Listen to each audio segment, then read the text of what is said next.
You just reset them, they're good. That's what I do on my fridge. That's what I do on my fridge. Good morning. We are going to call the morning workshop of the Klickitat County Commissioners to order, and we will begin with Public Works. Morning. Good morning. Couple items on your consent agenda. The first one is to advertise for the next 6-year revising and extending it. So that'll be scheduled for October 11th, 1:30, and then at 6 p.m. as well. Item number 11 is change order number 2. We talked about this last week. Running out of material from the site, and they already are replacing it. So if you look at the pictures that I sent you, it's that same location of the last photos I brought in. This is the place where we need about 7 feet of material, where you pointed out they had been dumping rock already. So it's getting filled in. If I'm remembering correctly, one of the conditions of the Board Commission is we had to have painted rock, Painted guardrail. but not painted rock. I thought something was aggregate that the Board Commission said we had to actually paint.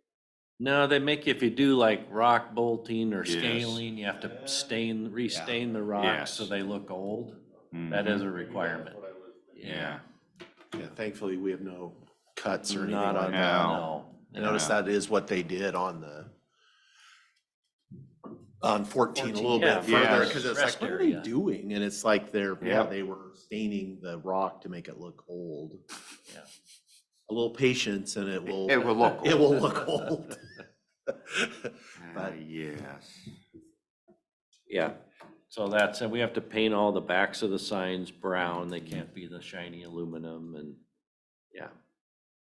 We do have some of that. Rusty guardrails. Yeah, rusty guard. Yeah, paint the Pre-rusted. guardrail. Yeah. We do have 2 pay estimates. One is another one to James Dean in the amount of $619,677.50. And then we have a pay estimate to Stripe Right. They're back striping our chip seal work and the BST on Old Mountain. And that amount is $17,074.50. Now, on the construction side, nothing new on Roosevelt. They keep promising us, but I think this week or next, we should get our report for that forensic analysis. Small Works Guardrail Project, the contractor started this week on the maintenance projects, and they'll move when they're done to that. It's the same contractor that got the bid on Courtney Road, so they'll be moving to Courtney Road and installing the guardrail there. Courtney Road, our contractor started and stopped paving last week. They were shut. I mean, they had problems. Yes. And James Dean is in negotiation with another paving contractor to do the work. They were in over their head, let's put it that way. Yeah. It's very technical paving when you pave up that kind of slope with the curves and they couldn't, the ride would have been horrible. It looked like a washboarded road. The gravel road was better. The gravel road was, perfect. Yeah, so we talked it over, met with James Dean and the paver. They're gonna bring somebody else in. Without really, maybe because we don't want to say, I don't know, was it a local reputable paver that, Not local. No. okay. It's not their area of expertise. Yeah, it's very technical. It's hard paving job. They're the contractor that did it is actually the one that did the job for the new building. So on parking lots and small jobs, they seem to be pretty good. But it's just a tough area. Slopes and curves and. Slopes and curves, Yes. not so good. How far did they make it before? 2,300 feet. Then what happens to that? Well, they're gonna have to fix it, not them. There's a couple ways and we've given them, they're gonna come up with something we've talked about. There's options to fixing that doesn't cost, the county's not paying, it's not our problem. Effective work. You can either grind up the asphalt and take it out and start over, or you can actually pre-level the pre-level, but they'll have to pay for that and the additional asphalt that goes in the other lane to bring up the quantities to make it smooth. So that's basically the two ways to fix it. And that group has to pay for it, or James Dean has to pay? James Dean will have to Yeah. pay for Or They can however go he back works yeah, on out. there. They can go back Yeah. on them. it. Yeah, however their contract is written with their sub. So, Sounds expensive. Yeah. 2,300 feet is not. And that was a single lane of 2,300 Yes. feet? Yeah, it's a rough ride. We've heard about it already. yeah, like I said, it looks washboarded, and it's asphalt, Yeah. so it's not acceptable. No. So there's kind of good and Washboarded it for you. To get the water off the road. Yeah. Water bars going across the hill. Speed limit of the mountain bikes down. Yeah. There you go. Yeah.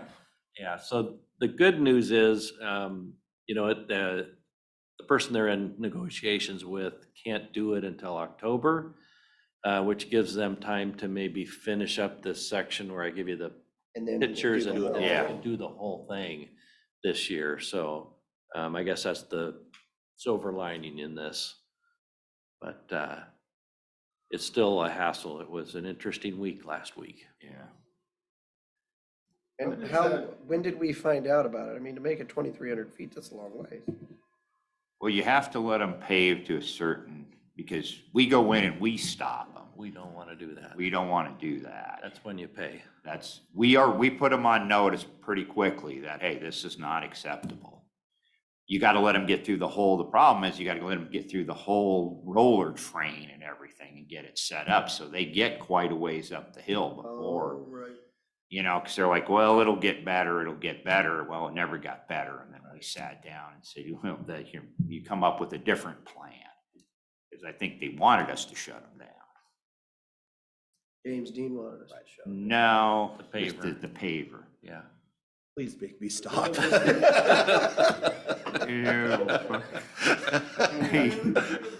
Why did I bid on this? Please stop me. Yeah, we had that conversation. Did you look at it?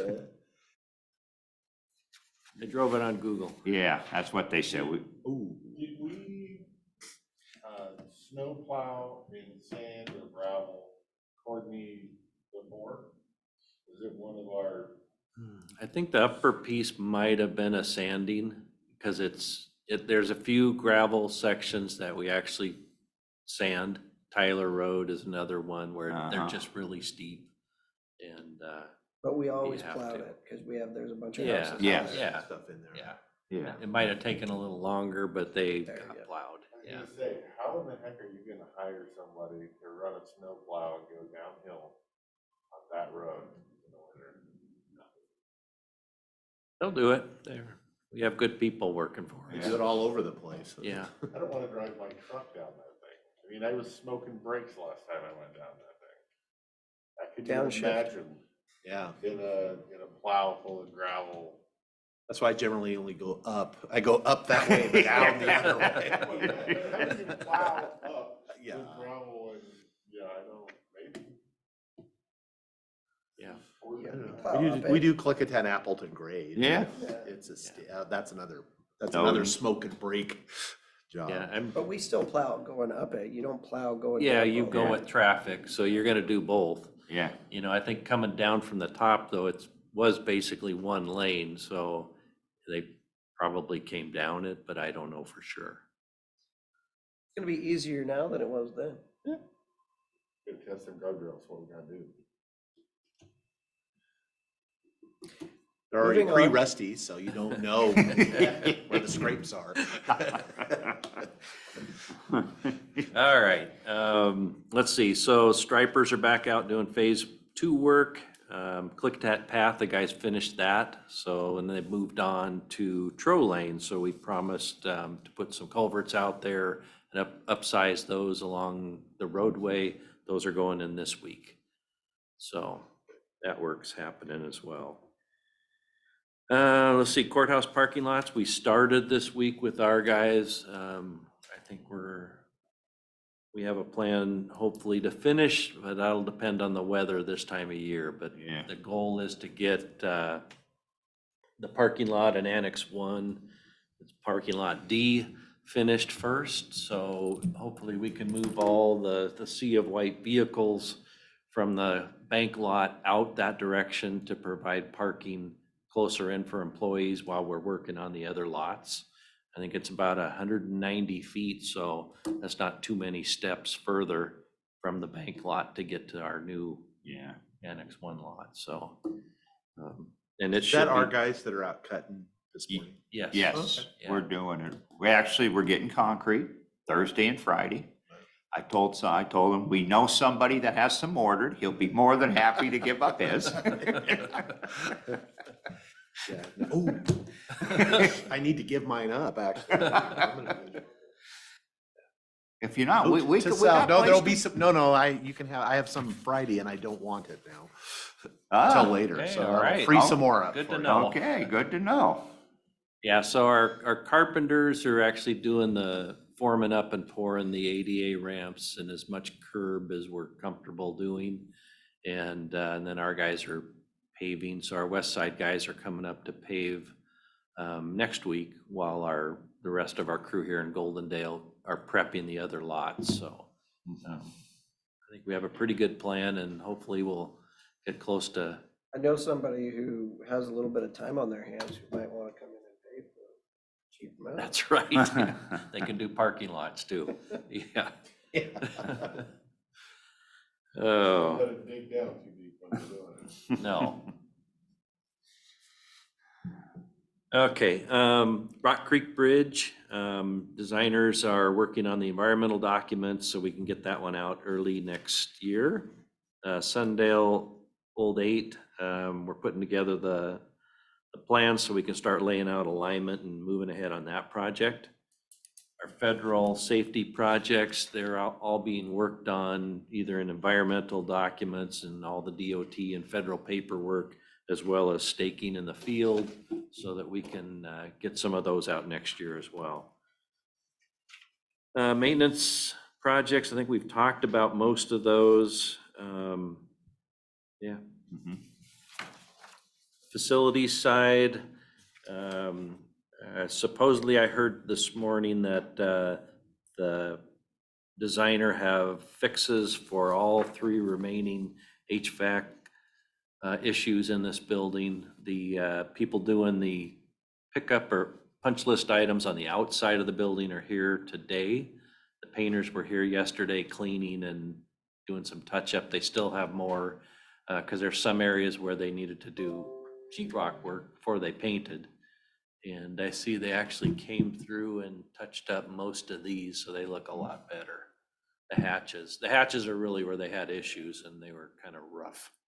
So, but they still have some that need more work. The wireless bridge is up and running to Annex 4, and so we'll be removing those overhead cables that still connect us to the courthouse. They're redundant now. Fairgrounds water line, we've ordered materials and they'll be here in October. So we'll see whether we have enough time, depending on the weather, to actually do it. So, and then the radio site. And the radio site, we got the final bid packet for we've given our comments back. So we got the bid packet for the tower. So It won't be long. did we like did we like it or? Well, there's always quite a few comments when you're first starting out. Some of the stuff they left in, which is redundancy from the typical AIA contract, which I'm not very fond of those, but that's what they use. And so we took out a bunch of the stuff and made some corrections, and we're meeting again this week to go over those. So we'll get out to bid shortly. And that's it for our list. We just got an email that the Department of Archaeology and Historic Preservation has announced that we've got $585,000 grant. So For I'm guessing it's the courthouse. rehabilitation project for 23 to I'll 25. be doggone. I haven't seen that one. Good for us. For us, what we get, we have so much, we can't even keep track of all Oh, of it. that's good. That's the courthouse That's the- remodel. The Superior Court. That's Superior Court So that's the remodel. Superior Yeah. Court. Yes, that worked out well. Yeah. Wow. Good job, Big you're keeping your reputation. Thank you guys for the opportunity, because we were able to use our stuff we're doing this year as match. So there's very little coming out of the county's pocket to do that project. I will renew my earlier, I don't want to know how you do it, so. Just keep doing it. Those pictures just keep giving and giving. Yeah, exactly.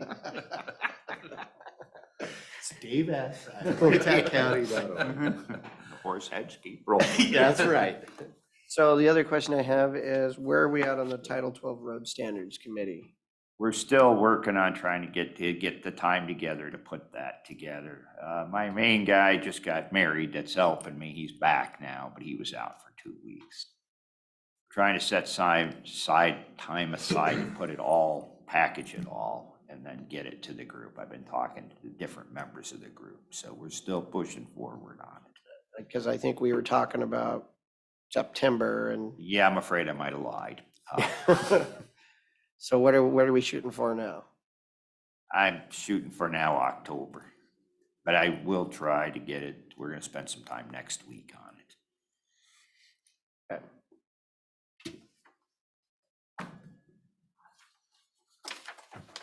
I had a couple things, if I could. First off, what kind of favors would we need to pull in to get the local WashDOT guy to meet with the Blile community? They want to talk about their crosswalks and not really about their crosswalks, but just the possibility of, like you've seen them in Stevenson. I don't think they have them in Bingen, where the Chamber of Commerce did little things where they have a stand with flags for people to be able to cross. Because there's some of the businesses, mostly around the French's Farm, that crosswalk, one of the two remaining crosswalks in Lisle. As far as on WashDOT, there's concern with people coming, because there's actually quite a few people, both that go to that business and then also walk down that and over our bridge and go down to Lisle Point. Yeah. That they're coming to go to the store.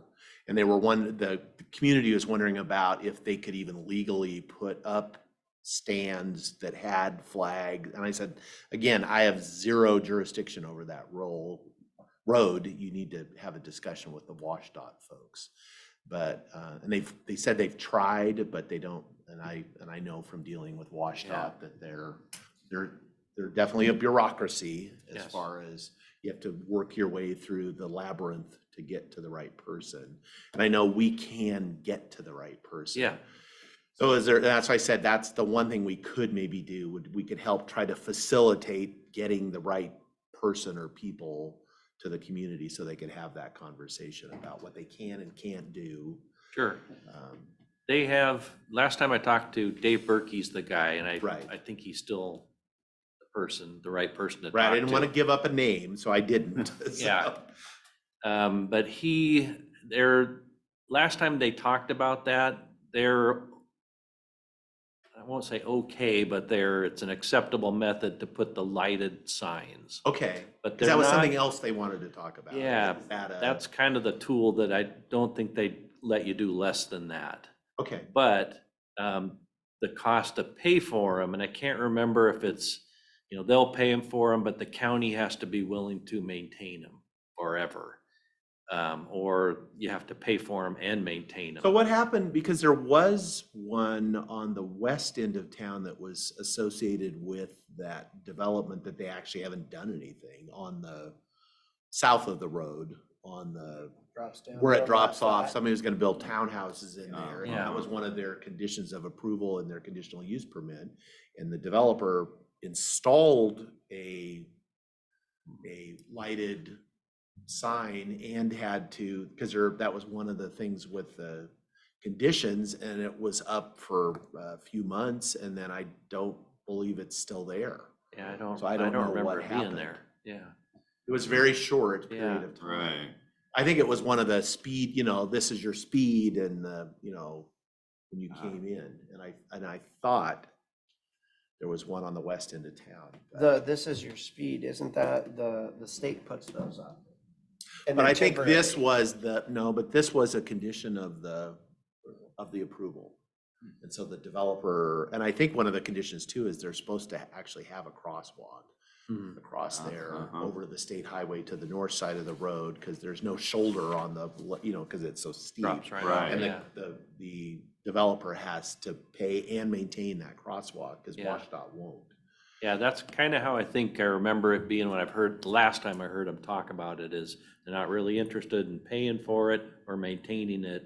But if the county agrees to do that, however they get it installed, but they don't want to take that on long-term maintenance. Even though it's a project. state highway and Nope. it's theirs. Yeah, Yeah. Keyword right there, state highway. Yeah. It's Yeah. theirs. and they'll maintain the highway, but they don't want to maintain those other features. So, but I'll talk to Dave and see if that's really the case, and then I'll tell him that the community would like to talk to him about that and have a discussion.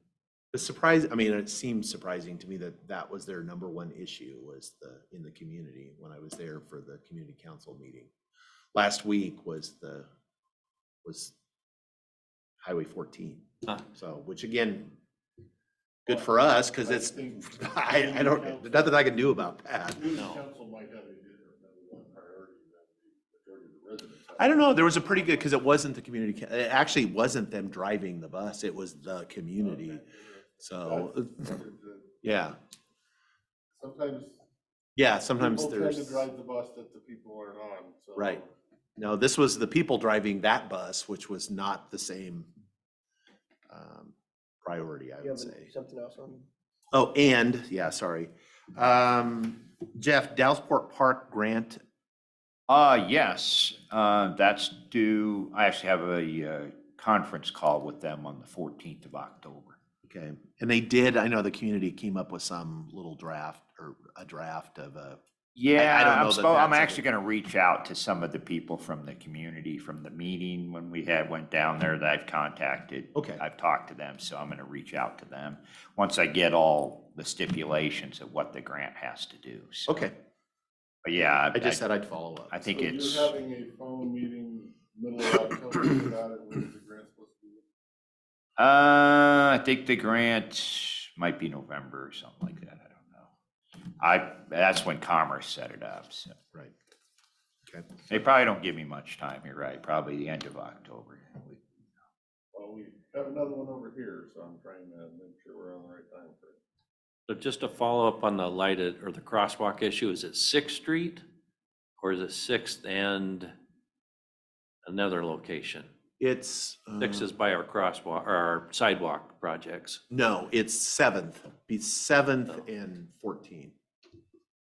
Okay, Isn't 7th the one that goes down to Yes. Wild Point? Yeah. That's 7th. yeah. Okay. Thank you. Because folks come up from Lyle Point and cross 14 and then go to the store. Right. And then people are parking, when there's not enough parking, they're parking, which I'm sure the store loves that, in the store, Right and on walking that. over to Yeah. across the street to the farm store that's Okay. there. So they seem to. And the trucks park along, that's really what the issue is, and that's really the thing driving it, is the semis come. And they want to They want, and they park right on 14, and then you Can't can't see. see anything. And that's the thing they're most worried about. So I'm not sure how to fix that. So, You can restrict parking, get them to restrict parking in those locations. right. But then again, that's all on WashDOT's Yeah. right of way. Yeah. So, Okay, thank you. Next up, Public Works Building and the potential use of that for behavioral health. Need to know like how long it would take to get that set up for planning purposes if we're gonna start hiring positions, early November.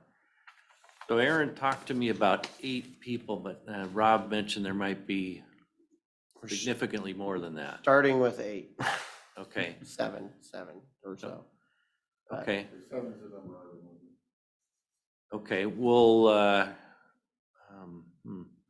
so we'll have to do some kind of a supplement to do that if we have, depending on the work. I don't know if they all need private offices or how that, what Right. kind of privacy they need, and that'll depend on how much it costs. If it's, I just need to put in locking doors between juvenile and them, and they can use the space as is, then that's much Yeah, cheaper. Yeah, and the time to do it's less too. Yeah.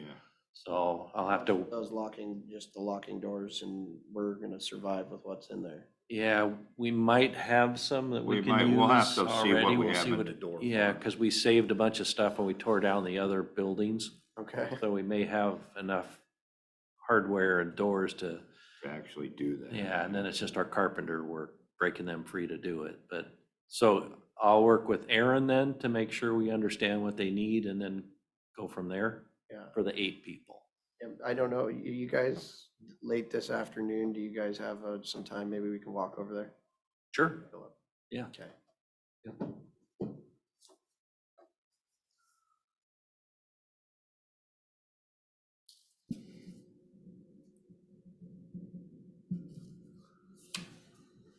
Okay, anybody have anything else? Anything else? Nope.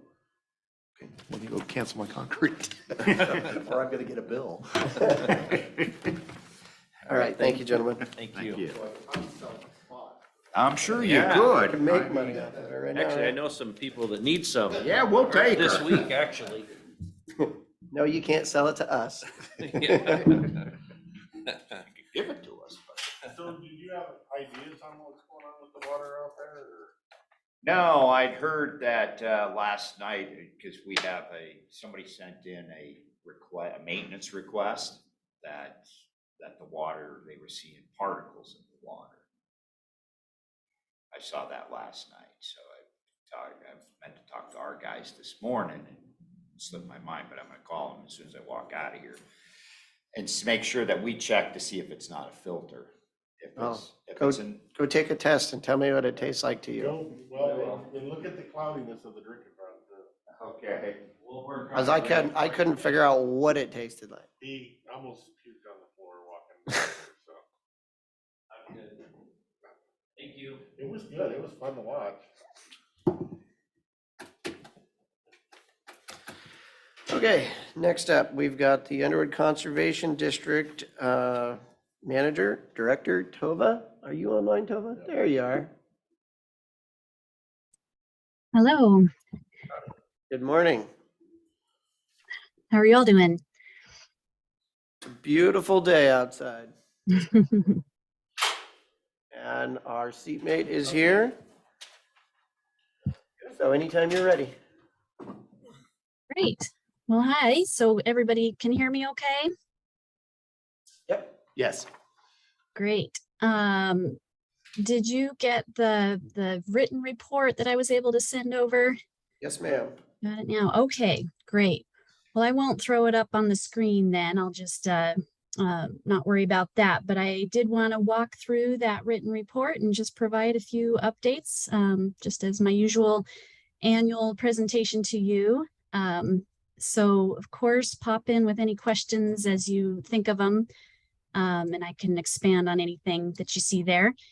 But thank you for your time. As always, it's good to see you and provide updates on our current work. And, you know, just as a review, you probably already know we're a non-regulatory service district led by a local board of supervisors. And unfortunately, my board chair, Barbara Bailey, had a change of plans and she's not able to attend today, but she would have liked to be here to say hello as well. But we've got a great board and a great staff still right now, and we're 6 people strong on staff, doing well and covering, again, our district area, which is all of Skamania County and the western portion of Klickitat County, west of the Klickitat River. And we're primarily grant funded to provide natural resource support to local landowners. So we're excited to continue this work. I did want to mention we're going through a long range planning process right now. So our board and staff are meeting and discussing what we see as the future needs going into the next 5 years. And while we had a public survey that recently closed, we are welcoming individual conversations. So if any of you would like to discuss natural resource needs that you're seeing in the district here, I'd be happy to have a one-on-one conversation with you, or you could talk with any of our board members as well. But we are going through that now this month and next month. So we'd welcome your input for that. So just to jump into some of our project updates, of course, we leverage our rates and charges funding, and we are very appreciative of that. Still, with our federal and state grant dollars, we're able to bring $12 for every $1 of the rates and charges money. So while it's a modest amount that comes through Klickitat County's rate and charges system, it's very important to us to have that seed money to really build off of with our other state and federal grants. So we are currently actually working on getting some funding secured, at least some through Washington DNR, but we're applying for a federal grant, the Community Wildfire Defense Grant, in partnership with Mount Adams Resource Stewards. And this is going to build a much more comprehensive wildfire resiliency program for the area. And of course, we work with homeowners on smaller acreages, usually to improve defensible space and just provide the necessary information and resources for homeowners to be prepared for wildfire. And then Mount Adams Resource Stewards with their STEW crew is going to be implementing more of the actual larger scale fuels reduction work, like shaded fuel breaks. So we're putting together that proposal right now, and we'll be submitting that in hopes for funding here in the next couple of weeks. So that's a big effort right now. We've been able to continue programs like the coordinated resource management planning meetings, and despite some major land ownership changes, especially with the SDS sale, we're maintaining those lines of communication with the range operators and the large landowners, making sure there's some coordination communication happening as needed for best management of those open range areas. We did just complete the construction of a stream bank stabilization project up in Trout Lake that was designed to protect farmland from further erosion and protect water quality. So that went really smoothly with Carly as our engineer, and we had a great contractor out of Battleground, Washington, and that project is complete now. We just get to follow up with some planting this fall. So we're excited to have that one under the belt, and that was funded by Department of Ecology along with some State Conservation Commission funding. So again, bringing in some state dollars to the area for that large project for us. We continue our landowner outreach and site visits and technical assistance that we provide on a wide range of natural resources. And one program that is provided through is our relatively new yard by yard program. And I included the website there, but what that website includes is the checklist for homeowners to go through and really read through all types of options they have to maybe conserve water or prevent weeds, or enhance habitat such as pollinator habitat and native plant landscaping. So there's a lot of ideas there. And then once landowners are getting rolling with their own projects, we can certify their backyard or their front yard even as a certified yard by yard program participant, and they get a little yard sign to be able to get recognition for that in their neighborhood. So that's a pretty new program we're excited to keep available to folks. And it was kind of a product of the pandemic when everyone was working at home looking for projects to do in their own yards. And then you may have heard of our tool library, which has been a real exciting new development for us. And it's a physical space at the Mountain View Grange in White Salmon, where we have a tool shed now with a wide range, I think up to about 90 different hand tools, mostly non-powered hand tools for farming and gardening that are available for borrowing. And then we have a couple of, or three now, larger implements, including our manure spreader, a no-till drill, and a yeoman's plow, which is used for subsoiling and runoff control. So those are larger implements that are available for rent as well through this same tool library. So contact us or spread the word if you know of other folks that would like to utilize that new program. I won't run through every single thing. The second page keeps going in our written report. We've got a lot of different other programs, including the crop talks that we've continued, several other different projects. One that's about to go to construction west of Lyle here in the next month for a pond turtle habitat enhancement project. And I'm happy to answer questions. Our tree sale continues to go strong, and we've got our tree fest every March, back to the in-person version of that. So we're just excited to be continuing this important work. We're very appreciative of any dialogue and input you have to our work. I want to take a moment too to thank Commissioner Sauter for your service on the board there, and we've really appreciated your steady leadership over the years, and wish you the best of luck with your next chapter. But are there any questions, or would you like to discuss any of this in more detail? Thanks. I do have a question.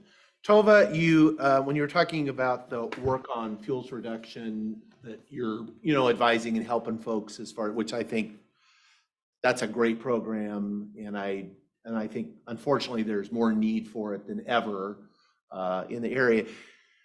Do you have, and I'm not aware of anybody who's tried to do it, but are you kind of a technical resource with landowners when they're trying to work through that kind of fuels reduction project in the National Scenic Area? Because of the the rules in the National Scenic Area are significantly different than they are and I'm aware of a couple different folks that would like to do something, but they're kind of afraid to go through the process because it can be a multi-year.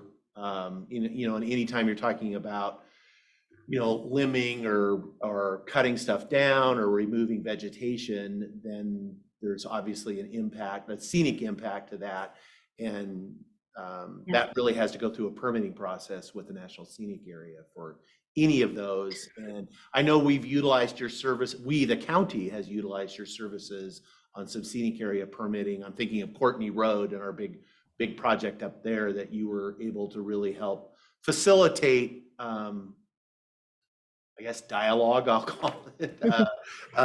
So you folks seem to be uniquely situated to be a emissary between agencies. So is that something that Thanks. you guys do or would be interested in doing? Yeah, in fact, we have had some really productive conversations with the Gorge Commission about Firewise work in the past. I would have to brush up my own memory on what we agreed to, but I believe in general, we reached a really good mutual understanding about, of course, the need for fuels reduction and defensible space work and their requirements that they are held to and need to hold landowners to. So I believe we were able to find basically some exempted practices and some nuances in their permit process that would allow us to work with landowners and get necessary work done in a relatively streamlined way. Okay. So that was actually a couple of years ago where we've had those most recent conversations. So I need to brush up on that and remember where we left it off. But we did have some good conversations and worked with a few landowners on those types of projects for, I believe, brush removal and hazard tree removal in the scenic area. So I think we saw eye to eye on the need for it, and it was just really a matter of working it out with their processes to make sure it could work best for landowners too. So that's a good reminder. I'll just make sure that as we develop this new proposal with Mount Adams Resource Stewards that we have that process in place still. Okay. Yeah. I'm assuming if we have county planning or myself, if we have inquiries from landowners in the scenic area, that it would be okay to direct them towards you folks as far as Yes. have a discussion. Okay, great. Definitely. Yes. Really helpful. Yes. And like I said, I'll remind our staff and ourselves of kind of where we were at with the scenic area rules on that, just to make sure we've got a clear path forward for folks that need to do that work. Okay, great. Thank you. Yeah. Any other questions? I didn't. I don't have any either. Okay, thank you so much, Great. Noah. Keep up all the good work. Okay. Thanks again. You've had some changes on your board of supervisors. I was Really nobody that's the same from, There's been a little turnover, yeah. But yeah, they're all great folks right now, very supportive and involved and giving us how the many of them are leadership from we need. Klickitat County? What was that? Who's from Klickitat County? Oh, so Barbara Bailey is our chair, and she's right here in White Salmon. Bengt Coffin is right in White Salmon here, our vice chair. Rachel Suits, I think she's right over the border in the Northwestern Lake area in Skamania County, but real close. She works in the White Salmon School District. And Chris Shadell is down in the Bingen area. You might recognize her because she's staff on the Hood River Soil and Water Conservation District. So, See that name from. Got it. yeah. All righty. Thank you, ma'am. All right. Thank you. Have a good day. Good to see you. All right. Next up, we have Whitney with our natural With an resources. amazing opportunity. Amazing. As always. Good morning, commissioners. Good morning. So I'm here this morning to discuss and to seek your approval to apply for the Department of Ecology's State Fiscal Year 2024 Water Quality Combined Funding Program. We're specifically considering applying to their non-point source pollution activity reduction grant. So they have a lot of different programs that roll into this opportunity, but this will be specifically for non-point source pollution. The grant has a cap of $500,000. Unique this year is that no match is required, which is why it kind of perked our interest. This is happening across several different programs at the state. As all this federal funding is trickling down, they have more opportunities available. The grant would run from February 2024 through 2026. And the application is due in a few weeks, which is why I'm here today. It's been out since October, or since August, but they just announced, or I just saw the no match part. So I've been in conversation with our conservation district partners, so Tova, who you just heard from, as well as Lauren Megger at the Central and Eastern Klickitat Conservation Districts. So where we've got to right now, we're still refining what we'll actually apply for, but what we're thinking is partnering with our conservation districts to continue to fund our long-term water quality monitoring programs that we have in RIAs 29B, 30, and 31. So right now on the Underwood side, they're funding that program through a prior ecology grant, and the Central and Eastern districts are funding it through their own money as well as some contributions from the county. If you'll recall, Lauren was here somewhat recently to ask for support. So we're looking to continue that long-term monitoring, which gives us an independent data set to use to see how our water quality is doing. It implements priorities identified in our watershed management plans, and it's a continued investment in a long-term program that the county's had for quite some time. We're also looking at including possible analysis of data that has been collected in the past. It's difficult to actually get that data processed in the course of regular work. And this helps us evaluate trends and identify opportunities for continued project development, as well as evaluate effectiveness and impact of projects that have been implemented by our partners in the past. If I may, what would that look like? As far, like, I totally support that. It's great that we're collecting all this data, but if we never get a chance to analyze it and evaluate it, then it's Usually we need to analyze it when something goes wrong. right. And so would that be like, if we receive dollars, that we would use those to hire some consultant to do the analysis, or Possibly. a staff person, or it's, Yeah, I think we've been, so it would probably require a consultant just to make sure we're doing it most effectively and efficiently. But really looking at comparing to long-term trends, are we seeing any changes? Are we seeing improvements? Are we seeing problems that we weren't aware of before, Right. so that we can act quickly? Okay.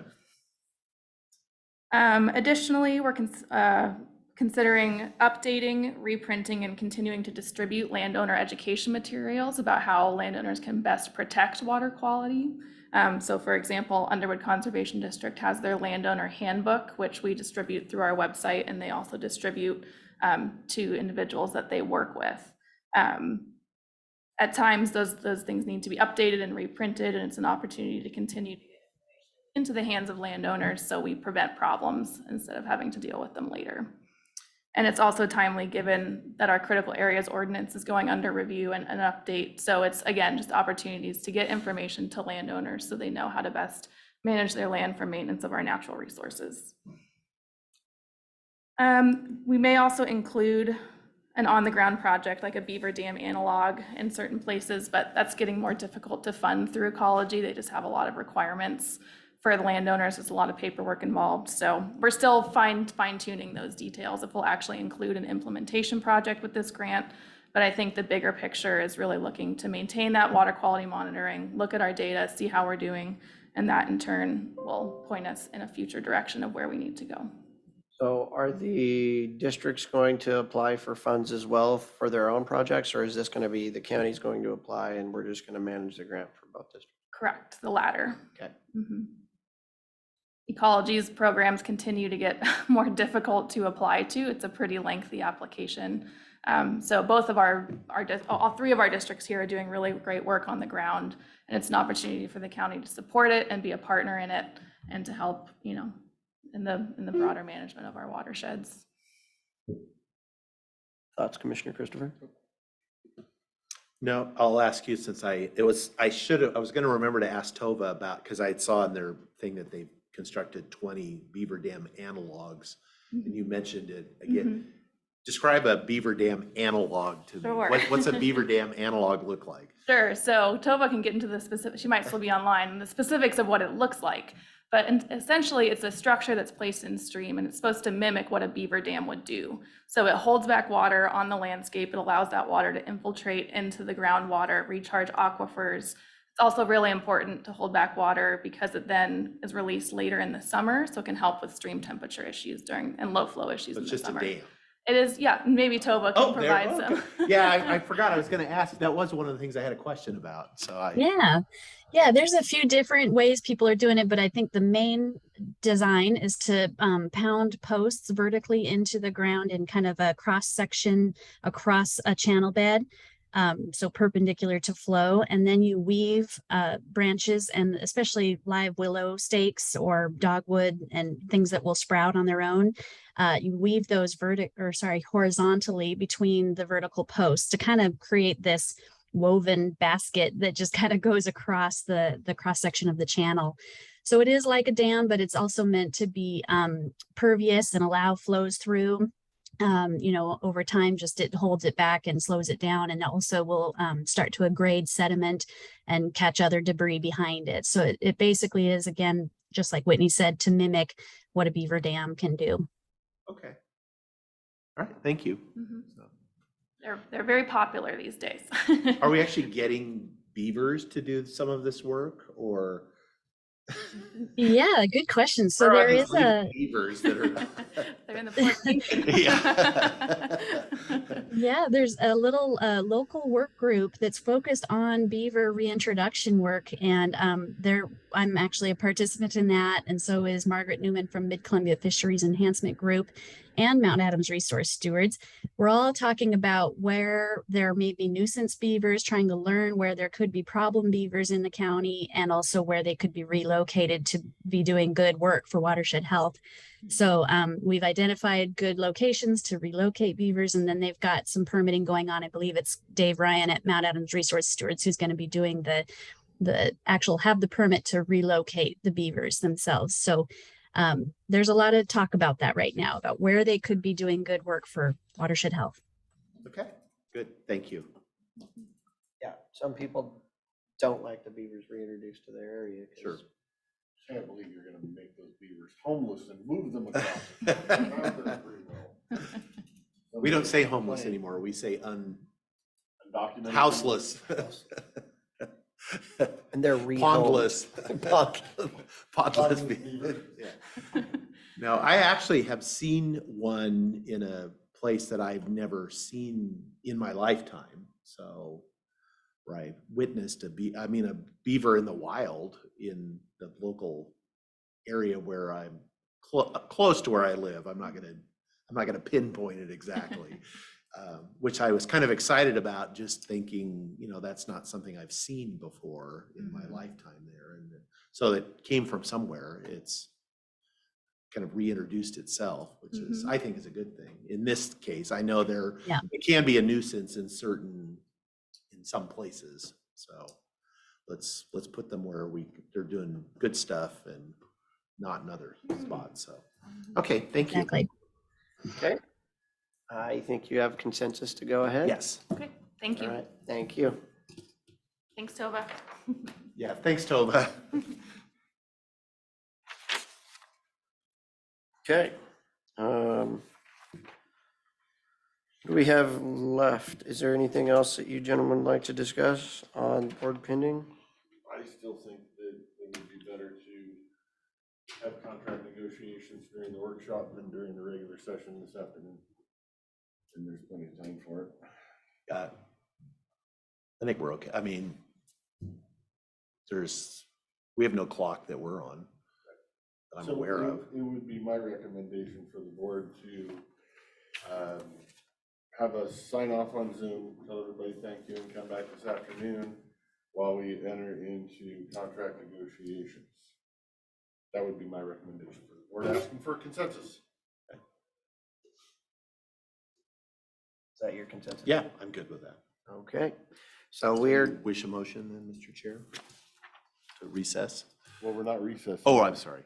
We're signing off of Zoom and entering into contract negotiations. We don't have any grounds. Oh, I It's not misunderstood. executive. I misunderstood. I thought we were going to talk about that this afternoon. So we were signing off, meaning we were done until lunch.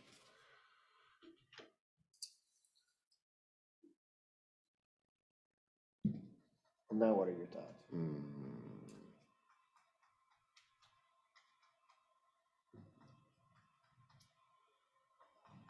So more clearly, there is nothing in RCW that says we have to provide Zoom in a workshop, just like we don't with budget. Yeah. We should not be having contract negotiations in a public setting via Zoom. That is not a good way to have contract negotiations, so I believe the best time to do that would be right now, not via Zoom. We would still be absolutely abiding the state law.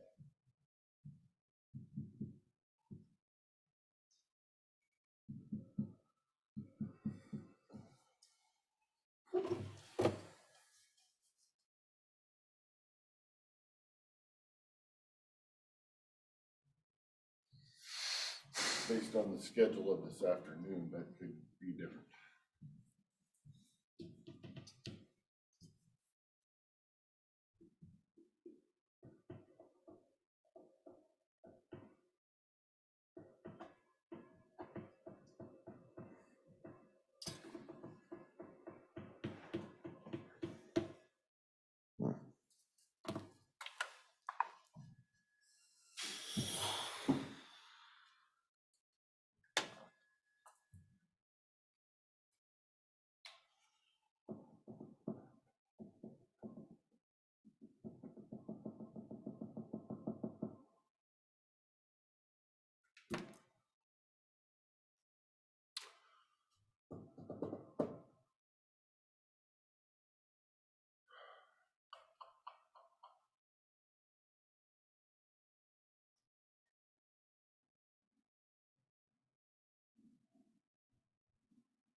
As far as for me, while I mean, I don't disagree with you as far as I think,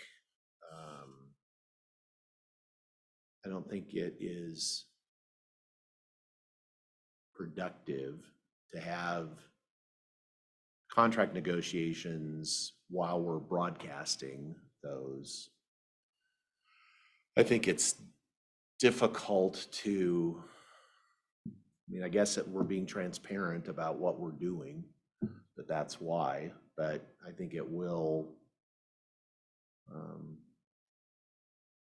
I think there's going to be some folks that are going to want to know. Again, it's not that it's not an open session. You could come in here.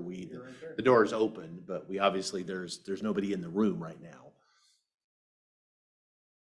I mean, we will take minutes of it. There will be a record of the conversation that will exist in the minutes.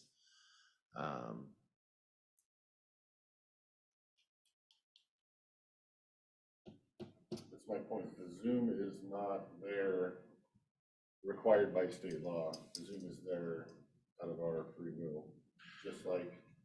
It is, but we have also committed to that we're Zooming our regular business meetings on Tuesday.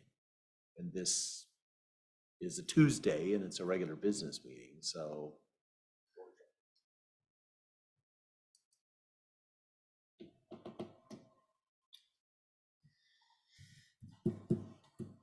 This has been your guys' baby I mean, up if until you now. think this is a good idea to have the conversation with Zoom recording where the challengers to a contract could completely go in and change the whole layout of the state, and in doing so, cost the county millions of dollars. I think that's. Again, I'm also not stupid. disagreeing. I'm not disagreeing with you as far as the need. We better be clear as far as we better be able to articulate the why to folks. Because people are listening right now and they don't know what we're talking about, which does not lend itself to transparency or the allegations of transparency that, trust us, we know what we're doing. And it's like, yeah.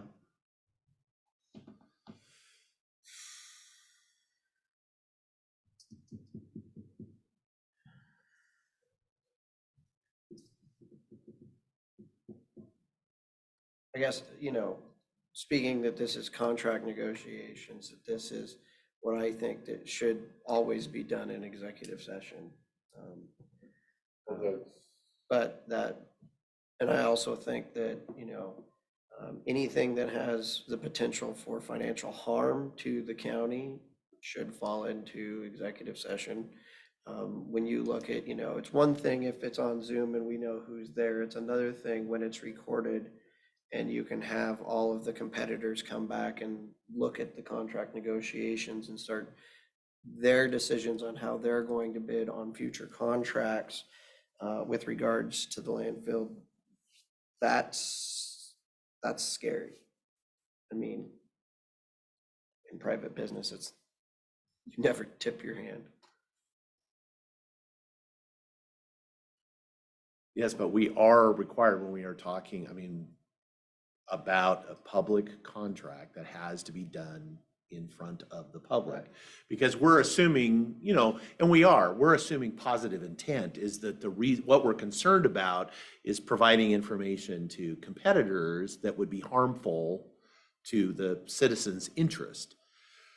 But the dark side of that is that and why the public has a right to the transparency is, what if we weren't doing that? What if we were negotiating something that was actually harmful to the public's interest? The public wouldn't know that.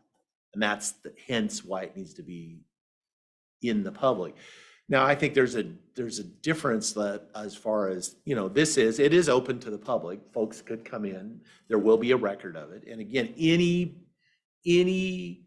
amendment or anything will have to be provided to the public prior to the board taking any action on it. This is just an opportunity for us to have a discussion because we can't have a discussion except in an open session as far as Unless it's executive. executive, and this does not qualify under the most stringent interpretation of there's been my understanding, there was some clarifications the state Supreme Court made because we did used to use that exemption for contract negotiations that has been modified in the last 3 or 4 years as far as, because they clarified that was no longer available. It was not proper to do that. And so we have had, since then, we haven't been able to do that. So in this, I will not enter into contract negotiation with Zoom on and being recorded. So if that's the opinion of the board, that's fine. I just won't be taking part of it. So if we are going to have contract negotiation, it needs to be for me to be a part of. It needs to be with the Zoom on, because any any other option, you're not getting all the information, because you have to watch what you say, because it could adversely affect the county, and I think it would adversely affect the county, and I will not I agree. go into it if it's gonna adversely affect the county. I mean, I know you guys have both been involved in the negotiations with them, and it's my understanding that, you know, as they're negotiating in good faith with each of you independently, they don't have the expectation that you're gonna be blasting that all over the news waves. Correct. And so with And I that, don't believe that you gentlemen have the information I have. I could be wrong. Yeah, and I would say they're not necessarily, I have no idea because we've had separate conversations and we Why I have would been like to have a conversation careful is about, I don't believe know what. You have all the information I have. Right. well, So I I promise don't you know I whether don't. you're negotiating in good faith, but I don't know that you're negotiating with all the information that you should be negotiating. But I'm not gonna blare that on a Zoom meeting either. Okay. So it's a matter of, do we talk about it or do we not talk about it and just don't negotiate? I mean, that's the problem. I mean, I guess we can carefully choose our words, do it in a public era, but is that transparent when you're only talking about half the things? And you're keeping them secret from the public who's listening via speaking in code. Right, well, which is defeating the whole purpose of.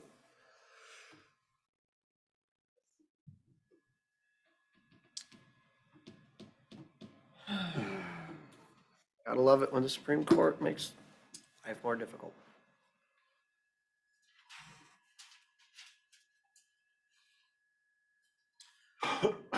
Unless you got better ideas, I don't know what to do. We could hold over and do a workshop on Thursday, or We won't have a Thursday until October.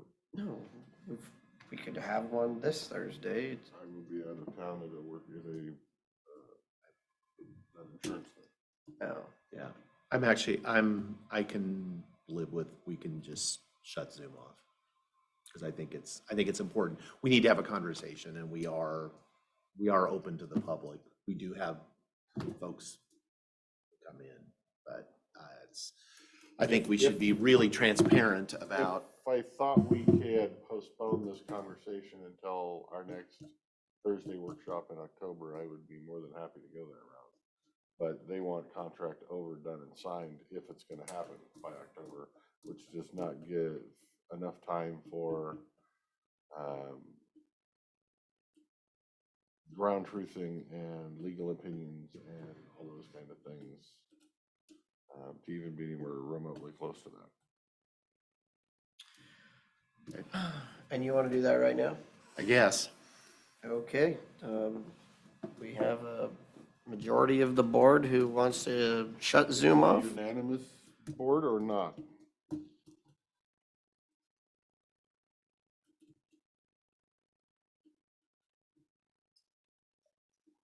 I would want legal counsel to give me advice on whether we can even do that or not. Whether we can turn Zoom off? Yep. When it's already been started and we've had a policy that all Tuesday meetings are gonna be open and available on Zoom. My issue would be is that if somebody wants to stay at home but really isn't interested, could come in, they know on the Thursday workshops, they have to come in if they're interested. And we gave them advance notice of that.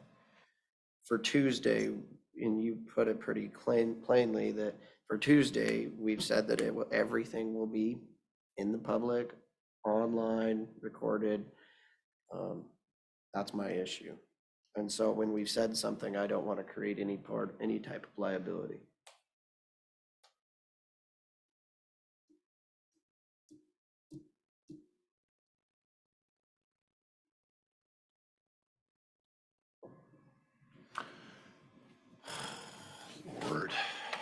trying to do the right thing. I'm No, not- you're saying everything I already said, Right. but it is a balance, you know, and I guess the time thing is that's the time crunches that they're imposing on us, not the other way around necessarily, at least from my perspective. I don't know what you know. And I can't find out what you know unless you can tell me, and you can't tell me unless we're sitting in here. So we're always in the same dilemma. It is not in the people's interest to have that conversation broadcast out to That's the what I said. world. It's not. could I know have that it's not. a basic conversation to make sure you two are on the same page.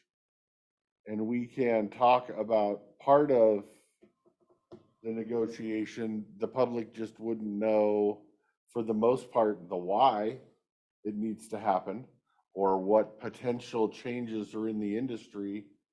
You know, those are things we shouldn't be talking about in public, but if they don't know, they're gonna, you know, speculate their own way. But I think when we're talking about numbers,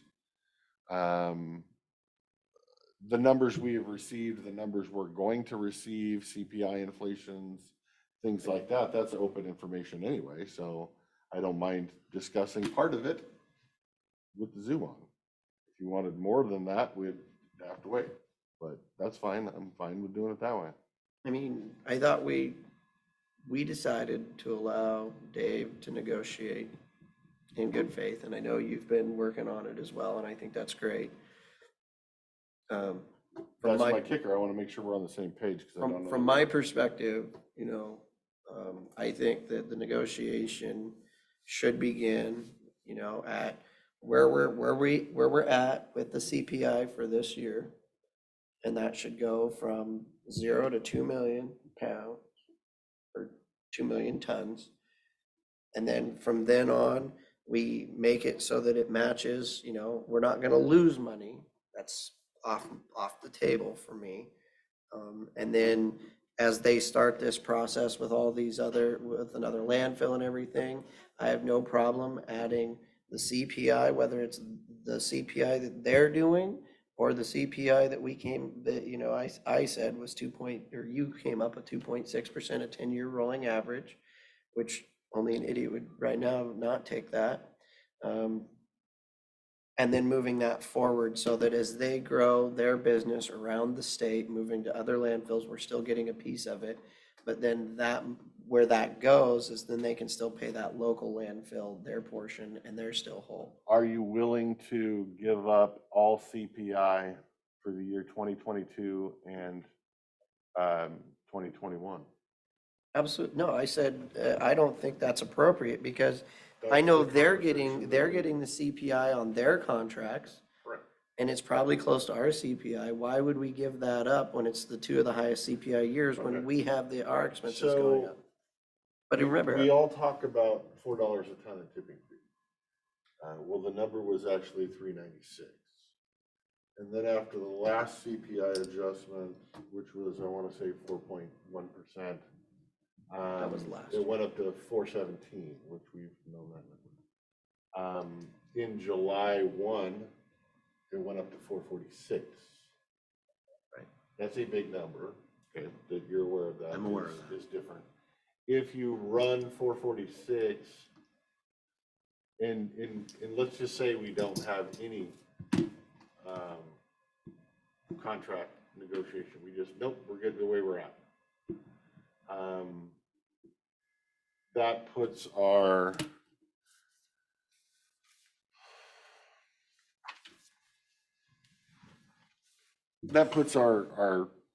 using the same numbers as 2021, the same tonnage, not changing any mathematical equations that's in the current contract.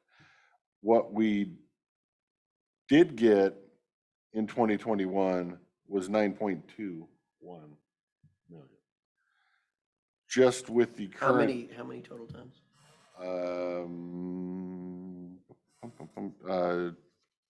2.344. So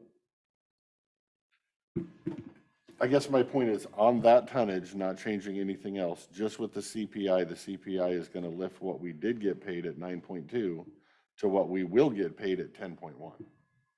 That's 900,000 difference. But that's actually not accurate.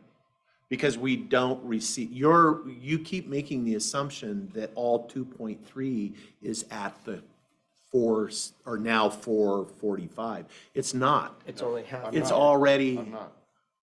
That, Because that this- 10.1 number, That's for next year, maybe? no, that 10.1 number is, not my number. okay. That's what number? That's their number. And it's, So 10, if they took the current, if you take current contract and put, if you take 2344, right, 260, times it by 445 a ton, or 446 a ton, which is what it actually is. right, You add the quarterly fees, it's Right. 617,312. Now you deduct the Snohomish County discount in the that dollar tonnage, 34, and that's about 600,000. 689,128. Okay, You're gonna give us Snohomish County's discount of 957,887 for a grand total after deduction of of 10.1, 10.12. okay, So when we talk about don't change our cake, if you want to change frosting, right, that's one thing. Our cake is now 10.1. Our cake is not the old cake, which was 9.1, 9.2. 9.2, that they're trying to get us to settle for 9.1. The cake is 10.1, and we have to be, as a board, if we are willing to go lower than 10.1, we have to know that is diving into the cake. And then we don't need to know the mathematical equation on how we get to that number. We just need to know what the number is. If this board says, well, I'll give you a little bit of a break and you can go to 9.8. The mathematics to get to 9.8 isn't hard. We just have to know what the number is. Or is it 10.2? If it's 10.2, you're giving up all your CPI for 2 years to get us back to where we were 2 years ago, essentially. And yes, those are their numbers. I do have the exact same numbers for 2019, 2020, 2018, if you want to go back. 2018, using the 2018 tonnage, is 10.166. 2019 is 10.300.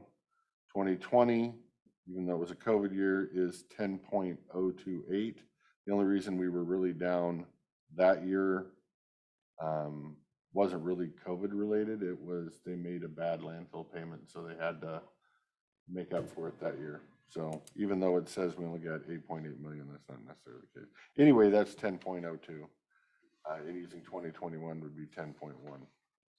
Okay, so I guess to run my numbers, what I said, if we use the 440 number times 2 million, that's 8,920,000. And then if you did the 344,000 on top of that, then that's 688,000 for a total of 96. 344, what do you get 344? Because it was 2.344. Right. So So if that's you tier 300. it at 2 million versus some other number. Okay, and so if you set that at 2, So you're saying 2 million in the first break at 4.46, everything over 2 million at $2. yes. That's the sheet for that mathematical equation.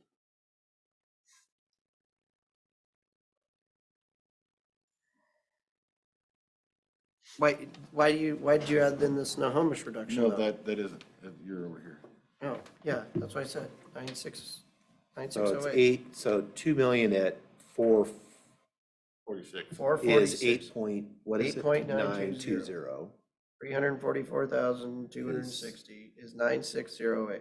That's halfway in the middle between if we do nothing and what they get, but then what that does is then we never have to come back and have the conversations about each different contract that they want. They want it at $2. They want it at $2. We're saying, and now if you want to move tons into Right, different anything over 2 landfills, million, it's $2. it's $2. And then from there, we keep our CPIs CPIs. on So to everything. And I break would- even, the break even point, if we did not give them a break, the 4.46 would go up to 2.15 million tons. Those are the three But what- different. If you want to, that one goes on the bottom. So if you're changing this number here, that's what's changing your dollar amount there. But this break even, I mean, oh, with the break even. Break even is, Of course, break even, you're assuming we the break wanna- even if we're, and which is a good way to do it, where you're comparing last year's number. I have no faith that the 2.344, we're not gonna hit 2.344 tons this year. I disagree with I that. don't see it. Well, that's Unless something because- happens Right, as far because as, it's all sitting in a tarmac somewhere waiting to get on a shipping container. There's multiple counties over there that are just stockpiled with trash 10 stories deep, waiting to get on something. Eventually it will get on something and it will get out of there. And when it does, our numbers will go up. Now, the same argument of why they want to, if you do say, no, we want all of our CPI, there is potential that you don't get renewed contracts. Especially in,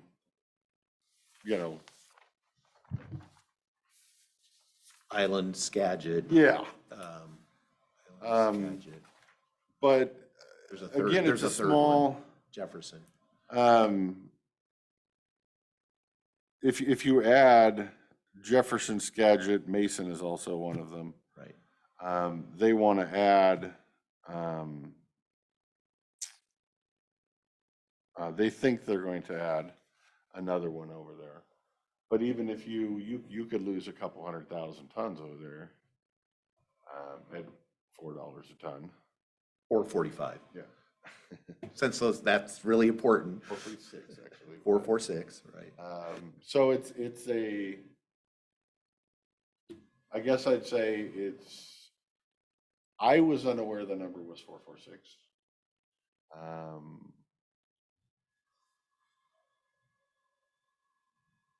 When the true and accurate number is 10.1 and they're negotiating to try to drop that back to 9.2, that's way too far off for me.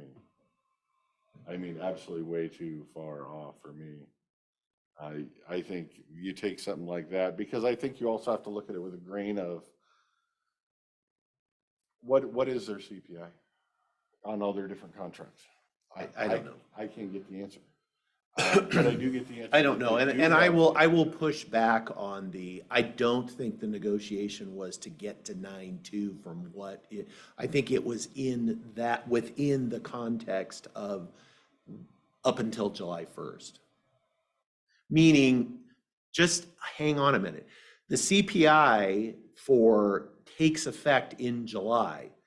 We have been talking about this, and so when that takes effect, the 10-1 won't materialize in this year anyway, because it's split half and half. And so when we were talking, 9.2 that was the last current number. And so the whole point was, what do we need to do to keep us whole within the context of that number? Just like 9.2 5 years ago would have been a tremendous number, because it was 5 years ago. Before you start cranking your math on me again, it doesn't matter. As far as I remember, it used to be anything over 8 was a bonus. All of our budgets were built on 8. Everything was on 8. And when we had an 8.5 year, we were celebrating and popping champagne. Now we need 9.2, because 9.2 is what 8 was, which is now 10.1, which was what 8 was before. So again, it's the context of keeping us whole meant, to me, was in the context of the numbers that we were working, which was the 417, it was what's that gonna take at 417 to get us to 9.2? And we won't consider anything that doesn't. If 9.2 isn't 9.2, the new 9.2 is 10.1, then that's the number. Well, that's part of what they have. But I in there do is think no that- CPI adjustment until 2024. What? They put that in there? If it's not a number, I can crank it out on you. It doesn't matter. There has been about 27 different, because Right. because they obviously are talking to you and you are saying different things. So I can't speculate on that.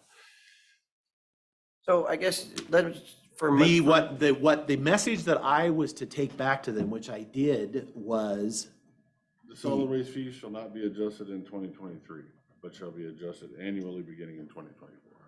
I don't even know what you're looking at, though. Their contract recommendation Okay. for amendment to our contract 12-4. Annual adjustment in fees. So what does it say? It said Page 2. annual adjustment, the solid waste fee. in section But I shall not- believe that was the last one. That was prior to any conversation that we had after that's what they sent. That's like the second or third one of those that they've That's the sent. most current. Was that after a conversation with you and after a conversation I with didn't, me? when I went into a conversation with them, we didn't talk numbers. I was just getting information. Okay.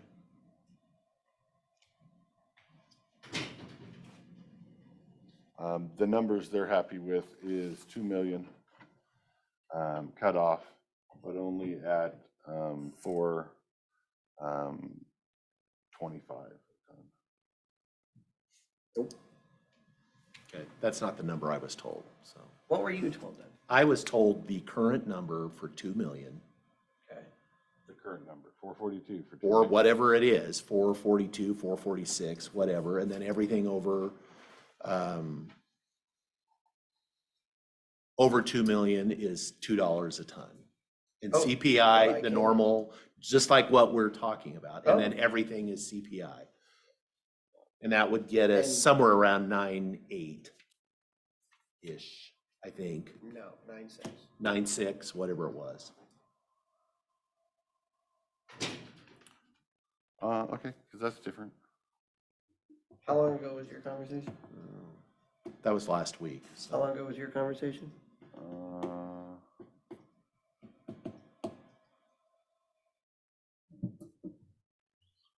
Because the new piece of information was, because we didn't know what the new CPI was, because we were working with 417. Right. And then by contract, the new 425 was my number and it was Oh. yesterday. Oh, So they're still playing numbers. they're still playing numbers, so they're again, Once I they're, said numbers are kind of irrelevant, we have to know what is it 9.2? Is it 9.8? Is it 10.1? right, Then you just do the math to get to there. right. That's the answer. It's I mean- not a 2 million and at this little dollar, it's what is that number? If the number's 9.8, you just do the 2 million. Well, no, it whatever. does matter, because it is, I don't believe, because if they're unsuccessful and tonnage doesn't grow, the 2 million becomes really important. If the more we protect of Of the that 2 base at the million. highest, because we're not getting paid. We keep talking about that. We are not getting paid 446 per ton. We're getting paid a blended rate because of the Snohomish County, but then it's made up, some of it's made up in that admin fee. Right. So that's factored into that, and it's like we're comparing apples to oranges in a sense, Well, except the bottom line, as we know, so if we take 2.3 and the tonnage divided by, and again, I can only work with last year's numbers. So if we take 2.344, we divide it by what our thing was, we're averaging with all the admin fees and everything is about 390 is what we're getting That's on the average average. tons is what we're getting on average. And so I was working from the perspective of, our average needs to be of course, we can't go below that number. This is before latest CPI. So that was working with last year's numbers. So I'm less hung up on because we are giving up, if we remove the admin fees, those are guaranteed. They're not a huge amount. It's 600 grand. it's about 600 grand, that it's like, if not 1 ton, because they're not actually required, like they could stop sending, they could say, we're not doing any more business in the Pacific Northwest. They're not going to. They're under contract but as those contracts age out, we keep thinking that 2 million tons or 2.3 is a guaranteed tonnage. They're not guaranteed. They don't have to put 1 ton in Roosevelt. They just have to pay us when they do. The current system, if they don't send a ton, will still get $600,000, whether they don't And send. if they send, but if they send it somewhere else. Oh, they why have can't we to. still No, if they get collect it, I'm saying, and again, I'm talking in hypotheticals that Somewhere they, else unless this board signs off on them putting it somewhere. somewhere else, and we get paid. It doesn't make any difference. So the reason But they could, just let me finish my thought, is that there is 2 paths for them. One is the grow the tons paths, which has always been the path we've been on. We try to more tons, more tons, more tons. They have a second path, which is less tons, more profit to them. Don't go after the marginal contracts. As those come due, don't bid on them.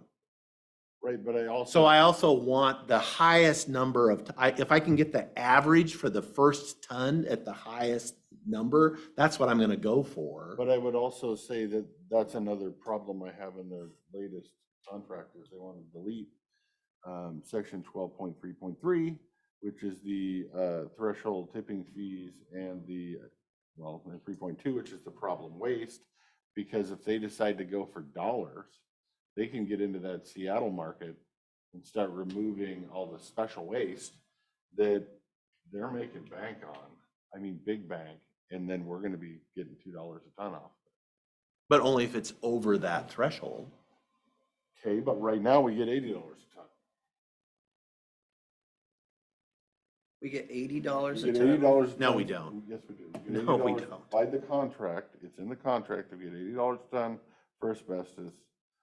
Yeah, asbestos, we don't Okay, take, that's we problem don't waste. take any of that stuff.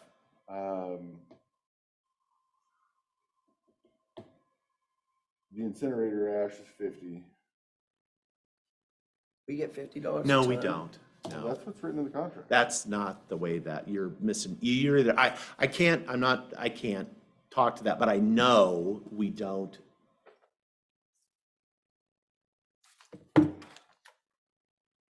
So Anyway, well, it sounds like you should be doing a negotiation, so I relinquish my, and I just- think it's, because it sounds like you have a much better handle in the time that you've been here on the landfill contract, the culture of solid waste disposal in the state of Washington, and it sounds like you're the guy.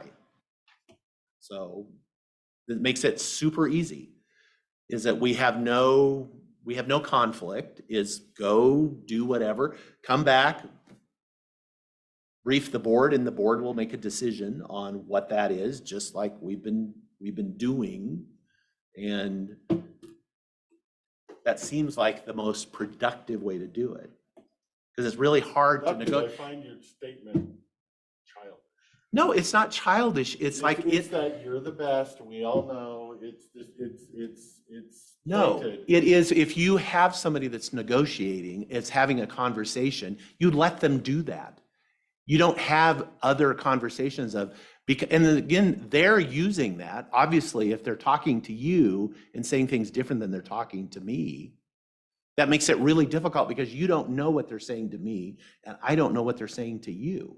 They should be only talking to one person, and that person then relays that to the board. That's the most, otherwise they use that, and they obviously are.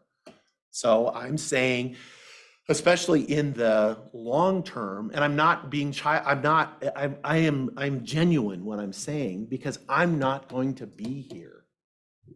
And so it makes more sense to have somebody that's going to be here, still here on January 1st, that's not me.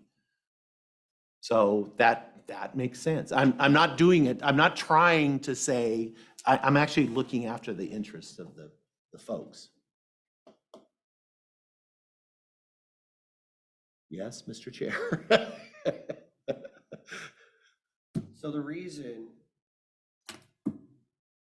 I'm in favor of even having the negotiations is because $600,000 of this, that base fees that they're required to pay us, that doesn't get a CPI. Most of that's set $200,000 a year. Right. Okay? If we can take that and roll it into the 2 million tons and where it's setting at 445, I want to get as much of that we currently have, that we have a good expectation.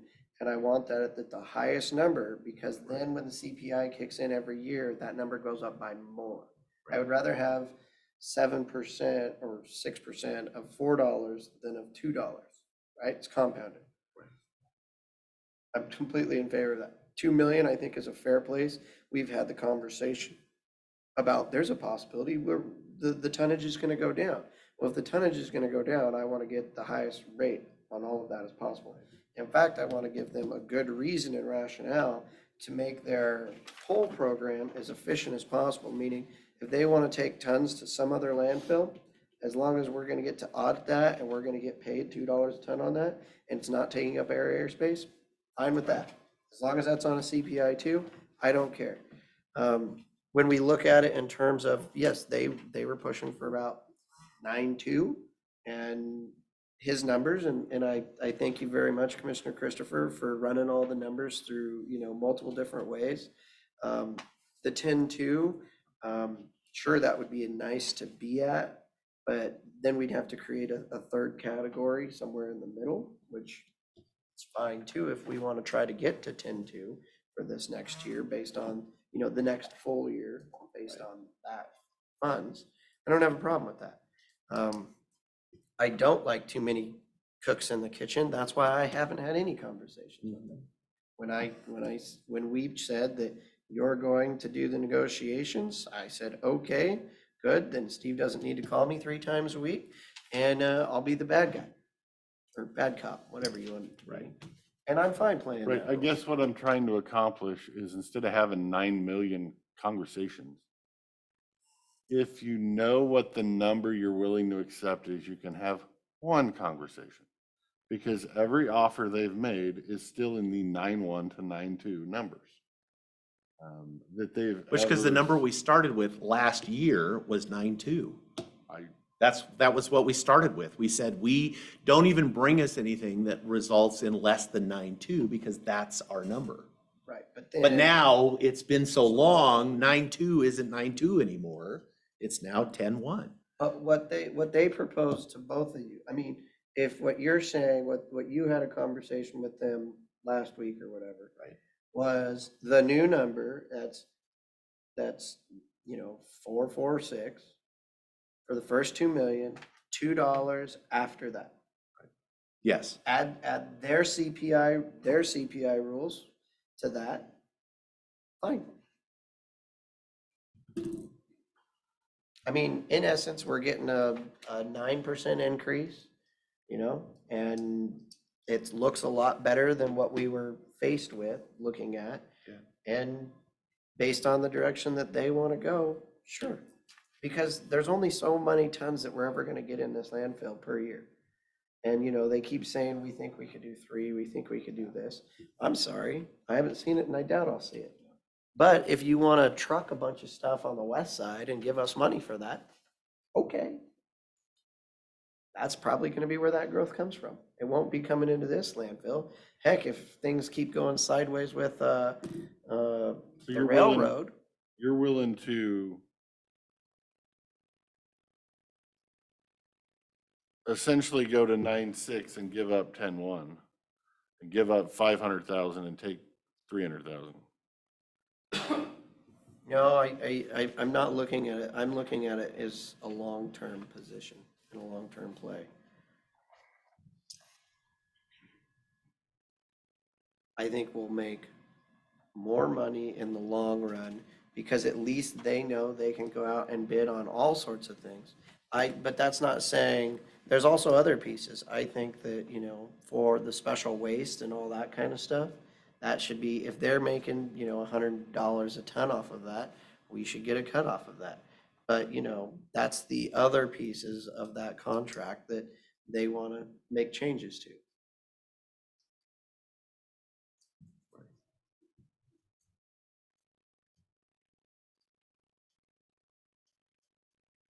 In essence, I want to hedge my bet. I get it, but I can't do the 9.6 number. It's just too damn low. I think if we did the 9.6 number, we should be voted out of office. That's my personal opinion.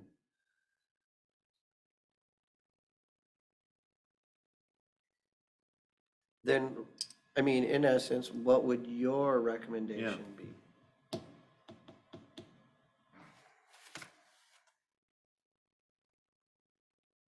Is it 2.12 at 446 and then the rest at 2?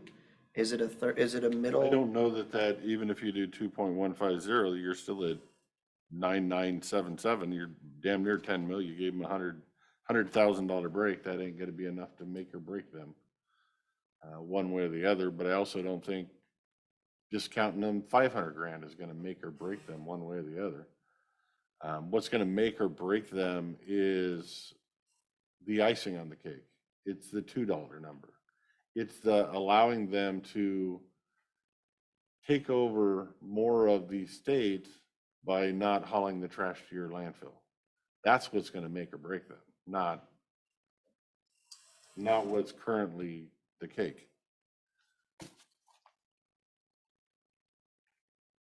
But you also have to understand a fair portion of that cake has a discount on it right now. That they're gonna have to go out at some point and bid that contract again, right? Which they may or may not do. Which they may or may not do. Well, that one not, because that one's, I mean, they have 17 years left. Well, they have 7 years and then they have an option on it. But again, it goes back to everybody. Well, it's 2028. Sometimes you do have to take bold action as far as, it all worked, but you're forgetting $1.34. That was a 1/3 reduction at the time, and we rolled the dice because it was like,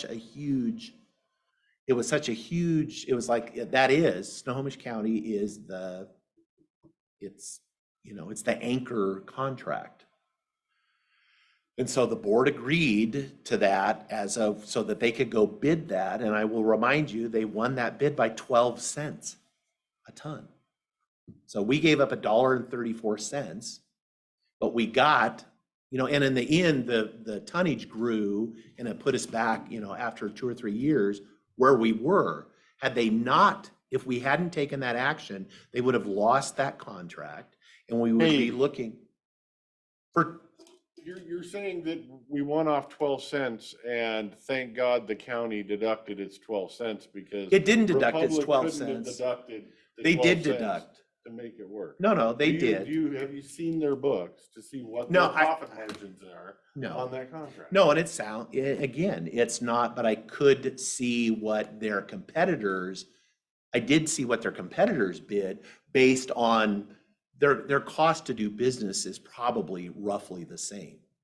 And so did their competitors, if their competitors could have cut out $1.34 to get the contract and do so profitably, I suspect they would have.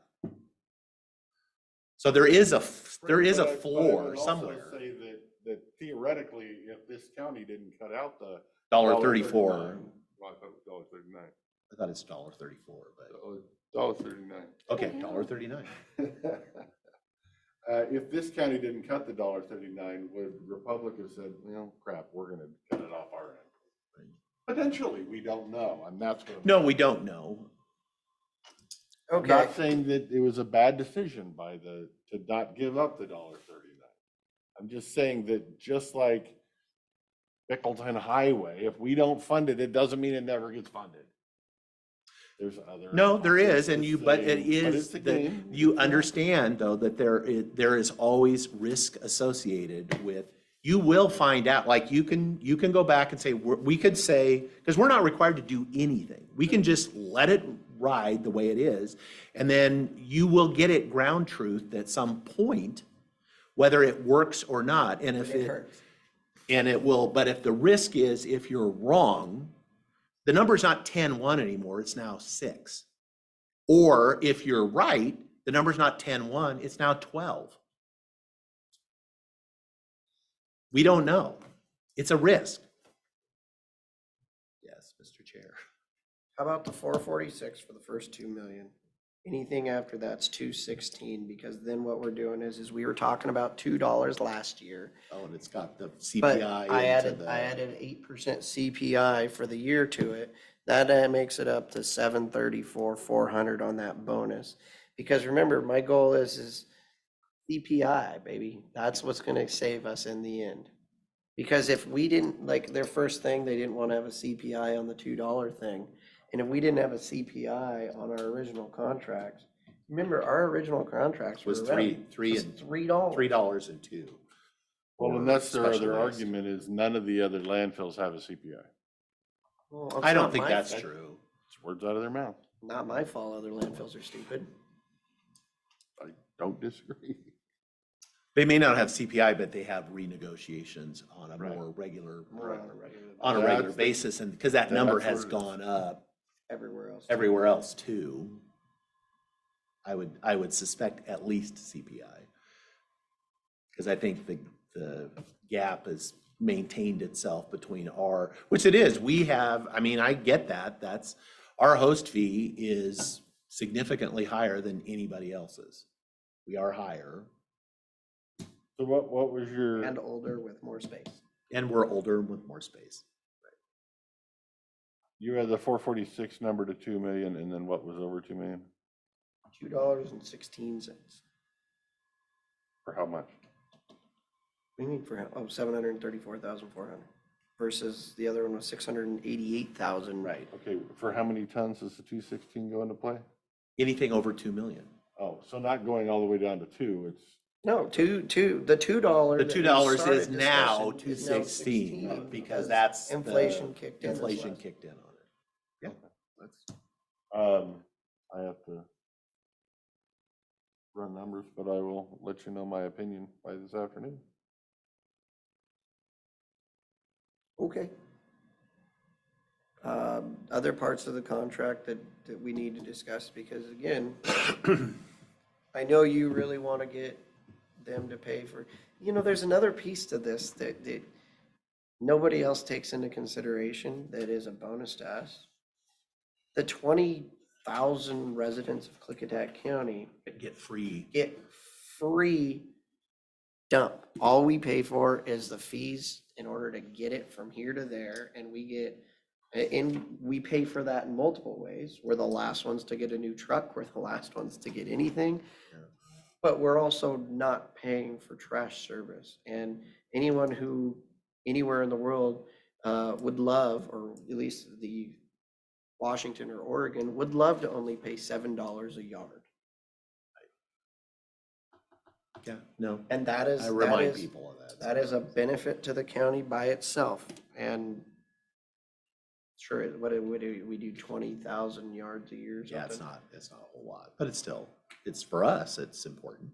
Which still, I mean, it's gotta be more than that. You think that we only put out a yard per person per year?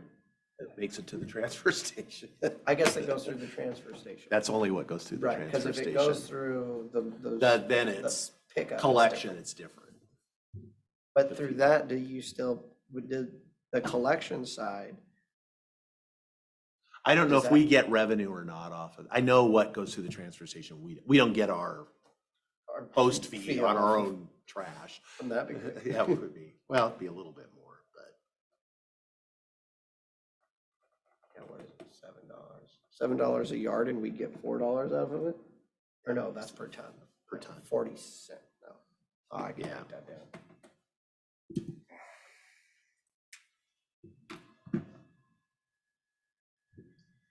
But I think that allows them to grow. That also ensures that they're going to set their base, and when they go out bidding, they know where they're at. That also means that their competitors know where they're at. Did you say 2 million, or was it higher than 2 million? Was it It was 21? It was 2. If you guys want to argue over 2 or 2.15. I'm done arguing. I will defer to the negotiator, because if he's good with it, then.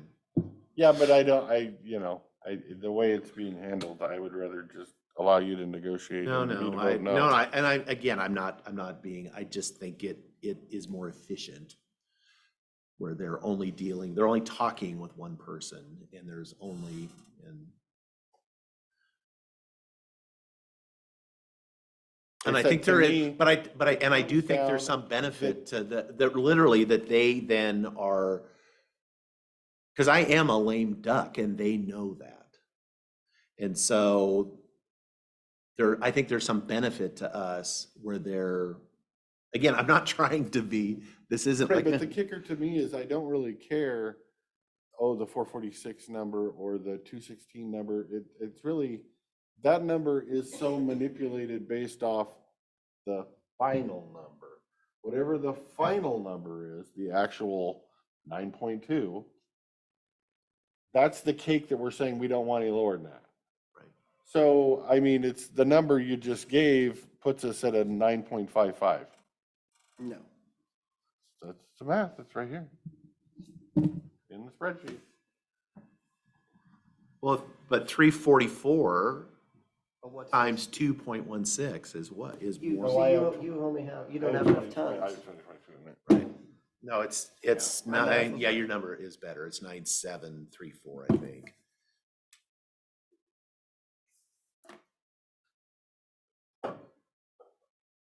I guess here's the simplest thing. I guess I'm not doing a very good job being the bad cop because I'm compromising right to begin with. But it made logical sense to me. If you want to push for 10-1 and go back there and try to get 10-1 out of One of them, them? go get Go 10-1 get of it. them. Well, we already got 10-1 out of them. No, By doing we nothing. haven't seen the check yet. Well, by doing nothing,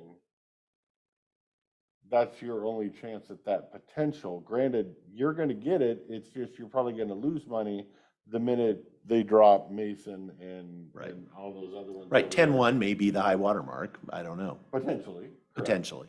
And that's that risk benefit Correct. analysis that has to go on. Correct, but I would also say that if you go dabble, if I don't do anything with the contract, I didn't screw it up. Yeah. If I do something with the contract and you guess wrong, Welcome to the chair. political suicide, and you make. It doesn't matter. There is no political suicide. You make the right decision, what you think, and the politics is irrelevant to it. That's what it I is. have 16 years of experience and I got elected 4 times on pretty high margins, not playing politics. I did what I thought was the best thing. The rest of it took care of itself. And that the Snohomish County, that reduction, that could have blown up if it went wrong. You know, it was a gamble. We didn't know. Yeah, because if we would have said no and they lost the contract. And they lost the contract and we would have lost about millions of dollars. $2.4 million in today's dollars out of, and the landfill, instead of being 9.2, we would be talking about 7.2. Right, but again, my And you argument would have is lost that. I would have lost that. Opportunity cost You don't for, really know. everything because you else. can't- Cause they might have cut their. I know, and you could we be don't 11 know. now.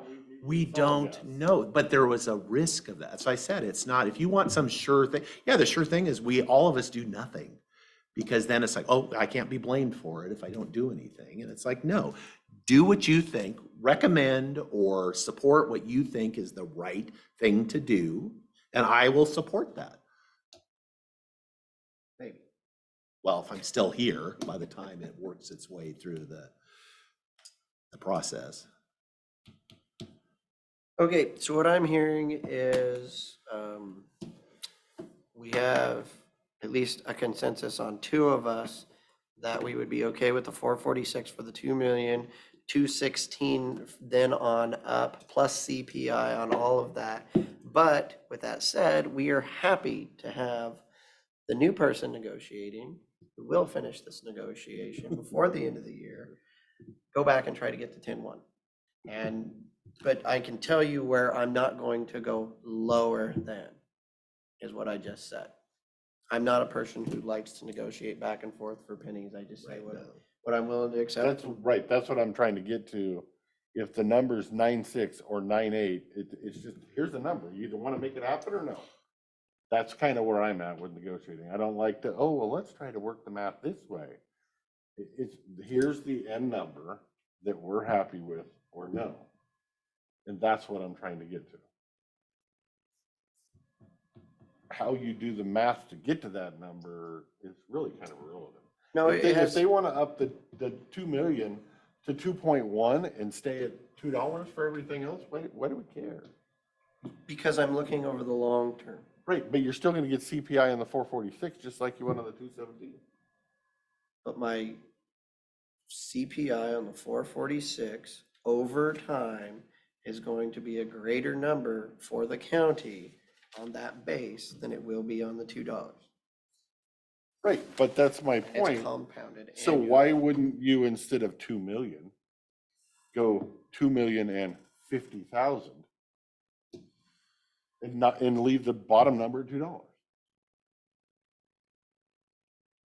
That's my argument. How you do the math in there is really irrelevant if you end up at your 9.6 or 9.7 or 9.8 or whatever the final $1 million number is. So when you say it's irrelevant, there's a huge relevance. And the big part of the relevance is when they go out for these smaller contracts, right? And they know that, say they've lost a few contracts and they're below that, or they're right at that 2 million mark. Right. Now you've got, you're gonna pay this higher number versus the lower number on all new revenue, whether you go over how that's gonna work. There's a lot of relevance in that I'm sure they're gonna look at. I am fine with just making it simple. Because that's what they said, we want it simple. And yet they wanted to keep their CPI, which is fine, now they're paying for it. I don't like, but in the answer, push for the 10-1. You know what I'm willing to settle with? Moving forward, though, saying that there will be no changes to CPI or anything until 2024, no, there's gonna be a CPI every year like there always is. That's Well, non-negotiable. part of it is they're adjusting 2023, instead of doing it on July 1st, they want to start doing it on January 1st. So half of that year, you're postponing your CPI. Let's just put it that way. When does CPI usually come out? July 1st. July 1st. Well, then why would you do it in January? I mean, You want to do it by a calendar year, which I can kind of understand. Because we're on a budget, because it does make it hard, because we budget based on the previous year's CPI. So our numbers are always wrong. Yeah.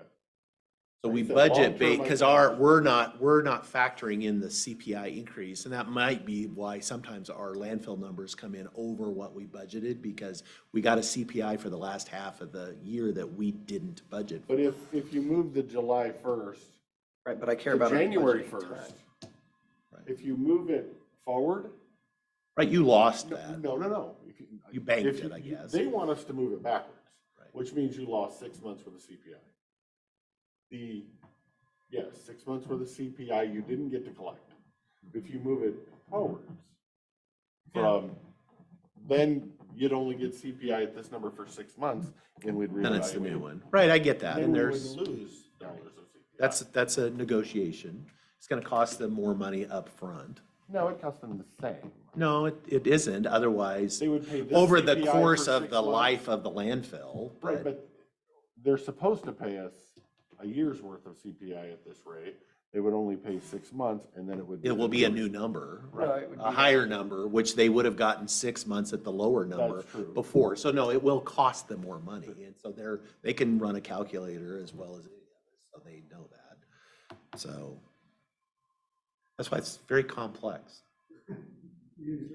Yes.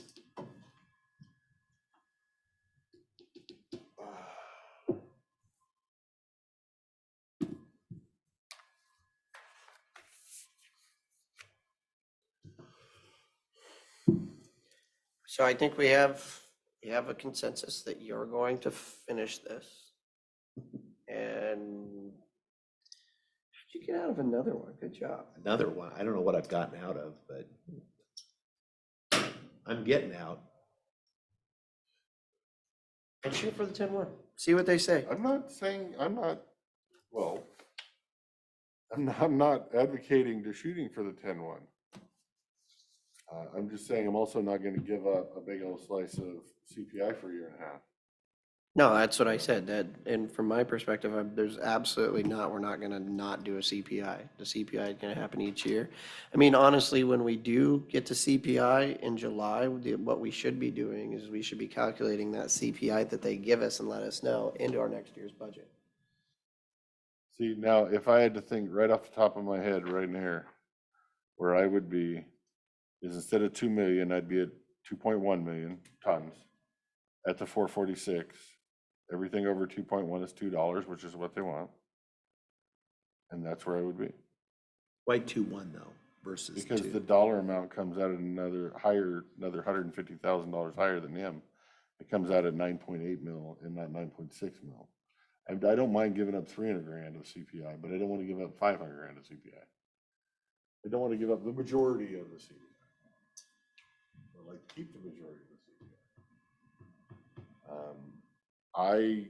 In a way, I look at the contracts that are coming due with,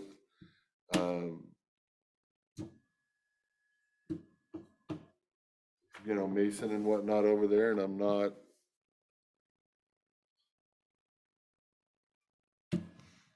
Some of those small ones, I'm not terribly worried about them if they lose them. But I'm also don't think they're gonna lose them. Because whatever you go out to bid for a new contract, they're gonna have CPI adjusters in there to make sure they're whole. And so will whatever company that's going to bid with them. The same as I would argue that the same way they have the CPI adjuster in our contract to make sure that it's whole, there's no way they don't have the same type of CPI adjuster in those individual contracts with each one of those counties that they're doing business with. Now, maybe they're paying us because of the math, 2.35, and they're only getting 2.25. Maybe it's the exact same math. And they're getting CPI from all the counties, they just don't want to pay it to us. That's why I said the $2 has to have CPI. Everything has to have CPI. Oh, yeah, that's it. Okay, I think we beat this horse to Yeah. death. I would entertain a motion to recess for lunch. Did you have something before? I already asked. Oh, okay. He never speaks in public. Mr. Chair, I'd make a motion to recess for lunch. Most of us will be back at 1.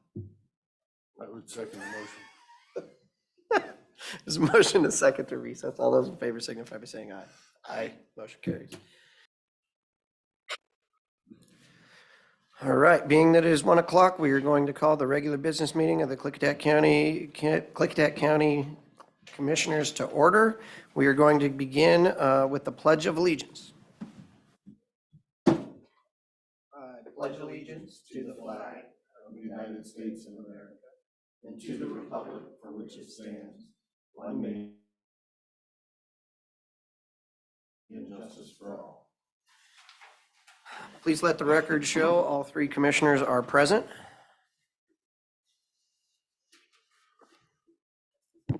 Mr. Chairman, I move that we approve the business agenda as presented. I'll second the motion. There's been a motion and a second to approve the business agenda. All those in favor signify by saying aye. Aye. Aye, motion carries. Mr. Chairman, I move that we approve the commissioner meeting minutes for September 13th, 2022 as presented. I'll second the motion. There's been a motion and a second to accept the minutes as presented. All those in favor signify by saying aye. Aye. Aye, motion carries. Next, we are going to move into citizen comment. Comments will be limited to 3 minutes per individual. As always, we will begin in the room. Is there anybody who'd like to provide public comment? Okay, online. Is there anyone online who would like to provide public comment? And just for the record, we have 2 hearings today, so please do not provide any public comment to anything that will be heard later.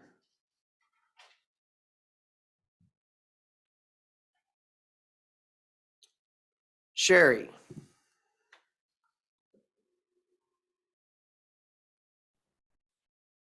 Good afternoon, Commissioners. I thought that there were 3 hearings this afternoon, public hearings. Can you clarify? I thought there was a supplemental budget, decommissioning plan, and the fee schedule. Yes, I misspoke. There are 3 hearings this afternoon. All right, I just wanted clarification and if my time can start by now. I haven't started it yet. Okay, so I wanted to go back to the code compliance complaint for Commissioner Anderson's short-term rental and having a conditional use permit. And I wanted to clarify with our commissioners who say that everybody will be treated the same. And I believe it's Commissioner Sauter who said that the county has not been in compliance for years on requiring conditional use permits for short-term rentals. However, I have on July 20th, 2022, an email from the planning director that states, since short-term rentals is neither a permitted nor a prohibited use, it will require a conditional use permit. So that is your county, Klickitat County Planning Department, requiring me to have a conditional use permit if I would like to use my primary residence as a short-term rental. So to say the county does not enforce this, that is not true at all. The county is enforcing this on me. I believe there are other conditional use permits out there for short-term rentals. I also have another email from another county employee. I'd be happy to forward this all to the two commissioners that are able to handle this situation. And again, I would like to clarify that the county code for the ADUs does state that neither the primary residence or the principal residence nor the ADU can be used as a short-term rental. And a short-term rental is considered 60 or less days in a 12-month period. So I am hoping that the county will take things serious. I do not believe that there should be rules for thee and not for me, since our county is enforcing conditional use permits for people to have short-term rentals. It should apply to everybody fairly in our county. And I would like to remind the two commissioners of how this was found out is when there was an underage drinking party at Commissioner Anderson's primary residence, which he admitted he rents out as an Airbnb. So my code compliant complaint has been ignored. I've sent in a second one, and I hope that the commissioners that are able to hear on this will do the right thing. And again, the county has told me if I want to use my home for a short-term rental, I must obtain a conditional use permit. So the county is enforcing this, and I expect the rules to be played the same for everybody. And we should trust the process. Thank you. Thank you, Ms. Bosque. Is there anyone in the room who would like to provide public comment? Mr. Wagner. My name is Greg Wagner. I'm with CEAS. Mr. Anderson is violating the county codes by operating as unpermitted short-term rental. The code compliance officer has confirmed that he is required to obtain a conditional use permit. But the code compliance officer stated that because there are other unpermitted short-term rentals in the county, it's okay for Mr. Anderson to violate the rules. He is wrong when he says there aren't any other permitted short-term rentals in the county, because Under Canvas is a short-term rental and it had to require to get a conditional use permit, as does a couple of blocks over there is a red house there that has a short-term rental and it has a conditional use permit. And I'm sure there are several others in the county. So to use the excuse that everybody else is doing wrong, it's okay for Mr. Anderson to do wrong, is a ridiculous statement.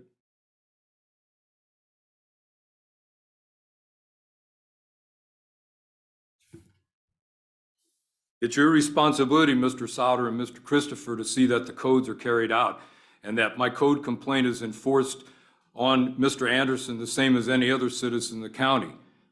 He should not be exempt from following all the rules that any other citizen must follow.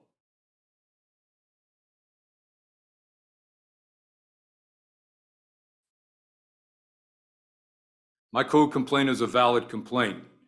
Any other citizen, if I filed it against someone else, it would be enforced.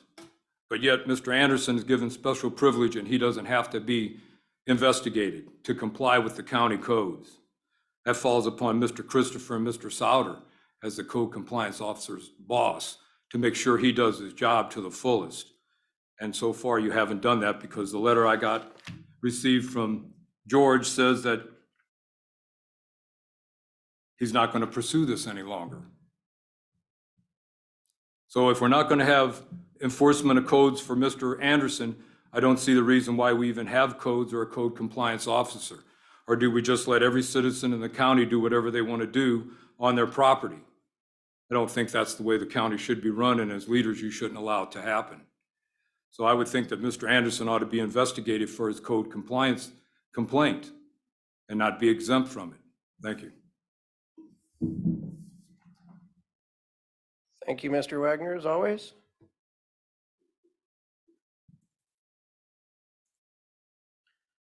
Is there anybody else online who would like to provide public comment? Miss Arnold. Pat, are you there? I'm here. Good afternoon. I attended the Planning Commission hearing, the shorelines. Oh, no, on the critical areas ordinance, sorry. And it was a little surprising to hear the confusion on the commission about what the legal framework is for this ordinance. People had questions about GMA, they had questions about this, and that, and the other. And I know we have the shorelines stuff coming up. So my question is there training provided or required for people who are joining the Planning Commission? And if so, what that is? I know a number of us attended a short course in local planning that was put on by the state, maybe 2017, something like that. But there are resources that are regularly available to Planning Commission members. And I'm wondering what kind of training they're getting. And looking ahead, I would like to bring to your attention that there is a League of Women Voters study that was published a couple of months ago called the Shoreline Management Act at 50+ years, Shoreline Study 2022. It's a really good document. It's, I don't know, 50, 60 pages long, so it's more than a 2-minute read, but it has the history of the shorelines management. It has a consideration of the issues that are before the shorelines, involve the shorelines management now, 50 years after it was instituted.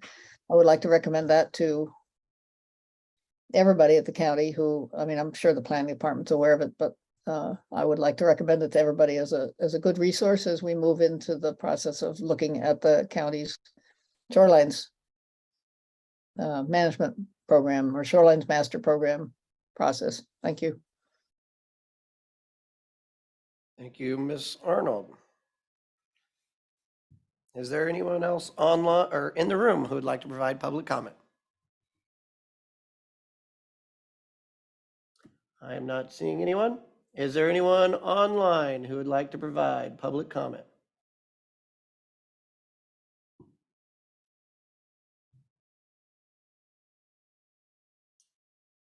(0088) Yeah, this is Delmer Eldred, Goldendale. And I really take exception to the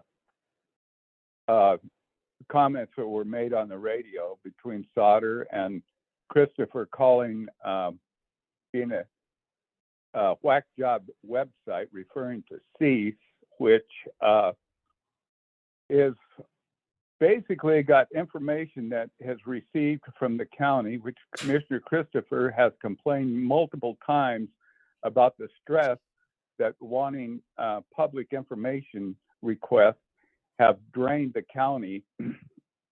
But and then the RCWs that CEAS provides from the state, the Department of Revenue, I mean, the information that they receive. So is the county not reliable place to get the documents from the county are not reliable? The state documents are not reliable. You know, I mean, the things that you guys say that are put on that website are exactly what is on the Zoom.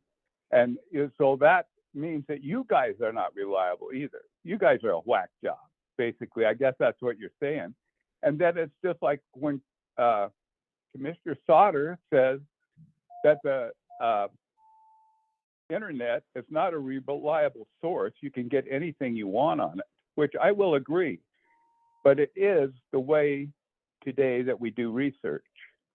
And you got to have common sense and reasoning to discern what the research that you're doing and check it out multiple times, because that's what Greg and Sherry do. The stuff that they put on has references and the hours that they put into research. So calling it a whack job is just a cheap way of trying to, rather than face the people that are trying to protect the future of Klickitat County, is to discredit them. And, you know, that's the problem that you commissioners have.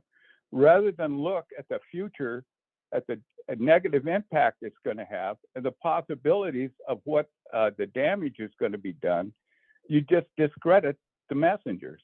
And that's the way, that's a lot better than having to face them and have a town hall meeting.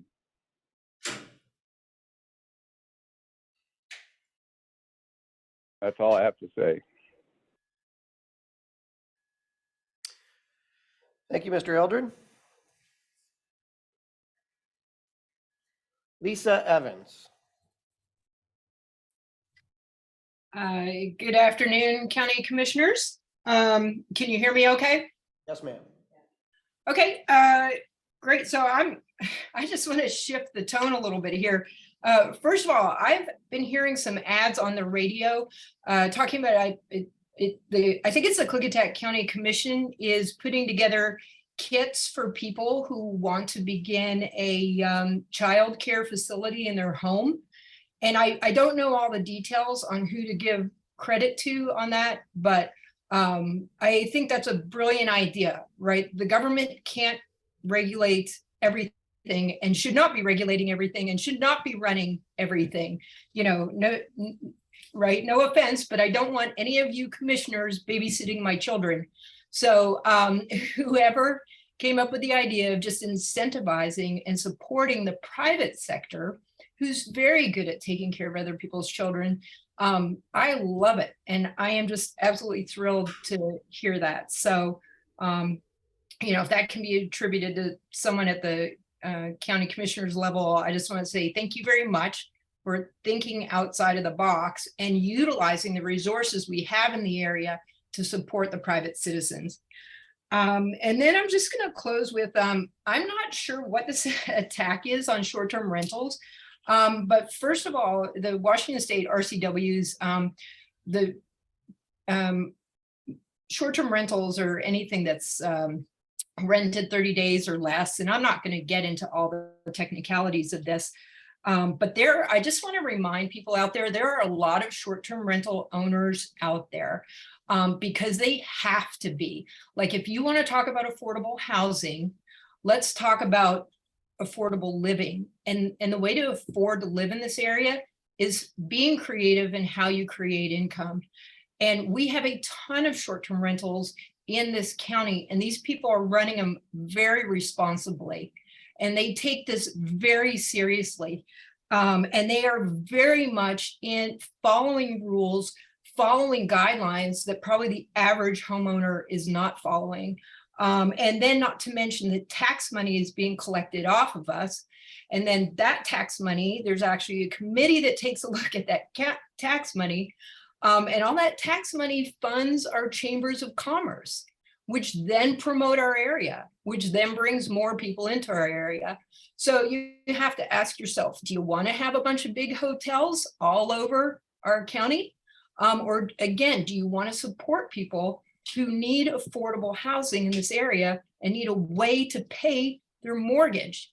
And for a lot of people, a short-term rental, you know, or making crafts and selling it on Etsy, you know, people need other ways to make income outside of their normal 9-to-5 job. So, you know, these people that are, you know, not sure about short-term rentals, I would just ask that you reconsider, because there is a big group of them out there, and this is very important to their livelihood and staying in this county. Thank you. Thank you, Ms. Evans.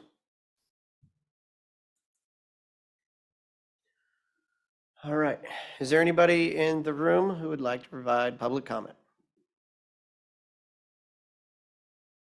And online?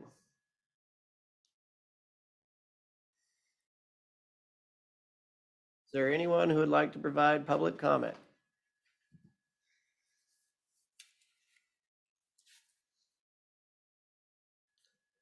Going once? Going twice? And sold. Would either of my seatmates like to respond to any of the public comments that have been raised today?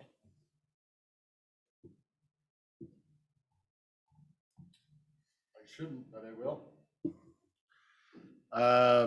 I would say to Pat, good question. I know Moshi does some training, but I don't know how much, but that is a question that I will look into and hopefully have more information. To Dell, the comment about a whack job website was not referring to cease. I dare you and challenge you to go back and listen to that. It was not pointed at cease's website, so if you heard it that way, that's your own problem, not my problem. The problem I have with cease is they tend to take a true and factual word for word statement and twist it around to fit their political narrative, just like all three people who from cease that made comment today did.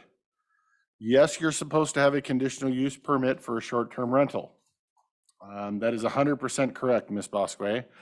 But through code compliance, if you choose not to do that, we do not enforce code compliance on anybody who doesn't want to do that. And Ms. Evans, your comments were dead on. The group that's pushing the packet for the childcare handouts is actually WAGAP. But in regards to the short-term rentals, this is not an argument by the general public that's being had to say that short-term rentals are bad. The argument for short-term rentals is essentially freedom of speech, so we have to hear it. It is nothing more than an activist group that wants to weaponize short-term rentals in order to demonize one of the Board of County Commissioners, if not all of the Board of County Commissioners, because we will not enforce code compliance against one person differently than we do the other 500, and that makes them angry. And I'm sorry, no, I'm not going to enforce short-term rental code compliance to anyone in this county. If you want to go get a CUP, feel free to get a CUP. If you don't go get a CUP, you know what? I'm still not going to enforce it on you because we're going to change the rules. I understand that might hurt your personal feelings because you didn't get to attack your favorite commissioner this week. But you're going to have to just get over it. And again, I've said too much. That's all I got to say, sir. Commissioner Sauter. Ms. Arnold, I would also concur as far as I think training is really important, especially, I mean, for really any boards, as far as we have an expectation when people serve on the Board of Adjustment or the Board of Equalization, that there's some training that goes on so that you know how to, and I know many of the members on the Planning Commission have participated in some training, but I would share your concern that there does seem to be some confusion over the requirements and justification for updating the critical areas ordinance. And we can't require it. These are volunteers, but I think we can encourage folks to take that training or take additional training. Anything, I mean, if there is cost associated, usually there isn't. A lot of times these trainings are free. I also did go through the short course I've been through it three times. Once when I was on the Planning Commission decades ago. And then most recently, I think you're right. I think it was 2017 was the last time, or it might've been the time before. I'm not sure. I would certainly recommend at least that, because that's a pretty generalized training as far as in local land use, as far as how things get developed. But I completely support providing as much training as people want that serve, particularly on the Planning Commission or any commission, that, these are pretty complex issues. So I will have a discussion also. We can have a discussion with the planning director and see if we can, encourage folks to go get some training. I was looking to see if his phone is still on. So Mr. Eldred, I wanted kind of a follow-up with you because I wasn't exactly sure what you were asking, except it was the need for a town hall. So, because, I would agree with Commissioner Christopher. I've never referred to CESA's website or the stuff that's on there as a whack job. I'm not sure where, I'm interested in where that reference came from. But I guess I don't know exactly what you were asking for beyond just the request for a town hall meeting to meet with or answer the citizens, I guess, in regards to solar ordinances or solar permitting of solar farms in Klickitat County. So I was giving you an opportunity to clarify for me. Mr. Eldred. Well, Mr. Commissioner Sauter, every time the facts are brought up to you, and I don't know how many times, but several times you can find anything you want on the internet. That all you're doing is discrediting people that have researched and have the facts. And what I'm asking is a town hall meeting. Let's look at what the future of Klickitat County is going to be with the desires you have to move all these solar companies forward without putting in ordinances or anything that protects the citizens. And I don't know what's so hard to understand about that. I think the citizens and the future of Klickitat County need some kind of protection because these solar companies are a joke. This is inefficient and it's inadequate and it's not going to last. Every country that has had it and has had it for over 20 years are searching for a way to get energy that is reliable and that they can use to keep people from freezing to death in the winter. I mean, so the only thing is, as I'm saying, is that these companies come in and their main goal is profits. Not energy, it's profits. That's what they're coming in for. And the energy that you're going to get out of these, the payback on it is not going to be worth anything. And you're not going to get very much taxes out of it either, because the areas that have got it, if you research, the amount of taxes they get are what they were promised are a lot less than what they get. Okay, thank you, And Mr. so that's why you need a town hall meeting to bring all this stuff out and let the people listen and hear what's going on, and they can decide for themselves, but be able to present the facts and where these facts come from. And I think that it's very important to have a solar conference. As a matter of fact, maybe 2 or 3 in the evenings where people can attend. Okay, thank you, sir. You got more? No, not on that. I think part of the issue, though, is that you are using terms like facts, and those are unfortunately, those are subjective terms. You are referring to things as facts, and I don't think they're basically opinion. I'm not saying they're necessarily wrong or that they're not facts, but that yes, in a perfect world, we all sit down and we have a set of facts that we all agree on, and then we work through those impacts and what we think of that. I don't have a lot of faith that we can get to that starting point to start with a common set of facts to have the conversation. That's the part I don't know how productive it would be. So I'm done. Thank you, sir. Mr. Sauter, well, where do you get your research from? Your friends at the the Okay, solar see, company? again, sir, you're doing it again. My friends at the solar company. I have had no contact with the solar company. That's what I'm talking about.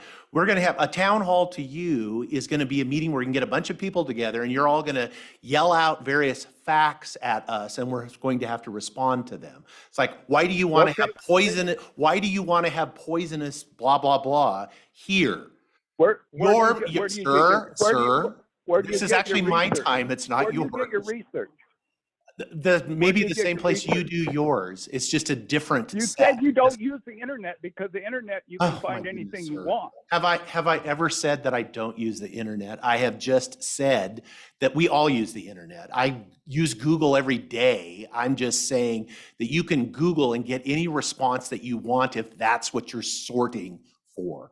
And all of these search engines, they learn from you and they start bringing you facts that support what you're clicking on. And so if you want to click on things that say solar energy is the worst thing since the beginning of time, after a while, that's all it shows you.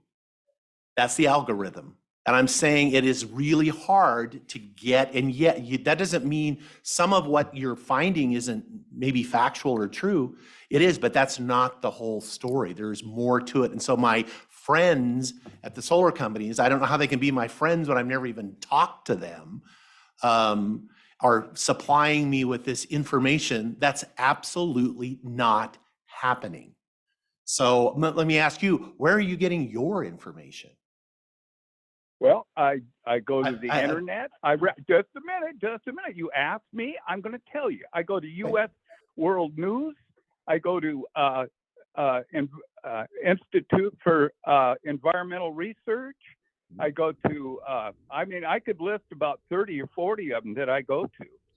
And it's just like Greg and Sherry, but sometimes when they send me an email, I go research to find out if that's fact. And 99.9% of the time, all the research I can find out it is fact. I've even got a hold of the state to check out things that Greg has sent me and that was right on.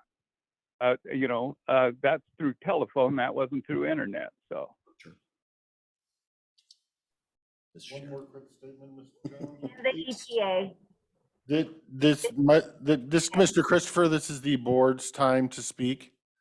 If I was the chairman, I would ask you to mute all the other people, but I'm not. So come January, we will change that. My statement is for Ms. Arnold, and hopefully this last dialogue that just took place helps answer one of your previous emails that you've just sent as to the reason why. Thank you, ma'am. Well, that was ominous. Yeah. Do you want to be a little more specific so Yeah. everybody knows what you're talking Like about? now I don't know. What you're talking about. Public records request the email. Oh. Okay. Pat, having served on the planning commission, you are right. There's been a lack of available training out there. We also went through 2.5 years where there was no training offered by the state. And so we will look into that, and thank you for bringing that to our attention. I'm not going to speak anymore about the critical areas ordinance or the shoreline management act because they are both in front of the planning commission, and that's where they should belong. Ms. Evans, thank you. It's very rarely we hear anybody say something positive about something that's going on in the community or within the county during a public comment period. And I agree, the private sector should definitely take care of everything that the private sector can. With regards to the tax money and everything, can we mute whoever's going? I think there's one more. With regards to short-term rentals, and the code is absolutely not clear about that. And one of those places, and I have put forth and postulated why I believe that it is a permitted use within the residential dwelling that is a permitted structure, and that if you would like to regulate it, because we do have a belief in this county and in this state of personal private property rights, until those rights have been regulated against you or away from you. And that is very simply that, it is to create an ordinance would be to stop you from doing something or to regulate that, which we do in one zone within the county. And that zone is, or overlay in essence, is the accessory dwelling unit ordinance, which when the accessory dwelling unit ordinance was passed, did not include all areas in the county. It was actually over a firm area. Within that ordinance is only applicable if you apply for an accessory dwelling unit. Otherwise, it does not have bearing. It's an overlay ordinance. And I can't tell you guys enough times that that is very simply the case. We have talked about short-term rentals in this county since they were first proposed, or since people first started doing them and they started coming to the attention. At one point, we had a code compliance officer that said that the commercial industrial code would come into compliance due to the short-term rental or because of a commercial nature. At that time, it was pushed back against, and it was said, well, if that's the case, if you do a long-term rental on any property, that would still be commercial in essence, and you would have to put in fire sprinklers and everything else. None of this occurs. We have attempted to work on the short-term rental ordinance that we started over a year ago. This is no different than the other issue that we've talked about, which is where people are living in their motorhomes on their property because they can't afford to live anywhere else. If we took a strict interpretation of the code compliance officer would go out there and tell them, you have to leave. You can't live on your property because you're not allowed to live in a motorhome. The board, this board, the previous board, and the previous board before that said we are not going to take a strict interpretation from this board's level with the direction that the policy is and kick people out of their houses on their own property. We dealt with this last week when it came to somebody living in a tent on their property in Klickitat County.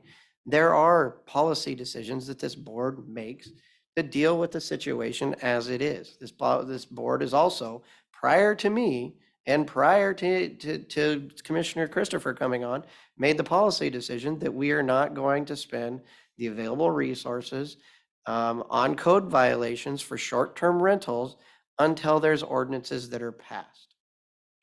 And that was the policy decision by previous boards, and one that I frankly support, because when we have things that your officers, or whether it's planning director or whatever, we all have so much available time.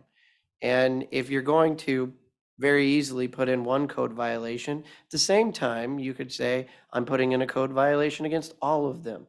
And now do you want our planning director working on critical areas ordinances and the Shorelines Master Plan, and God forbid, updating the decommissioning plan? Or do you want these people to go out there and spend all their time trying to regulate short-term rentals when it's something that we've been trying to work on? If you look at the list of things that we actually have to do and the things that we have our staff doing, there's a reason that we have said we are never not going to answer a public records request. We're required to. What we're saying is that everybody is all in this together, and our employees are tapped, okay? They are working long hours. Many of them work over the weekends just trying to keep up, responding to public records requests. And when you look at all the things that we have to do when you have a full-time job and everything else that you're doing, yeah, you have to prioritize.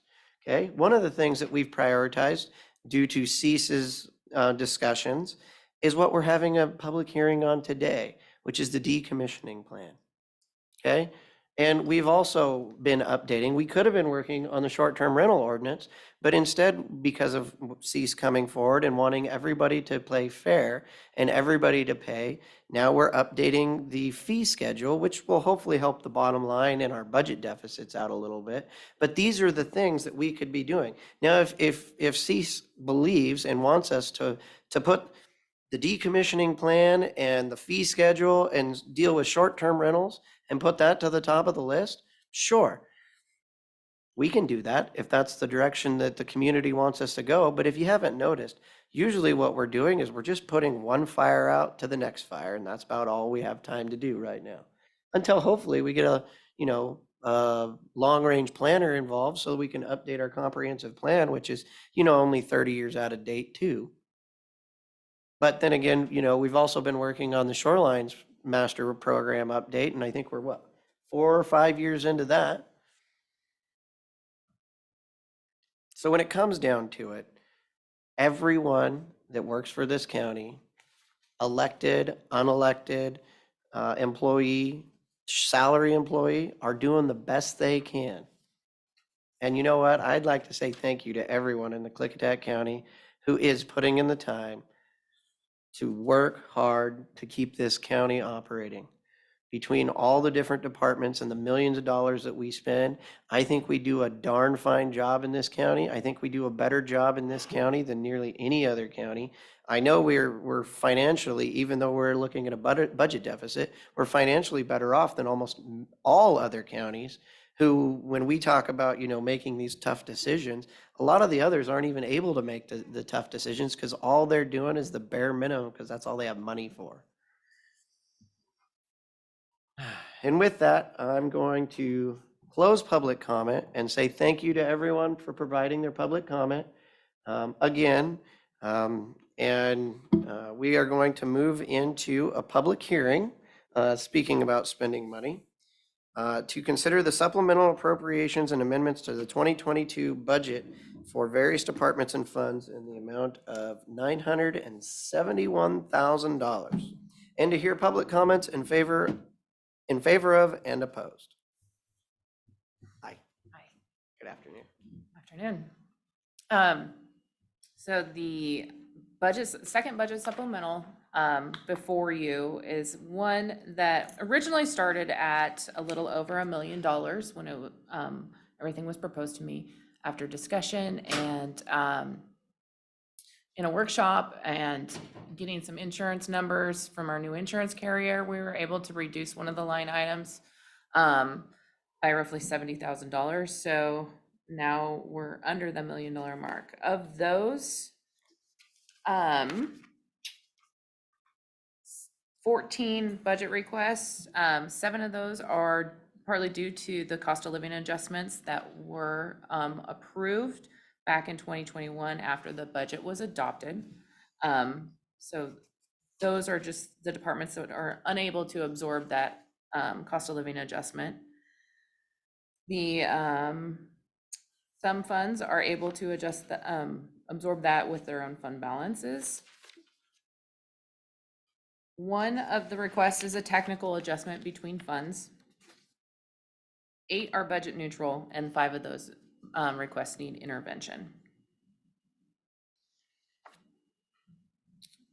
And I have requested, and it appears that behind me are the majority of directors and budget staff, and to help assist with any questions and answers. Okay, we are going to open this for the purposes of receiving public testimony, both in favor and opposed to the 2022 budget amendments. Is there anyone in the room who would like to provide public testimony for or against? And we put out a sheet? Okay, just wanted to make sure. Is there anyone in the room who would like to provide public testimony for the supplemental budget? I am not seeing any. Online, is there anyone who would like to provide public testimony on the 2022 supplemental budget?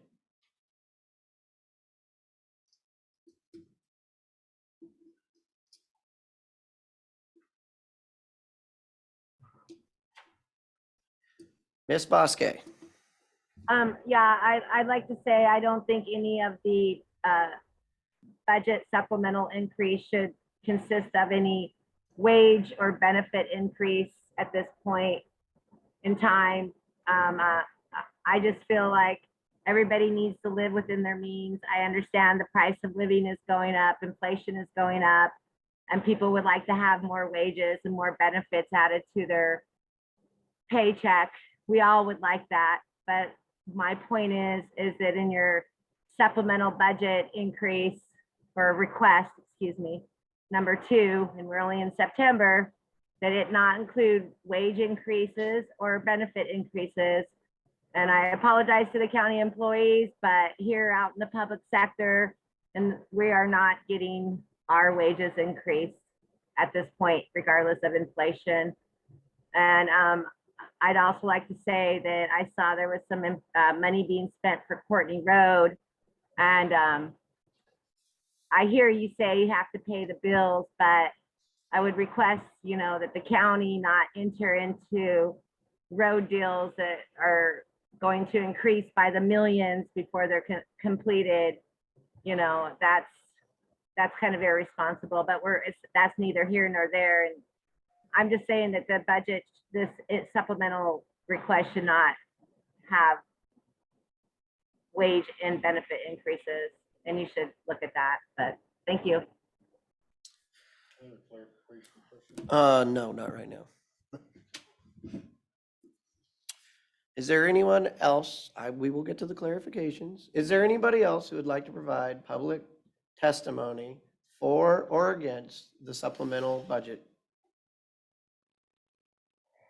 Online? Is that Hello? Miss Irving? I am definitely against the budget proposal. I think you guys have been negligent with the money that you do have. People are making more money than what they should be, and I think it deserves a second look. So, I don't know, maybe you put it back through the grinder and see what else you come up with. So you guys carnivalized the solid waste department, and in doing so, you threw a lot of money away. And I think that is extremely negligent. So where else have you guys been negligent? Yeah, just my 2 cents. Thank you for your comment, your testimony, Miss Irving. Is there anyone else who would like to provide public testimony for or against the supplemental budget? Online or in the room?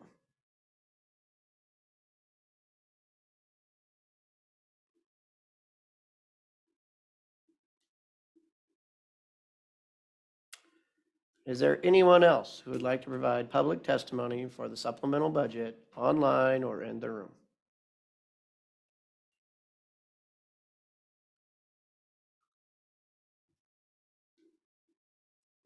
And last chance. Is there anyone who would like to provide public testimony for or against the supplemental budget in the room? I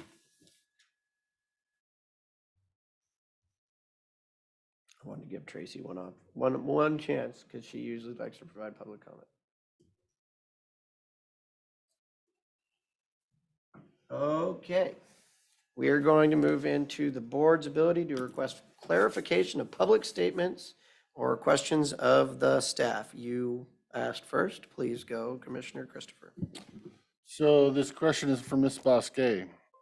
When you said that you're against the employees' wages and benefits going up, I guess my clarification is that last fall, this board gave our employees a 4% cost of living adjustment last October, November. That's what these wages are right here, are the dollars that we gave our employees a year ago. So if you're asking us to not spend these dollars, you're essentially asking us to renege on our agreement with our employees, take that 4% wage away from them, and make them pay it back for the last 9 months. Is that what you're asking? Thank you for clarification, Commissioner Christopher. I did not know that that was a debt that our county already entered into verbally. So thank you for the clarification. And no, I wasn't asking you to renege on a promise. So thank you for the clarification. Thank you, Ms. Vasquez. I had one other question. When you asked about not paying for the Courtney Road project, that is a contract that was made between Klickitat County and the developer, and we are held under the terms of contract And if we decide that we want to breach that contract and no longer pay those fees, I believe that would open the county up to litigation for breach of contract. Is it your opinion that we should not pay those road fees and should go into breach of contract? Thank you again, Commissioner Christopher, for your clarification. I truly appreciate that. No, I am not asking that. What I did want to comment on is that originally the Courtney Road was scheduled to be something like, I don't know, 4, 5, 6 million, and I believe we're up to 8 million now. And I was just asking for in the future if the county could really evaluate a cost of a road upgrade and how much we're charging the taxpayers of Klickitat County for these road upgrades. It just seems that Courtney Road continues to have money dumped on it far beyond what it was estimated to cost originally. And I question why that road has been updated so much anyway. So that's all I was talking about. Thank you for the chance to clarify, and thank you for your clarification. And no, I would never want our county to renege on any promises that could put everybody at risk. Thank you. Great. Thank you, Ms. Buskey. I agree with you on Courtney Road and its cost, but written in that contract is an agreement to pay for overages of service too. So unfortunately, when we sign the contract, we do get to pay a little bit more than we think we were supposed to pay. The last statement I had is not a question for the public, but I would clarify for the people. I guess I'm not understanding when Ms. Irving said that we threw solid waste money away. I look at it differently. When you don't spend money, you choose not to spend money, that is not throwing money away. That is either saving money or choosing to not spend money. That's not throwing money away. Throwing money away, you would have to spend it. We did not choose to spend it, so it's not thrown away. That's all I have, sir. Commissioner Sutter. Thank you. Thank you, Mr. Chair. Couple of questions. Maybe one's going to be a statement that I'm going to be looking for confirmation that I have my numbers right. Since Courtney Road was brought up, I think there is a misunderstanding that escalation in the cost of that is not in the contract, the current, once we finally bid the project and put the project out to bid, we got a bid for that project. Within that contract, there are escalators for certain things that can happen, which they did happen, but there also were things that happened that saved money. And I believe, if it will confirm it, I think it's in our numbers that we got, was that the net actual is going to end up about $110,000 under the budgeted amount. Is that correct? Yes. So there is no escalation. We're actually going to get some money back than what we planned on spending. Now, we did have a debate about that number as far as should we be spending that number at all, and the majority of the board supported doing that. And we did go, but there's no surprise, like there's no supplemental budget for adding, like, oh, the cost keeps going up and we keep throwing money at Courtney Road. We're not. The vast majority of the escalation was simply because of time, because it took so long to get that project permitted that the cost of everything just escalated. And had that project been built, I don't know, 4 years ago, 5 years ago, when we initially had the funding put together and we could have got through the permitting process, it was in the scenic area and that took a bunch of time. Time is money. And that is the primary driver of the escalation in the cost of that project. We can have a policy discussion about was it a good thing to spend the money or not. We already had that discussion and we've moved on, and that will be a discussion that the future boards will have on the next road project as far as is it a good number. So I do appreciate Ms. Bosquet's question about that as far as how that's done. I just want to set the record straight. There's no escalation in that project at all. As far as in the current, we got a bid, they're stuck to it. We're stuck to our part of the bid, the things that they could escalate, they could, but the things that they didn't, we got a rebate back. We're actually net ahead $110,000 for that project. So we will be returning $110,000 to the road fund that we planned on spending. Although we could have a discussion about, since the money came from, some of it was not road fund dollars, but a big, yeah. Anyway, that's a different discussion. But the taxpayers' money is coming back to the taxpayers, or is not getting expended. Yeah, and I would just concur as far as a lot of this with the wage and benefit increases. We're not getting, these are paying for the things that we have already obligated and people have been being paid for starting January 1. That was implemented. And this is just, it's now September and we're getting towards the end of the budget year. The reality is, not a lot, but some of these were absorbed by the departments rather than the full number if we had just funded it on January 1st, it would have been a different number. We would have funded the whole, it would have been a higher number. And by delaying, we're only going to fund what we absolutely have to cover what actually got expended or couldn't be squeezed out of their existing budgets. That's accurate. Okay, thank you. Can I add to that as well? Please. I'm getting the impression that when Ms. Bosque referred to benefits, I just want to set the record straight that this is not new added benefits to employees, that the increases in benefits are ones that we do not control. We do not control our insurance premiums. We do not control the state raising L&I rates or anything like that. So we just have to adjust accordingly. And we don't control whether an employee's spouse who is covered in family and covered under medical, and they have one child, and that benefit is $10,000 a year because it's wife and one child. That person decides to leave the county, we rehire somebody that has 5 kids. Your benefit's a little higher because they have a bigger family, and you can't go tell the employee, I'm not hiring you because you have a wife and 5 kids. So I don't get to control the benefit package. It's just is the benefit package.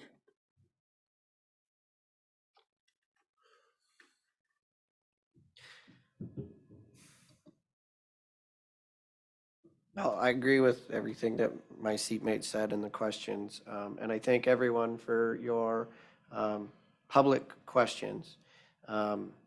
It is interesting that we go through the entire budget process, which in most instances, nobody sits here through.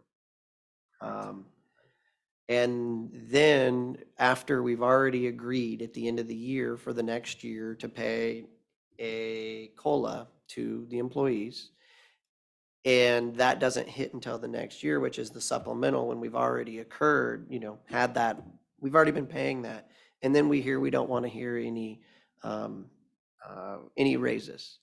The appropriate time to have that conversation, if you think that nobody deserves a raise because we all have to live within their means, that is during the budget hearing process, not supplementals. There's a reason that usually supplementals, you're just moving dollars around. If you get a grant, or if, God forbid, you have to create a new department. It's okay, Jen. Too soon. Way too soon. It's not even there yet. It's not even there yet. That baby hasn't been baked. Yeah. That is not usually that time. We're in a lot of this, it may look like $1 million, but that's just the way accounting works. Usually you take that number and it's about half of that, because whenever you move money from one department to another, you have to know it in both of those. And so that's why these supplementals look so big. And with regards to Courtney Road, we knew when we did the budget last year that in order to balance that budget, we were not going to be able to use last year's dollars for that. We were going to have to bring dollars in later, which is what we've had to do in order to get that last 500,000, because last year we took the $500,000 that was budgeted for the road fund out of the road fund, and that would have made that gap up. With regards to other changes, yes. we're saving money on Courtney Road. That is amazing. When you look at what the other bids came in at, that are probably more forward-looking. While Courtney Road was very expensive, if we look at what it would cost right now with where our bids are coming in 40+% over engineers' estimates, we couldn't do Courtney Road. Heck, we may never be able to do another road if these prices Might be the last one. keep up. You know what I mean? It's possible. I mean, it would, You don't use your own crew for it anyway. right. So with regards to all that, actually, it's within my prerogative. I had one person that was unmuted, Tracy. Usually there's another time for public comment, and I'm opening that up right now. Did you mean to unmute yourself, and did you want to provide public comment? I saw that you've been kicked off a few times as well and came back in. Can you scroll down? Is Tracy still there?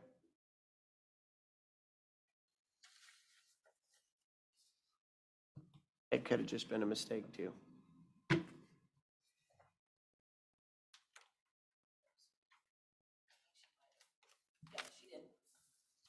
Tracy, did you want to provide public testimony on the supplemental budget? If you're speaking, we cannot hear you.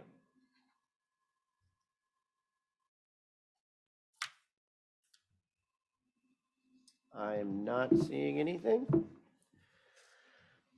Okay, back to, where's my list?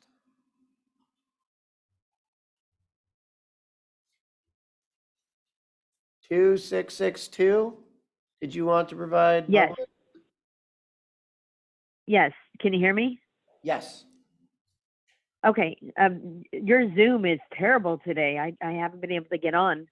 But yes, I did want to just to ask a question, and that is, are the grant monies that you at the beginning of the year don't know you're getting, are they included before the supplemental budget is? You know, such as if they're going to pay payroll or something like that. And also, is there a place to go on the county website to look at those grants and see how they're appropriated?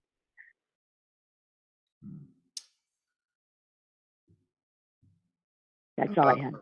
So if we get a grant at the end of the year after the budget has been baked, in order to expend those dollars, we then have to do a supplemental to expend those dollars. And that that happens. That's why we actually have usually 4 supplementals that we do a year, whether to make line adjustments or for new dollars. As I understand it, back in the history, usually supplementals were more money coming in, not more money going out. Don't know if that's always the case anymore, but that's how it used to happen. In terms of where all the grants come in and how they're appropriated, the grant dollars are in the budget in the revenue side for the department of which they're going. So if Natural Resources gets a grant for, what did we hear? Monitoring today, that will go in the Natural Resources budget under revenues. And so that's the easiest place. We have the budget, the annual budget, that's what, 4 inches thick, that has all of that information in it. And that information is the most recent draft budget on the website right now. Mhm. And the most recent draft budget is on the website, so you can go in and see all of the different grants and where all the money comes from. Unless you sit through the entire day's worth of meetings, you probably won't understand what all the numbers and everything means, but you can see where the revenues are coming from and where the expenses are coming from. Any other clarification statements, questions from my seatmates? No, sir. Would anyone like to make a motion unless you feel like you would need a longer? I'm good with it. I'm good with it, but I do think procedurally you need to close the public comment, Oh. close the Close. hearing to further public. Yep. Thank you. All about rules. And 2662 was Tracy, correct? For the record? Yes, All right, thank you, Tracy. I just wanted to get it down on the record. I, Okay. I can't unmute myself, so you'll have to do it for me. It's *6, just so you know. Okay, we will close this public hearing to further public comment and move into discussion. Okay. Is there any discussion? There isn't. We've been through this several times.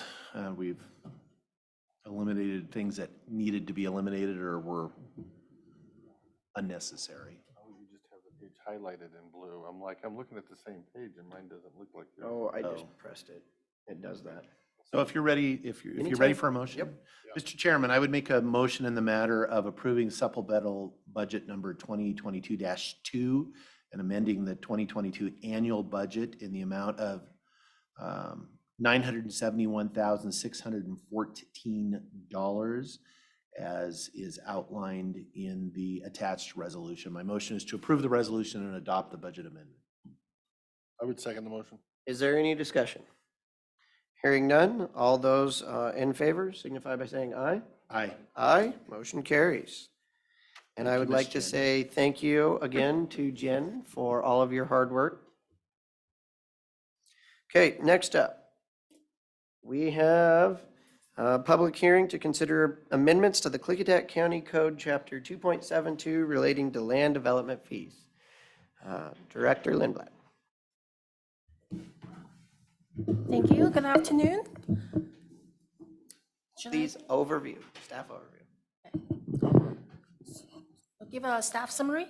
please. Okay. So the county's current development fees were adopted in 2011 to cover the basic cost of processing various land use applications.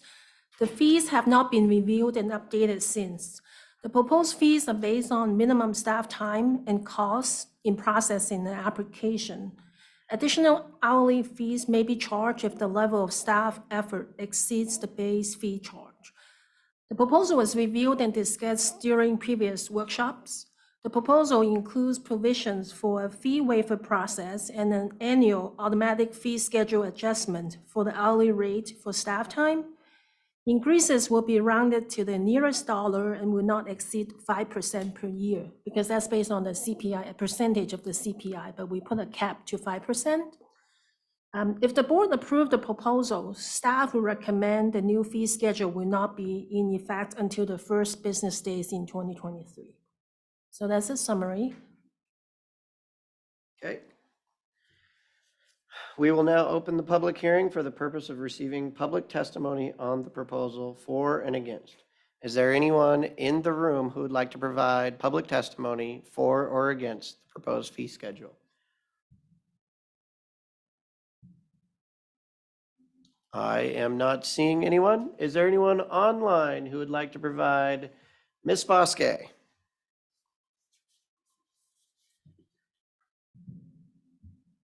Ms. Bosque, are you there? Oh, I don't know where she went. She had her hand up. Okay, sorry about that. I Are you forgot. there? Okay. Anytime you're ready, Ms. Bosque. Thank you very much for the opportunity today to publicly comment. I believe this fee schedule change is brought about from my questioning the county code when dealing with under canvas, and it's a multi-million-dollar project. And I found in county code 2.72.020 projects estimated to exceed $1 million in value. For certain applications and permits provided for and required by the county planning documents, the following will apply. A, for any project estimated to exceed $1 million in value, the applicant will be billed for the county's actual costs, including staff costs, and the fees of the consultants employed by the county for the purpose of evaluating the application and advising the county. And so I question why Klickitat County wasn't you know, charging under canvas for staff time, considering it was above $1 million. And then, you know, Lund Hill came into place, and we all know that Lund Hill Solar Industrial Complex is worth far more than $1 million. These are foreign entities. These are not residents. These are not taxpayers of Klickitat County. And I felt that our county should be implementing the projects estimated to exceed $1 million, even if it was a property owner that wanted to put up $1 million house. That's quite extensive, and it might require, you know, some county staff time to evaluate the extensive project. So, you know, that would apply to that person as well. And since this being brought to the Board of County Commissioners' attention that they were not charging projects estimated to exceed $1 million, the Board of County Commissioners has decided that they would remove the projects estimated to exceed $1 million in value and apply this rule to every project, every house, whether it's $1,000, every shop, whether it's, you know, $2,000.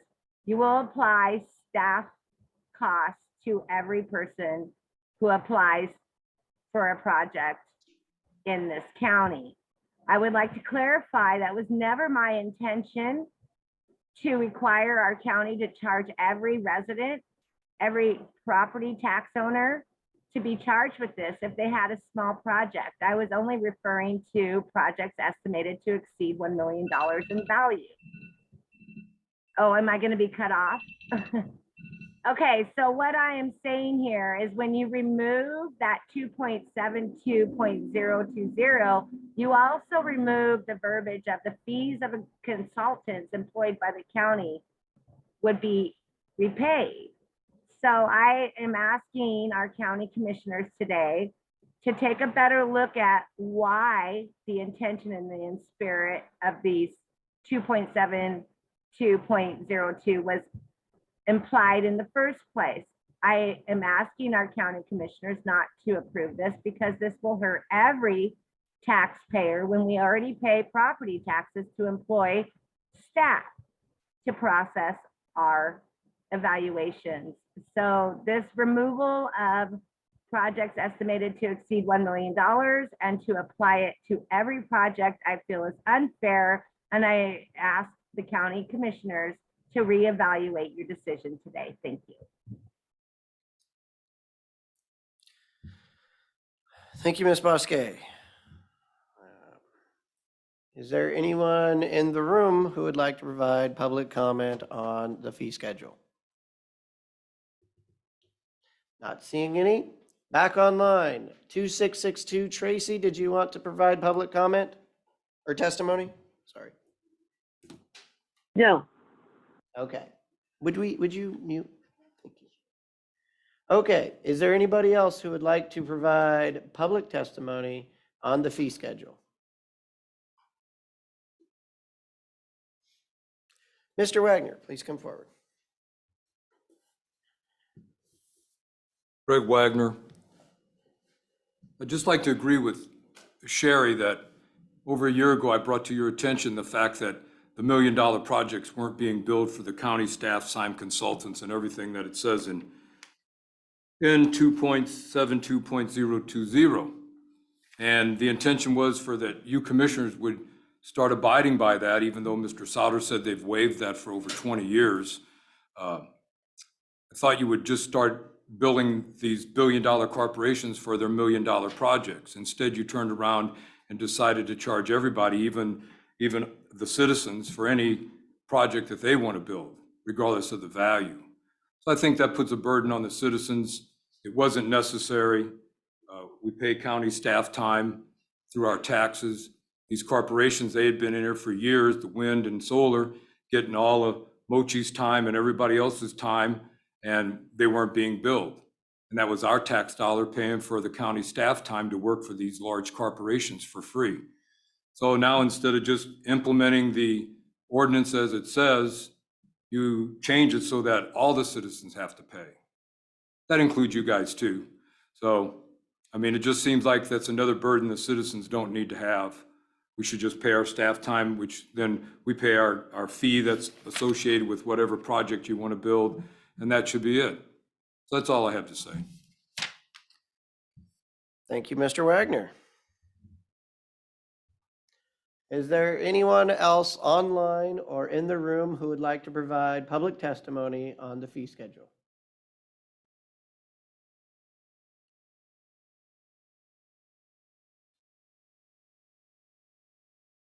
Is there anyone else online or in the room who would like to provide public testimony on the fee schedule?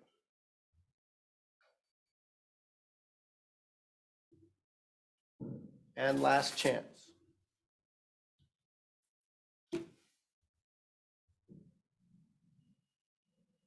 Okay, does my seatmates have any clarification of any public statements or statements made by the planning director?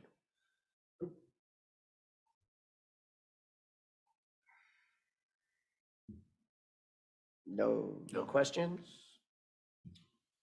No, we've been over this. Okay, well, I will. And this is the public state clarification. When we say that what our tax dollars pay for, that we pay as property tax, payees, what we actually pay for is almost the sheriff's budget. All taxpayers who have come forward with a project that goes through the planning departments have been paying a fee. Doesn't amount to a whole lot, about half as much as it will, but you've already been paying for the fee for what you use. The fees that are paid in the planning department come nowhere near the overall cost of that department. That department costs nearly 600,000, I think, in this next budget. And I think last year we made almost $30,000 in fees. And with the estimate of where the fees are going, we'll make almost $60,000 out of the $600,000 budget. There's been a lot of discussion that not everybody was involved for because it was a workshop, I believe. And that, the county will still be, in essence, subsidizing those fees. But it is difficult, I think, from my perspective, to raise fees on one group, whether it be building and planning, when we know we're in a budget deficit, and the areas where we can increase costs to closer cover expenses, to not do that while we know we're running a budget deficit. And so, as I was under the impression, and this is where the clarification comes from, is that Cease, and Greg and Sherry have both said that everybody needs to pay their fair share. And so we looked at, and so what we did is we looked to see what the actual cost of processing your application as a citizen for a boundary line adjustment would be. And the planning department came up with their best guesses and their best estimates. And that is of about the median rate of what that would cost. I usually, and I don't know why, but didn't we used to say, start out public hearings, whether this statement is opposed of or in favor of? Verify. I know, but it's my turn. It's your turn.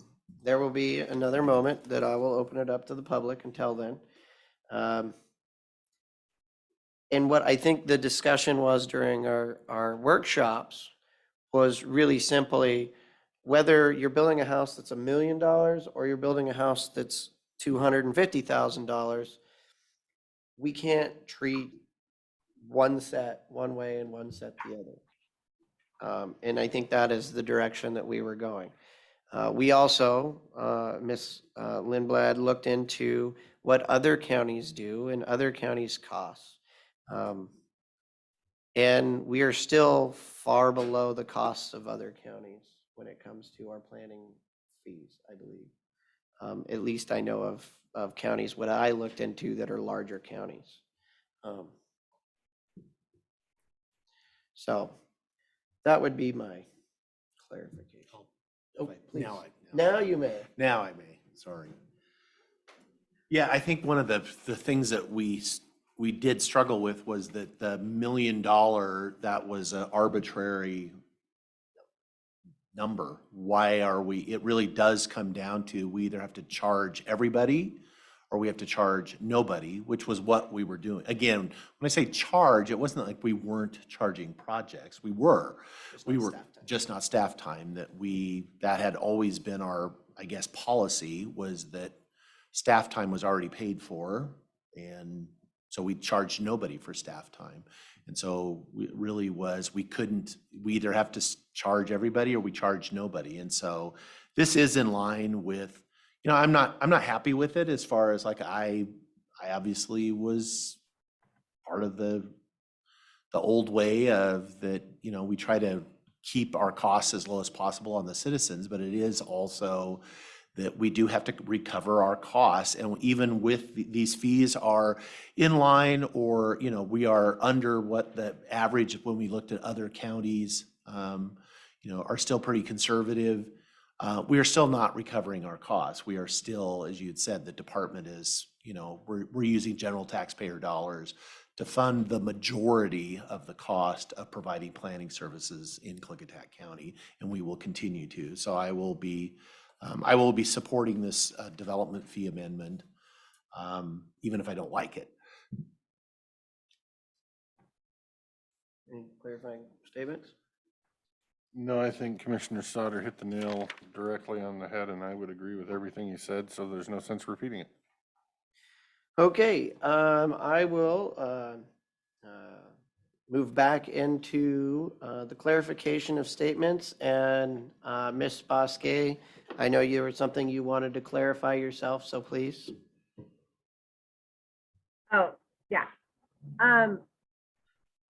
So I wanted to clarify that I never asked for every citizen, every taxpayer to be charged. I only asked for the county commissioners to implement their already code of charging $1 million projects. So I would like you to understand that I did not say everybody must play by the same rules when it comes to enforcing staff time charges for every project in Klickitat County, everything that goes through planning. So thank you for considering that I did not ask for that, and I oppose. I suggest that the commissioners stick with at least $1 million projects. Thank you. Okay, discussion. Is there anyone else who would like to provide public testimony? I'm sorry, I forgot that. Going once. Going twice. Okay, we are going to close the public hearing to further public testimony. Discussion from the board. I guess I'll start. I guess I will say that maybe I'm weird, but I believe in being right. But in being so, and being a follower of the Constitution of this country, that I believe that all people are created equal, and that I am not going to target one person over another person. I'm not going to charge one person more than I would charge another person because I don't like them, or because they're rich so they can pay for it. No, that's not how I operate, and everybody in my book is even and fair, and I will enforce things evenly and fairly across the board, which is all we're doing with this, is charging everybody evenly and fairly across the board. That's all I have. I'm good, already Okay. said where I'm at on this. For the public and internally, with the way that this is written, we've come up with the base fee, which is the average, correct? Minimum. The minimum, well, it's the minimum staff time that you anticipate. And you are going to have job cost or bars, numbers, or We're gonna keep track of staff time. of all staff time at all times? Yes. And are you going to do that with an iPhone app? Are you going to just do it on a piece of paper? Are you going to do it on your timesheet? Or how are you planning on doing it?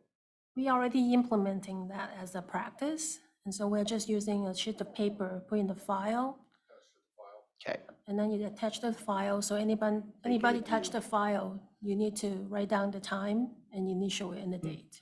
Old school. you Some would, things are dinosaur. okay, old Yeah, school. yeah, I'm okay with old school. So, I don't like it either. Oh, the overall, I thought you meant the dinosaur. No, I like the dinosaur just fine. Hey, you know. No, what I don't like is that if I'm building designing a business plan or just trying to do a short plat for my child, and I'm gonna come in, and I'm gonna pay the minimum, and it may cost 5 times that with the amount of time. That's a huge unknown variable for the taxpayers, and I don't like it. Just because I don't like it, and also more scarily, if you were to apply for something that could be appealed, or a hearings examiner needs to be brought in for, and now you're going to be under that full cost for that. That could get really ugly. And what I don't want to do is I don't want to stifle development, and I don't want to stifle the residents of this county from being able and feeling confident that they can apply for a permit. Because in essence, they're asking to do something on their property that they should, by all rights, be allowed to do. And having that be an onerous cost upon them. And I know you guys are proficient and efficient and professional, and that's not going to happen. But it worries me into the future as costs continue to rise. At some point, some people won't be able to do the things they want on their property because of the overall cost of getting things done. So that's my personal and professional feeling. But with that, I still think we have to raise rates because we have a huge budget deficit in this, as well as many other departments. Is there any further discussion from my seatmates? Hearing none, I would entertain a motion or whatever it may be. Okay, Mr. Chair, I would make a motion, or I would say we have before us an amendment to the land use development fees at Klickitat Code, Chapter 2.72. My motion would be to approve the proposed changes to the fee schedule. I would second the motion. There's a motion and a second to approve the changes to the fee schedule. All those in favor signify by saying aye. Aye. Aye. Motion carries. Thank you, commissioners. Thank you. Okay, we can push the consent and the pay. Before you do a consent, I have a question on the consent for a finance person who's in the room, if that's okay. Sure, go ahead. But you might have to jump up here to a mic to answer it. So in our consent, has the WSU agreement.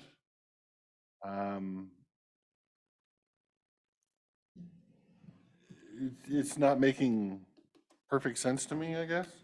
Because under professional services last year, they had 18,900, and now they want 83,000 for a difference of 65,000, but yet this agreement's for 78,000. That all seems right to you? In your math in your head at the last minute? I know, I I should haven't have looked brought at this it. up. I'm trying to pull it up now. Yeah. But What about you guys at all? You want to defer on that? We can pull it. I'm fine pulling it and we can deal with it and give you some time to look into it. I would hate approving something Yeah. that is a little higher than what it should be, Well, because I thought As- it was a smaller number originally, and now it's made itself to be a bigger number. as I understood it, the cost to the WSU, the head of WSU went up some. And then we rolled those dollars that we were paying away. And then now it's under professional services. you know, because that was a position underneath us. It's now underneath WSU. Right. But what I don't see is I don't see a cost breakdown of what is what here, and that's my issue. As far as, So, is there, what did I'm it, was it remembering- actually a wash or not? What I'm We were supposed to remembering save money by last doing year, it. We were well, personally. we are, because what I remember we're not paying last year is benefits. we were paying more than every other county in the state. So by us not doing it anymore and it going through WSU, it's now gonna be paid at the same rate as everybody else. Right, for that staff And position. we're gonna be paying for the hours, WSU is gonna be paying for the benefits. But I thought that number a year ago was 55,000. Was the new cost for the new employee, because we were paying 72 or 75, and now we're asked to be paying 78, so I'm asking, It didn't really go down. it didn't really go down if we're Okay. doing it this way. I'm just losing Wages control and over the employees. benefits. So I guess I might need more clarification. Would you like staff to contact the director and schedule her in next week? And that way that she can explain? Just put it back on the agenda. I don't know. I would like to know the answers to my question. I don't know that we get the answers to my question, but. I can look into that and get back to you. Okay, if you can by the end of the day, we still got another hearing, that would be fine. Or we can pull it, Or and we put can- it on next week's. No, I was consent. gonna pull it no matter what. Oh. I just didn't know if we would get to. I mean, when I read through it, I wanted an itemized breakdown of where it went. And so my preference would be to actually pull it until next week I would like to and see have an itemized itemized breakdown. breakdown of our entire professional services agreement. Yeah, because, or all of our professional services, because again, my question is in this contract, how did we get up to 78,000 when a year ago, I swear to God, she told me it was 55? So, I mean, is that just CPI? They got it from one to the other? Yeah, I don't know. Anyway, that's where I'm at. Thank you. That's number one, isn't it? Is that consistent? Yes, with yeah, it's item one. number So That was pull my one. next thing, is looking to figure out which. Okay, one do we it was. want to, let's skip the consent and, Greg, do you want to go right now or should we have our other public hearing? I just thought you might need to get back to the office. Okay, we are going, He's in the office. oh, look at this. He's in the office. He's got his laptop. He's got his laptop. All right, let's get down there to it. Public.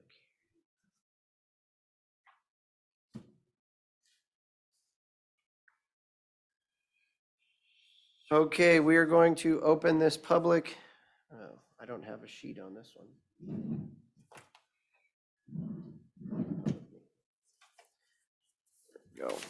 I'm going to declare the public hearing open for the decommissioning plan. I can't use that one. And we will begin with the overview from the planning director. Thank you, Commissioner. So in your packet, I provided a revision to the model decommissioning plan based on our discussions on September 20th, last week.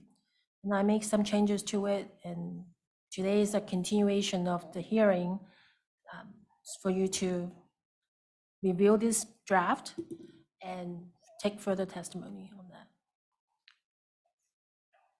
Okay, we are going to open this public hearing for the purposes of hearing public comments in favor and opposed for the model decommissioning plan. When you give your public testimony, please state whether you are in favor or opposed and your name to start off so that we can hear that. Also, we received three emails from Cease that will be added to the hearing, the record, letting everybody know that will be. And so we will begin, as always, in the room. And we have a list. Mr. Barta, would you please come forward?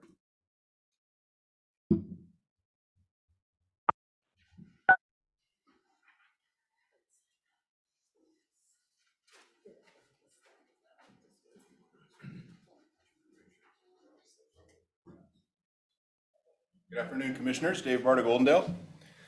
Thank you for the opportunity to continue testimony. I have not seen the revision that I think you guys are looking at, and so I am going to testify as if the changes regarding battery storage are not in there, if that has already been modified, and you can clarify that with the decommissioning. So I would say I'm opposed to accepting the decommissioning plan unless there's consideration of battery storage placed in it, even though batteries are above ground. I would ask you to require the planning department to include specific decommissioning language for battery storage facilities in the Klickitat County decommissioning plan. Battery storage facilities that are shown below would be dwarfed by the proposed storage of the Cypress Creek Carriager project. Picture in the upper left of the ones you have shows what in 2016 was the largest facility in the United States at 30 megawatts. Last I saw, CCR wanted to put 82 megawatts near the top of Hill Road, 1 mile from where South Blockhouse Creek, which goes through my property, comes out of the ground. All the pictures demonstrate a gravel bed onto which the batteries are placed. The separation of each module from the others is its own evidence that there's significant heat generated by each unit. Long term, it's unlikely that groundwater will remain uncontaminated. I'd also ask you to require the solar developer to purchase any property for battery storage outright, as well as a 1/4 mile buffer all the way around, and include that requirement as an update to the EOZ ordinance. As a member of the Planning Commission asked appropriately at their last meeting last week, solar power is such a good way to produce the power, why didn't they simply buy the land? And in reference to Lund Hill and Bluebird, the truth is that the property could have been purchased by the developers for what they would pay in leases in just 5 years. Granted that this property owners would sell them. The EOZ document is clearly devoid of any reference to battery storage and therefore places generations of Klickitat County citizens potentially in harm's way from the long-term use and eventual degradation of those battery storage facilities. So please include some reference to battery storage in the decommissioning plan. Thank you. Thank you, Mr. Barta. And thank you for your testimony in writing as well. Okay. Next, we will go online. 0088. Yes, this is Delmer Elder Goldendale, and I agree with what Mr. Barta has said. And I think before there's any consideration that the companies that are going to install these batteries have to have and provide the county with the means to take care of any thermal runaway that these batteries might have, because that shouldn't be something that the county has to provide. It should be provided by, they're the ones that put it in. They're the ones that should provide the wherewithal to take care of it. And then as far as the decommissioning of these panels, before they can even build these sites, they should have a place that they're going to deal with the waste. They should have a waste facility that they're going to put in, and it don't have to be in Klickitat County. It can be in Borneo or Zimbabwe or wherever. But they should have a place that those panels are going to go when they're decommissioned, and not for us to try to figure out what to do with them. And that's, you know, the whole thing is that, I mean, you take a look at, it was Rebanco, before they could even get a permit to dump garbage, they had to have a place to put the garbage. And if you build a factory and you have wastewater, you have to have a lagoon or a place where that wastewater has got to be contained before you can even build a factory. So I think the solar companies ought to also have the same requirement. And the Planning Commission, I think it'd be very easy to write a provision that has to be put in place before there's any development of materials, of toxic materials that are going to be used. They have to have a place when they're decommissioned that they're going to go. And that's all I have.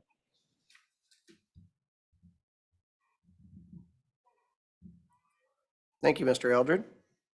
We will go back in the room, and next on our list is Mr. Wagner. Greg Wagner, cease. The updating of the Klickitat County decommissioning plan should be studied by one of the Citizens Advisory Commissions or board allowing them to make recommendations in conjunction with the citizens' recommended updates. Wind and solar projects are notably different and are subject to different decommissioning requirements. Therefore, there should be a solar decommissioning plan and a wind decommissioning plan. To have one plan to address different requirements is inadequate. The current plan is vague, poorly written, does little to protect the citizens in the county. The minor updates proposed by the planning department fall short in addressing the deficiencies and the needed changes and does little to protect the county and the citizens. The updated language needs to be clear, concise, not open to interpretation, and able to withstand legal challenge. The updating should be based on suggestions received from the citizens with no input from the wind or solar companies. No adoption should occur until all the needed approved updates are made. Copies of the current security bond should be made available to the citizens for review prior to any public hearing, comments, or decisions by the board. Updates should be reviewed by the county legal department or qualified legal firm before adoption. A contract should be required and signed by the wind or solar corporation representative stating they will abide and follow by all the decommissioning requirements. This contract must be in effect prior to permitting. If the solar or wind corporation violates the decommissioning plan, penalties should be applied. There are none in the current plan. Any and all costs associated with decommissioning will be the sole responsibility of the wind or solar company. Klickitat County should not be responsible for any decommissioning cost. If the wind or solar company's site is sold to a new owner, they must agree to all the decommissioning requirements, accept all responsibilities, and sign all the required county documents. I have a list of 16 amendments that ought to be made to this agreement here, this plan. No scrap value will be applied towards the security bond. If these companies come in here to do business and they take their wind turbines down or their solar panels out, let them sell it for scrap later and get their money back. We don't need to give them a credit. We should have like 50% of the bond in cash put into a Klickitat County escrow account, 50% in some form, a letter of credit or similar financial security backed by a AAA rated insurer, and to be done prior to the permit being issued. Security bond to be reviewed annually by a qualified county agency, adjusted to keep pace with inflation, labor costs, etc. No lapse in coverage will be allowed or penalties will be applied. Language to protect the county should the corporations file bankruptcy or the corporation is dissolved. Language to protect the county should the insurer who issued the security bond files bankruptcy or is dissolved. Establish a procedure to ensure safe and proper cleanup during decommissioning or in the event of solar panels or wind turbines being damaged, the blades or associated equipment. Decommissioning should begin automatically when the facility has not generated or sold electricity for 6 months. Procedures to ensure proper and safe disposal of all wind and solar equipment. No solar or wind equipment can be disposed of in any landfill in Klickitat County or on any public or privately owned land within the county. Upon decommissioning, all wind equipment will be removed in its entirety. All wind turbine blades, inverters, conduits, wires, poles, meteorological towers, transmission lines, all the associated equipment to include the entire turbine concrete base will be removed. Upon decommissioning, all solar equipment will be removed in its entirety. All steel support pilings, solar panels, concrete bases, conduits, wiring, inverters, converters, meteorological towers, power poles, transmission lines, fencing, and all the associated equipment will be removed. Soil testing should be performed to ensure no toxins or contaminants are in the soil. Soil will be tested for sterilization. Should the soil be found to have toxins or contaminants, the Wind or Solar Corporation will be financially responsible to correct the problem. Topsoil should be returned to the site to a depth of 2 feet. All the holes in the land where the concrete turbine bases, steel support pilings, etc. had existed will be filled and all the land restored to pre-construction original condition. A decommissioning time frame should be established and adhered to by the solar or wind corporations. Financial penalties for delaying decommissioning should apply. If the time frame is continually violated after the financial penalties have been applied, legal action should occur. When decommissioning is complete, no visible trace of the solar or wind facility should exist. And in this document, there should be a glossary of the definitions as needed to clarify all the terms, phrases, and words. This will provide clarity. Please consider these. Thank you. Thank you, Mr. Wagner. Is there anyone online who would like to provide? Ms. Bosque. Good afternoon again, Commissioners. I would like to say that everything that Mr. Regner has just presented to you are concerns that should be acknowledged. They should be considered, as Klickitat County is the renewable energy county of Washington State. And we will be getting more and more solar energy. We need to decide how we're going to dispose of these products. And I'd also like to point out that it's been brought up that the wind turbines have upgraded their blades, and their blades have been disposed of in Klickitat County Republic landfill, buried without being told or disposed of. And I ask that you look into that.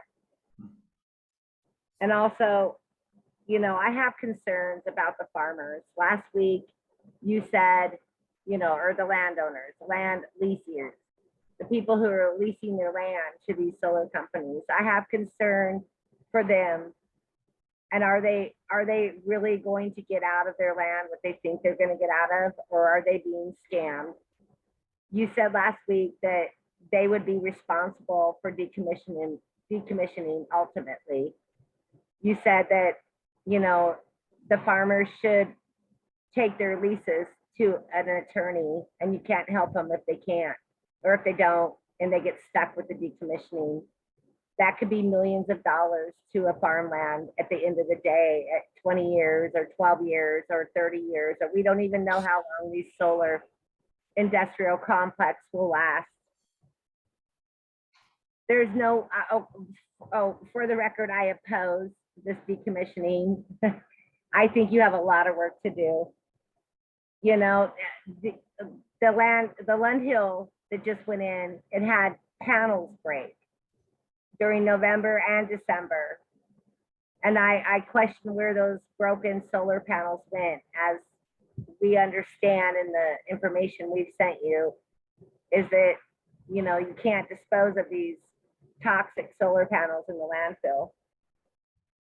So, you know, that needs to be written in this decommissioning, that you're not going to allow these solar panels to be buried and hidden in the canyon that you're going to lease to Republic.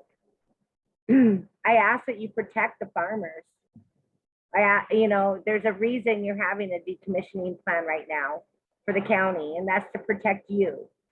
It's loosely written, it's vague, and it really does not protect the county. But the farmers, when you put it on them, that they should have their lease looked at by an attorney, I feel that our county owes them more. So I oppose this decommissioning plan today. I feel that you have a lot to do on this. You have not addressed the lithium battery dangers. And we've provided you information that Morris, Illinois, in October 2021, caught fire. They had to evacuate the town. Is Goldendale ready to do that? We need a better plan. You need to go to work. You need to protect Klickitat County from these foreign entities that do not care for our farmland. They care for their bottom dollar, and they care for their profit. Protect Klickitat County. Deny this decommissioning today and go to work. Make it more specific. Thank you. Thank you, Ms. Bosque. Is there anyone in the room who would like to provide public comment on the model decommissioning plan? Is there anyone online who would like to provide public comment on the decommissioning plan? Oh, please come forward, ma'am. I didn't sign up, but what I understand is. Please give us your name. Oh, Candy Magnuson. You know, you get to see Sherry and Greg a lot because there's other people in the shadows that don't feel like they can come up here and talk, okay? There's people like that. And so I want you to know there's hundreds of people listening to us right now. They talk to us, they tell us stuff. But let's get back to the decommissioning. These companies, and at the planning commission that we went to, public commission we went to, one of the fellows said to us, you know, I was wondering how come these big companies are coming here, leasing the land when they could buy it cheaper. Well, bingo, because they can leave, they can walk. They could go back to the motherland. We don't have money to follow them and get money from them. So this is really, really important what you're doing here, okay? Make sure that the money's in the bank, security is there, because if it goes back to the landowners, guess what's gonna happen, guys? They won't pay their taxes for 3 years and we're gonna get it. This happened to us before on things. So this is why I'm saying, let's do it a little bit better, okay? Thank you, Ms. Magnuson. Is there anyone else in the room or online? 2662.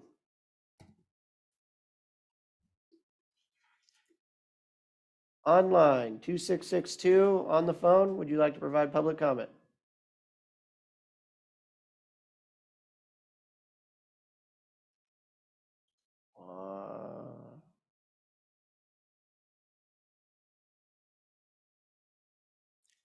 Okay, is there anybody else? Well, it shows that they're unmuted. So they have pressed.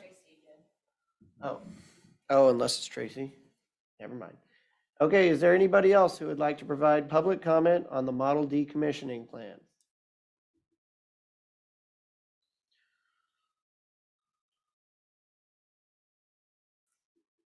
Is there anyone who would like to provide public comment on the model decommissioning plan?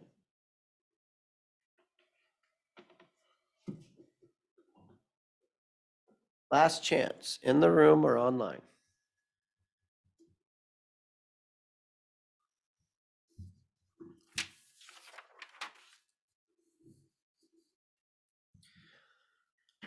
Okay, are there any clarification of public statements or questions for the staff from my seatmates? Please. Ms. Moshi, it is my understanding, and correct me if I'm wrong, that we don't have any battery storage permitted in this county. Correct. As of today, we don't.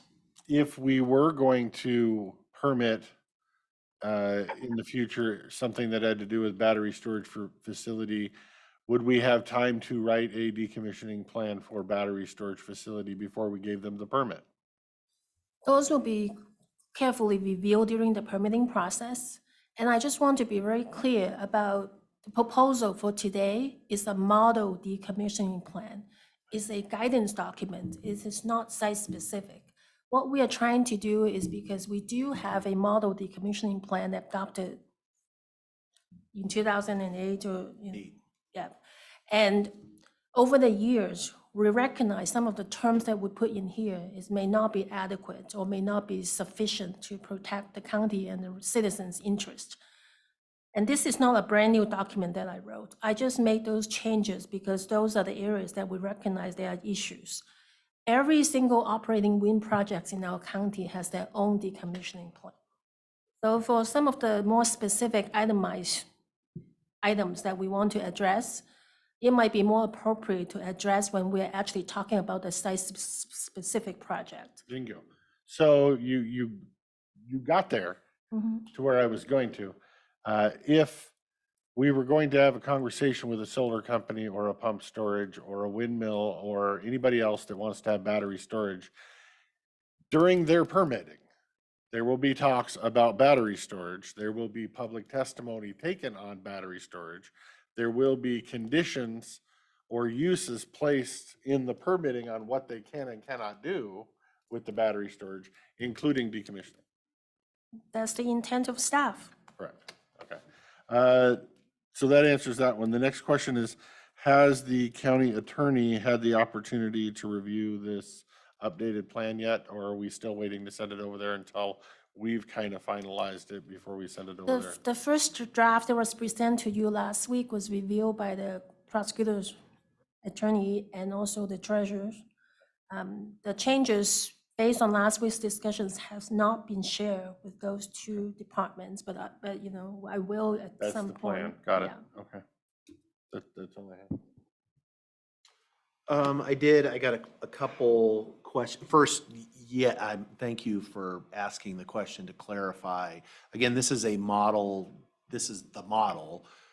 Every project has its own specific decommissioning plan that they have to submit that actually the board has to approve, and they're supposed to be tailored to each project because there may be conditions at one site that's different than at another site, and this is just to kind of give the sideboards of this is what we're shooting for as far as what we want. I mean, obviously certain things are non-negotiable as far as the performance security, as far as what that is, and we can get into that. So I didn't see, and I don't know where the appropriate place about, because I am kind of, and maybe it's more again to the soil testing, as far as there is, I mean, is there a way to put that in the model as far as, because I think that's legitimate as far as, I mean, it talks about, I mean, we have, restore the soil surface to a condition reasonably similar to its original condition.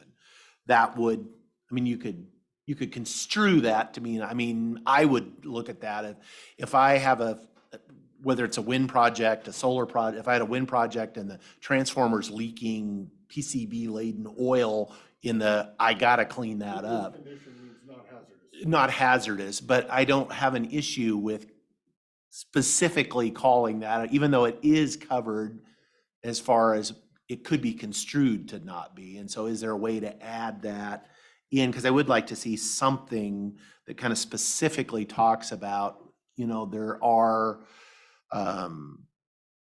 particularly around battery storage, if one of those facilities did leak, there would be the likelihood that there would be toxic materials.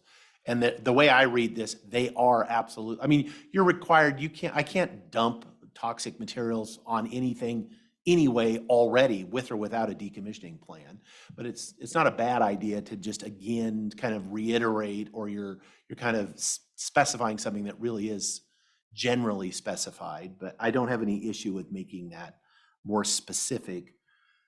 One thing I will say, Ms. Magnuson, I had not considered your comment about tax foreclosure. That is insightful, because there is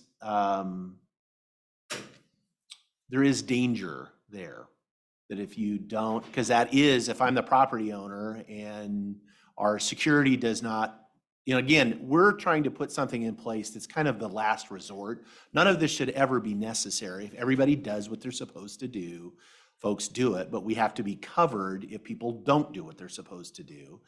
And if things are inadequate and it does go back on the property owner, if I'm the property owner and I'm looking at a big mess, then that would be one way to get out of it, is that I just don't pay my taxes.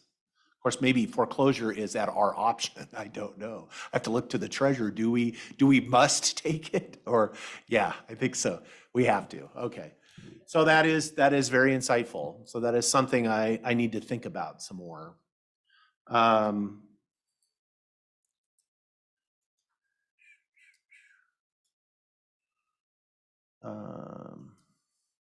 And as far as the change with I know this has been sent, and the treasurer has been involved in the discussions with the security stuff, because I know and I will say, back in 2008, that was what most of the consternation was about, was what is appropriate, what's an appropriate or reasonable instruments to be used for bond credit, whatever it is, to be protected. So I appreciate that the treasurer's been involved in those discussions, and that the most troublesome, the thing that is actually removed from the draft, the one that was basically get your mom to sign a promissory note. Yeah. I mean, basically is what it was, is the parent company said, yeah, whatever they do, we'll cover it, because we have no control over what happens to that parent, especially in the future. So, okay, thank you. My question, Mochi, do we have anyone who's using a letter of credit for their performance bond security? No. Okay, it would be my intent personally that getting a letter of credit from a bank that you have the ability and the wherewithal in your company. What I think we are protecting or attempting to protect ourselves from is a company who goes bankrupt and pulls out. Because otherwise, we always have the ability to go after them if they're not bankrupt.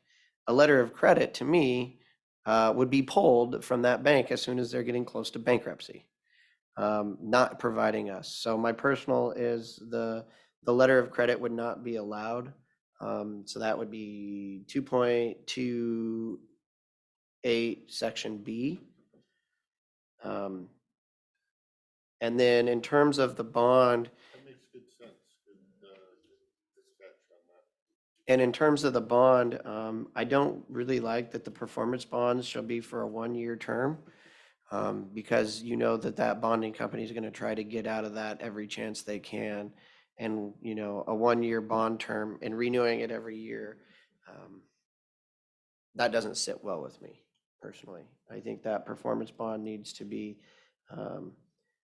in essence, they need to design that performance bond for the life of the project, the estimated life for the project. And then that bond needs to, well, at least that bond needs to cover the value of that decommissioning of that project. Saying a 1-year performance bond doesn't really cut it for me, but if somebody can prove to me that would still protect the county and the citizens and the residents, I could change my mind on that. Again, this is a model decommissioning plan, but with that model, I don't want to allow, that's what we're truly trying to do. In most of these instances, because the companies are so large, if these companies are going bankrupt, well, don't worry, nobody has power.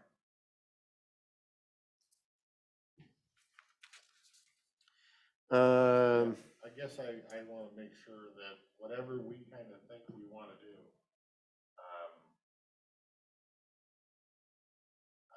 I preach it, so I better practice it. There's things that are not in our wheelhouse. I am not an expert in finance. I'm going to ask for the opinion of my expert in finance. I'm not a lawyer. I hire one when I need one. I don't pretend to be one. And so whatever we think we're going to do, I want to make sure gets signed off by the professional. Excuse me, but I can't hear Dan. Well, somebody is there. I'm done. Please ask Commissioner Christopher to turn on his mic. He just did.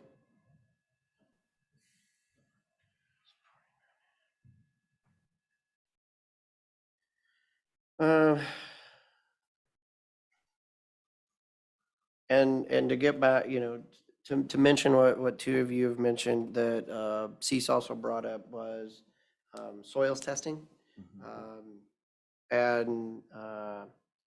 And restore the soil to the surface to a condition reasonably similar to its original condition. I have flown over many of the wind towers in multiple states, and quite a few of them are leaking oil down the side of them, gear oil, especially in Oregon. And if you do your research, there's one set that has a really big problem, and that is just south of us.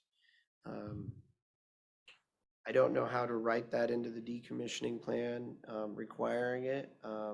But if we can put in there, in the model decommissioning plan, that a professional company would do a review of potential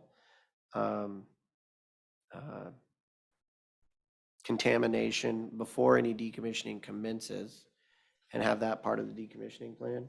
Well, I would, I guess, argue with that if you're worried about soil contamination, every time you update the decommissioning plan every, say, 5 years, you make that a condition of that 5 years is to come out and take soil samples. Because if you have a problem, you don't want to wait till the end of 30 years to find out how big it got. If you actually think there's going to be toxins leaching into the soil starting in year 5, why would you want to find out about it in year 30 and not in year 5 or year 10 or year 15? Right. So that way you could address the problem in year 5 and not 30. So if you're going to think it's a toxic waste dump, we need to do soil samples every 5 years when they come out to do everything else. Okay, I'm curious, do we have ability in our current, where it's not in the decommissioning plan, but it's in their permit, as far as, or is there a way on future projects? Because I would assume I get a permit to build something. When I build it, the assumption, if it is now leaking oil and whatnot, there should be some trigger that beyond maybe the decommissioning. I mean, I'm trying not to do too many things with what, it's like we want this other stuff over here. I don't know if that's the place to put it, or is it at the permit in the beginning? Site specific, yeah. Because I would agree, if there's an issue, I don't care what it is. I mean, if there's an aluminum plant and it's leaking stuff into the ground, that should be, I can't imagine that we don't have authority now to Pull the permit or do something, that you're out of compliance with your permit, because you can't get a permit to pollute. But right now, we do not have anything in our permit to have the baseline for soil condition. Because if you really want to know if there's any contamination, you have to establish the baseline. So to me, that's a part of the permitting process, that we need to address the soil situation. And then we could potentially put in as the conditions of approval that they need to provide a report, every 5 years, 3 years, whatever the case may be.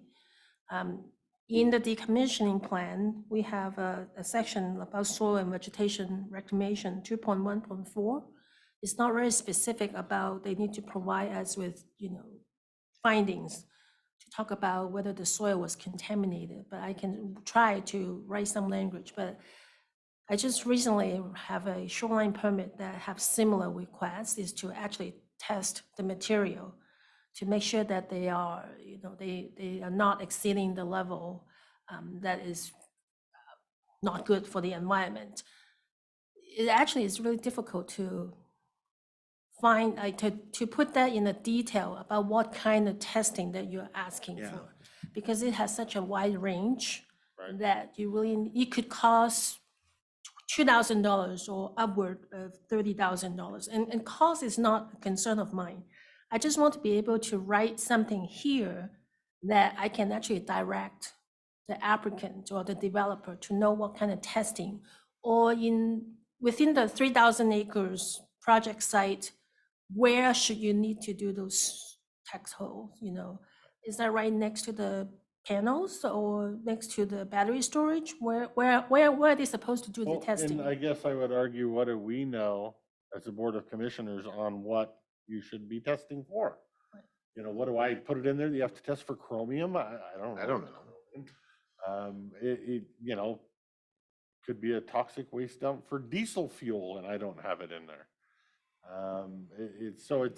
That's the problem, I guess I'd say, when you look at the model decommissioning plan and trying to plug too much site-specific stuff into a general model, it makes it hard to do. But I'm just saying, if you're worried about environmental toxins of soil, you need to set it up that they've got to check it every so often.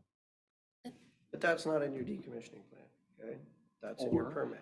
So what I was speaking towards is, in the decommissioning plan requiring soil testing for anywhere that's been known or potential to have leaking hazardous. So that would be around any transformer, around the base of the towers. But again, the base of the towers, you're gonna remove and excavate all that. Remember, you gotta pull that out anyways down to 3 feet.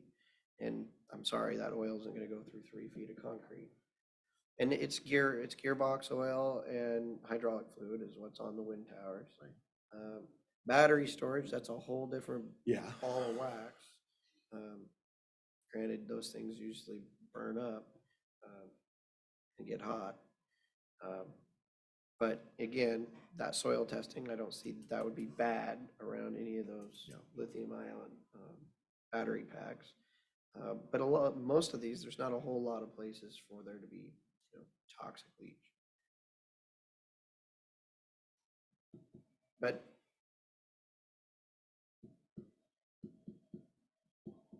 right, we're only talking about the decommissioning though.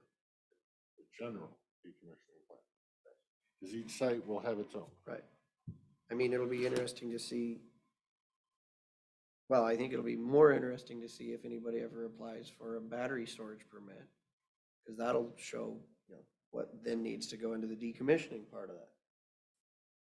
But again, we haven't seen a battery storage permit. And just for the record, because everybody asks, yes, on the battery storage, I have many questions.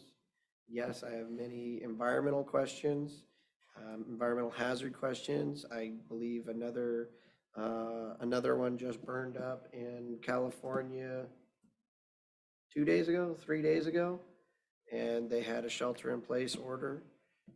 In that, I would, when a plan comes forward or somebody comes forward to say they want to do this, I want to know how far was that shelter-in-place order? How far can that toxin go? What does that look like?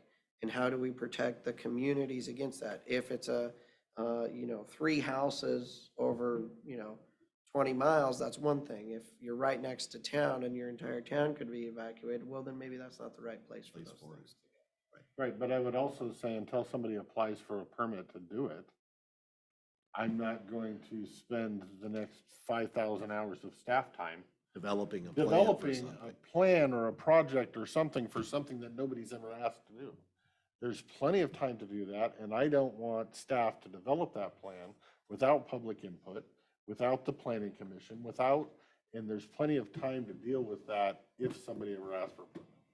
Well, I would expect that anybody who wanted to put a battery storage facility with multiple megawatts of power would go through an EIS. So there would be scoping in which all of the questions I just asked, on top of all the other questions, would come up, and those would need to be answered by professionals with models and all that figured out. I'm just saying that for my purpose, from that direction, because I know this is the fear that everybody's bringing up, is the decommissioning plan is at the very end.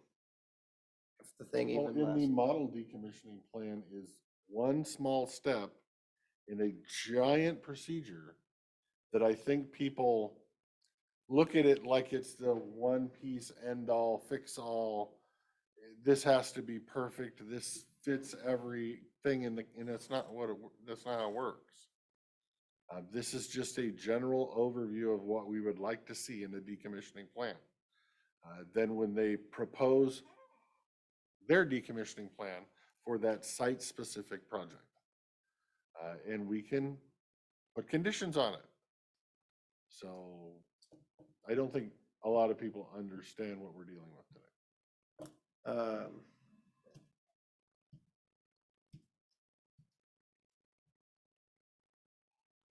How did my seatmates feel about the letter of credit? Is that? I don't know. I would actually defer. I would like to hear from the experts in that stuff, whether that is how safe, not safe, is it? The Because way again, I'm you not. worded it, it sounds very logical, Mhm. but that's why I said I want to leave it to the expert and see if they have your same opinion on that.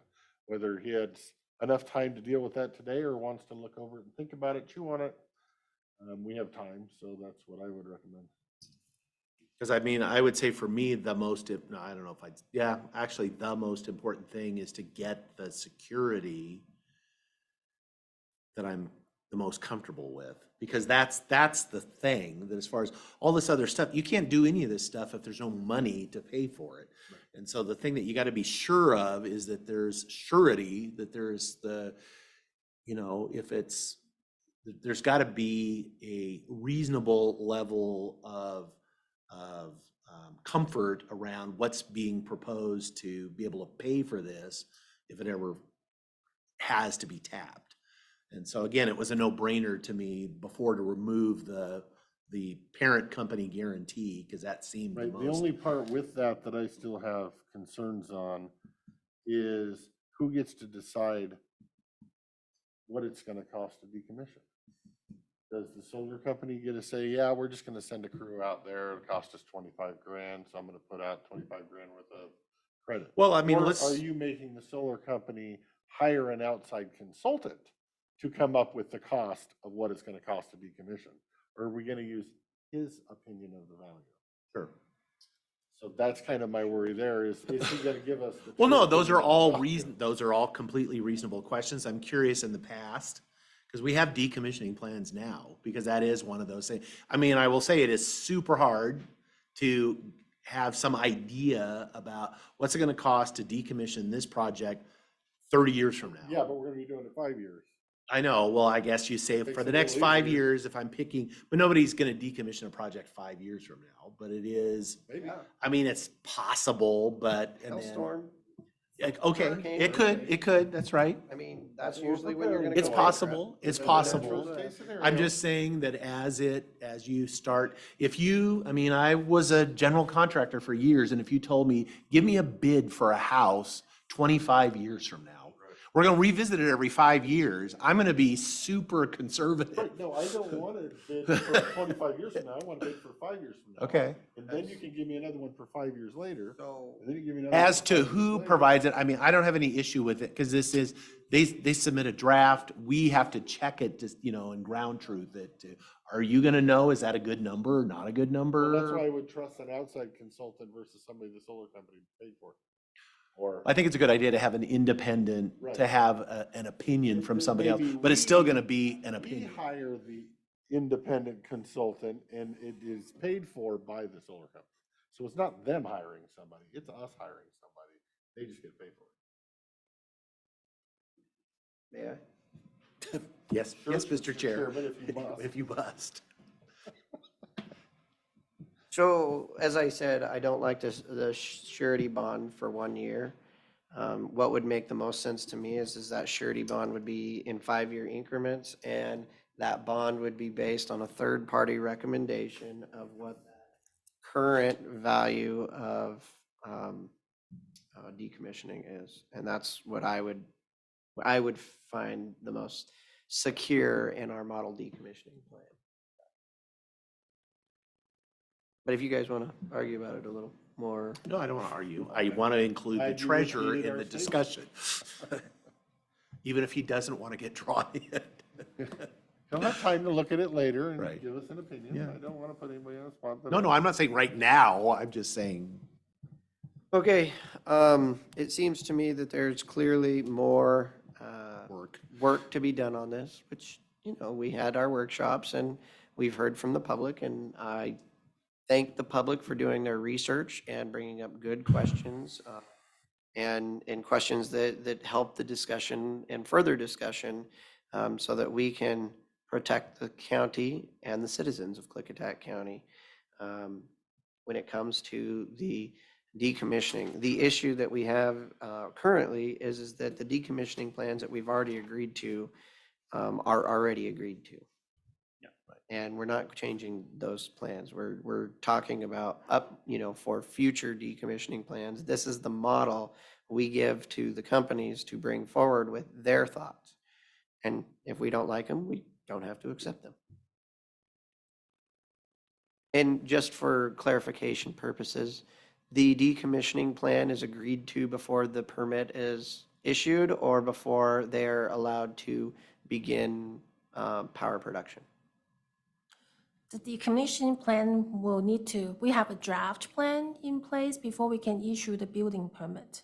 Okay, Traditionally, we do not have a decommissioning plan when we issue the land use permit. It's a condition that they have to work on the plan. so then it's before they have operation, it has to be finalized before they begin operations? So we will have a plan that they submit for our approval before building permit issuance. And that is not the final plan because right now, under the current model decommissioning plan, they still need to work out the form of financial security, and they start funding the decommissioning costs anywhere from the 5th to 7th anniversary from the commercial operation. But that is being changed under the current proposal to 30 days, minimum 30 days before any kind of construction activities. And so I would envision that it need to be changed, and the company will need to know. Got it. Okay. All right. Well, if somebody does propose a decommissioning plan and we have not updated our model, at least you know what we're looking for. Yes, we do have one pending project working in the pipeline, so just to remind you. And just to remind you, this is what we're going to be looking for when it comes before us. Right. Well, hopefully we'll have this one knocked out, but I would recommend that we continue this at a later time when we look at the proposed changes that we've proposed today. Okay. Does that work for my seatmates? Sure. All right. Would we like to continue this hearing?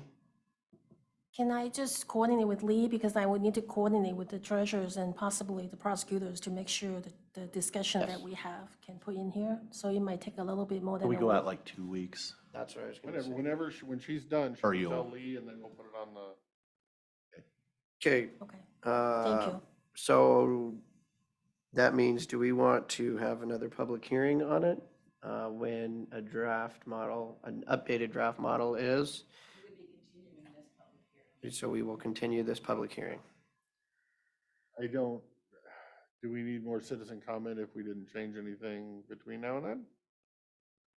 Are you opening the same thing to comment, or I guess we're amending it now?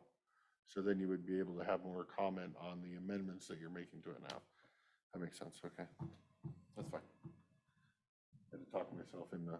So which one did you decide you wanted? I don't He care talked if there's himself more into a circle. public comment. Right, no, if there's more public comment on what we just talked about, because they haven't had a chance to tell us, that we're wrong for doing whatever we want to do, or we're right for doing whatever Okay, we want to could I hear a motion to? Mr. continue this Chair, public I would make a hearing? motion to continue this public to a date to be determined in consultation with the planning director and the PA and the treasurer. Obviously, that date will be published in advance so that the public has an opportunity to watch and participate.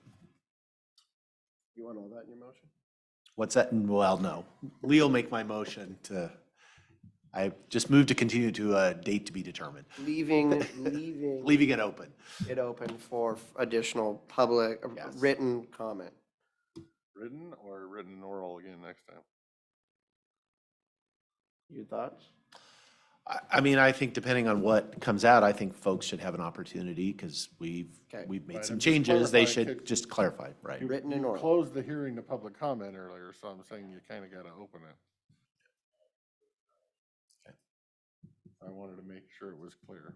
So, no, that's fine. I would second the motion. Okay, there's a motion and a second to continue this public hearing for both written and oral comment at a future time to be determined by the parties involved. Is there, all those in favor? Aye. Aye, motion carries. Thank you Thank so you. much. Moshi.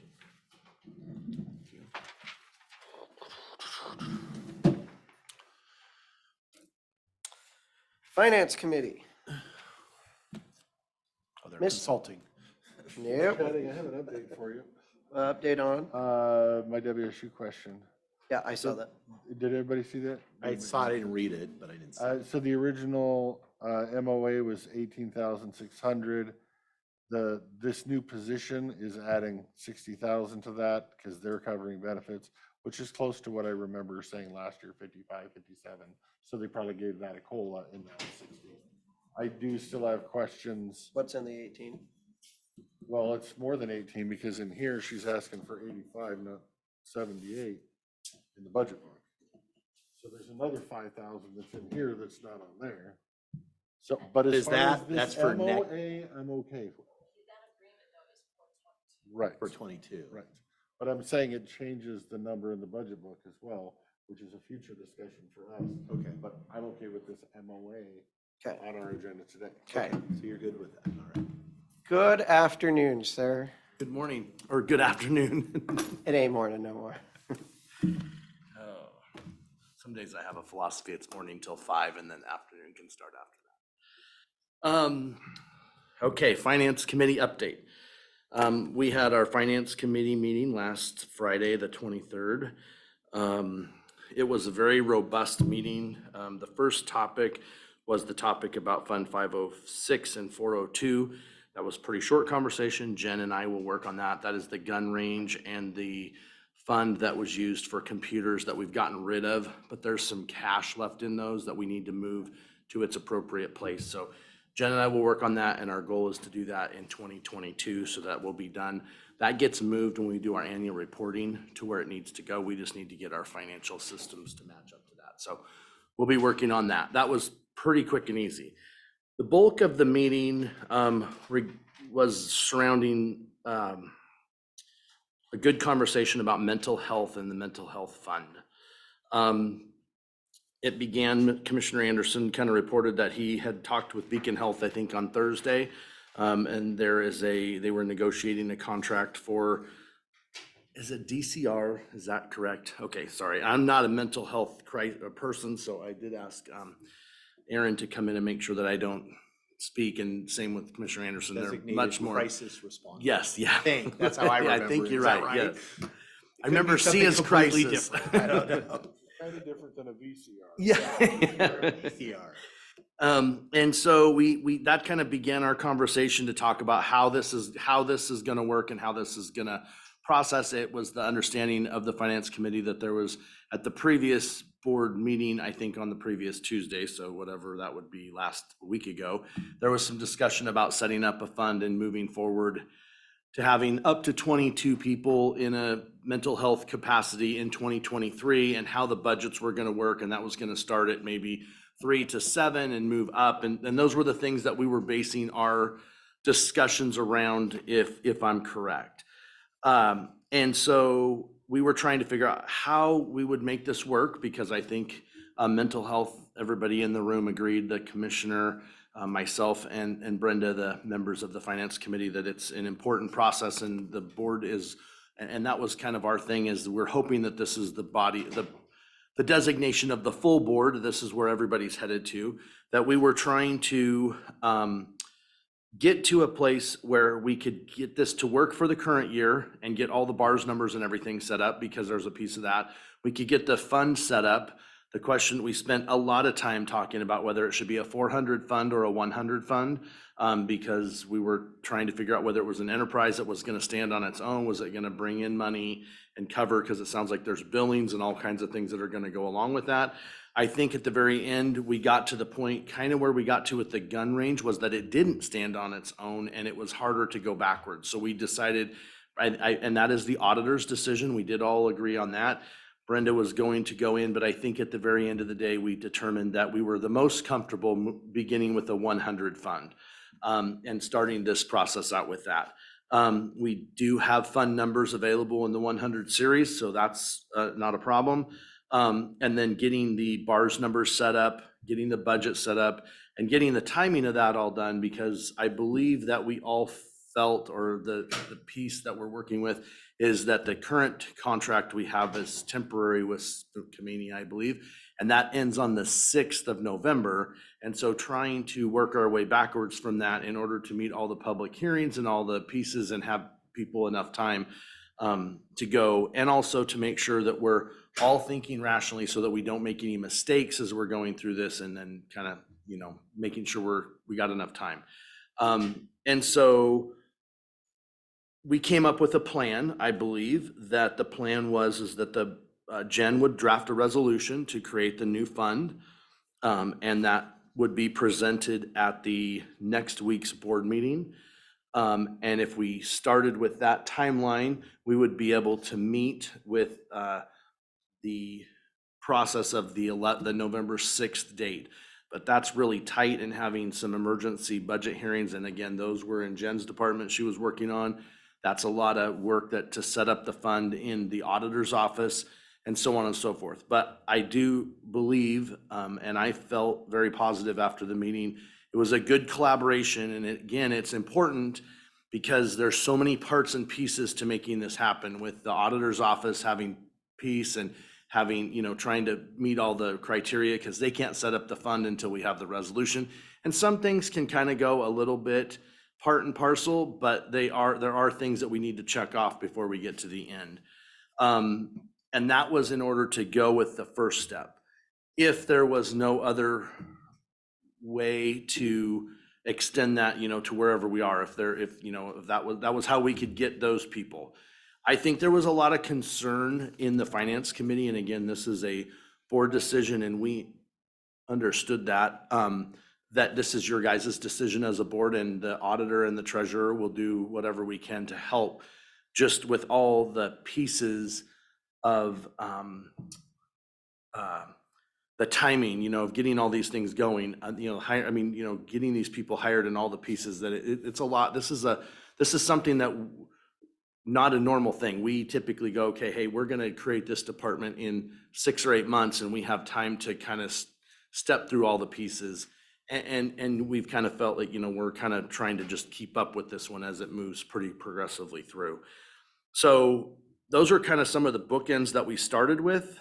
Again, I want to report to everybody. Jake was there as the board representation, and I think that's kind of where we're headed, and I think that will work, and kind of going out there. Then we would have the second piece of that would have to be into 2023. And then there's some pieces that we would have to get in place so that we could have that to be part of the 2023. The discussion in the finance committee meeting was that could be up to 4 million, I think, or some large number like that. And as we were going through, but there was a lot of uncertainty because it sounds like there's a lot of approvals that need to happen and contracts that need to happen and so on and so forth. So we were just trying to get the structure set up with where that's at. Let me see my notes.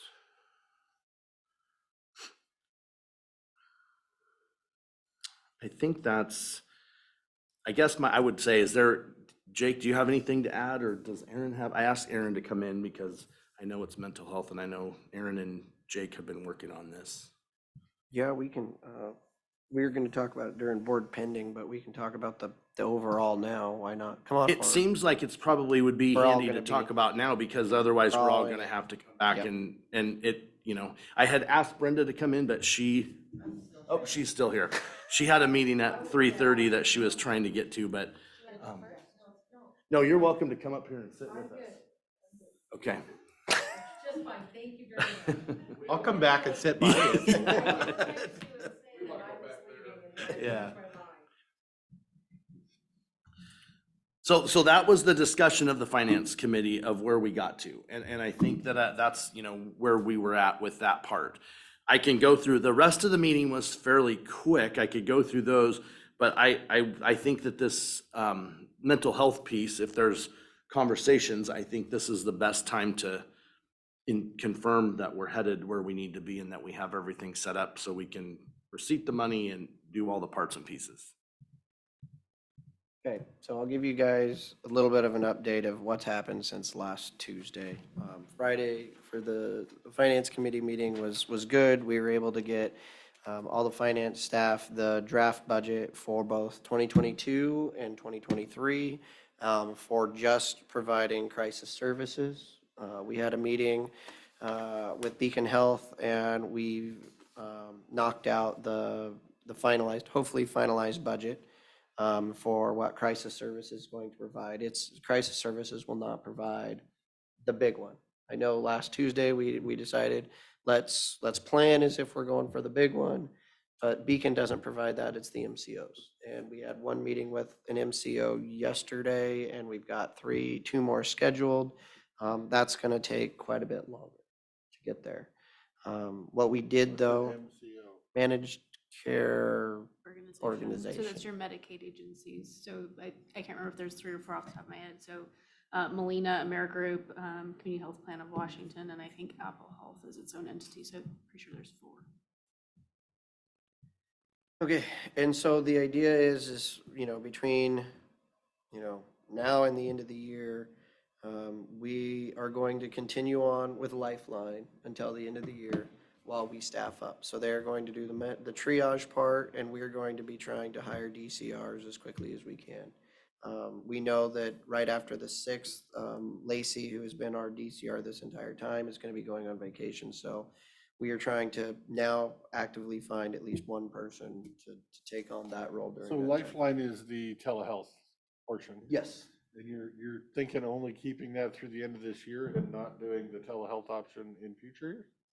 So Lifeline has done us a really big solid, and they agreed to do this for 90 days. I asked them for an additional 90 days. Whether or not they're willing to continue, I'm not entirely sure, but having them do that initial crisis triage really helps take the pressure off. It decreases our, I think, urgency in getting fully staffed, giving us just some extra time to be where we need to be by January 1st. We can certainly explore extending with them. They were hesitant to extend this time, and while I'm not afraid of the conversation, I don't know that that's something I would. So it's bank definitely on. not something we could always use for the next 5 years. I mean, we could ask them.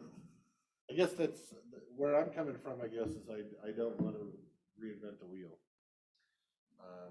I am a little concerned / frustrated that we've never went to RFP or RFQ to see if somebody else wants to do this.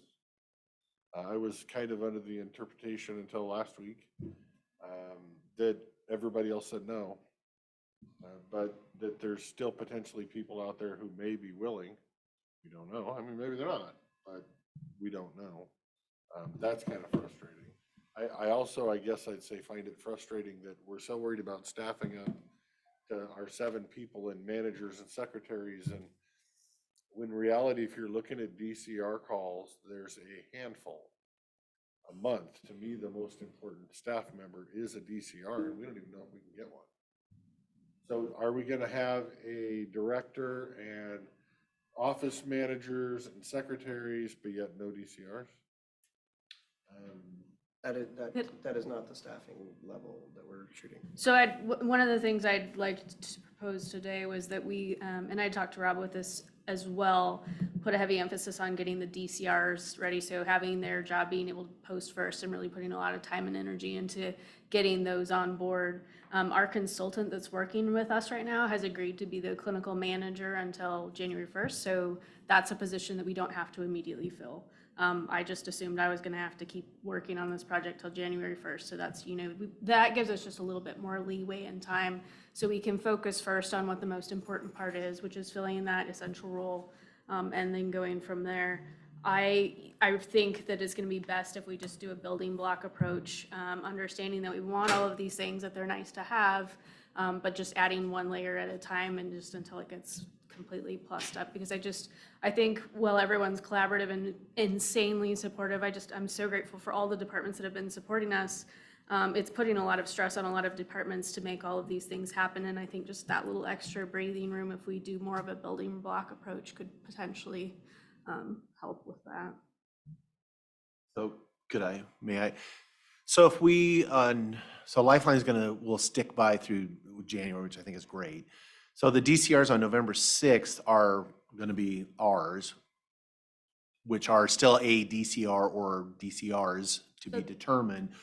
If we get who's going to manage those? So that would be the clinical supervisor. Okay, that's what I was hoping. So we have there's specific laws about who can supervise them, and it Okay. is actually not up. I can give you Okay. the whack just saying. That's all right. Yeah, that's right. I'll put in some. No, because that was my concern Yes. it's great, we need that, but somebody has to manage those people, and it's not us, and it shouldn't be Us. you. Yeah. Us. So Chris, our consultant does meet the requirements of a clinical supervisor. He has the appropriate education and credentialing, so he would be able to appropriately fill that role.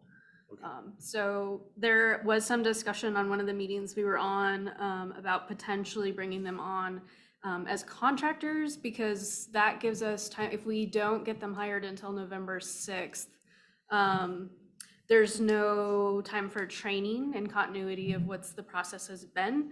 And so wondering if there was a potential to do at least, the plan that we have includes 2 full-time DCRs, so 2 FTE, in addition to 1.5 contracted FTE. So if we bring that first person on, that's maybe the person that's interested in the contract position, that would also allow them to be on board probably faster than we can get them job descriptions and interviews. And that would just kind of alleviate, I think, a stress point too.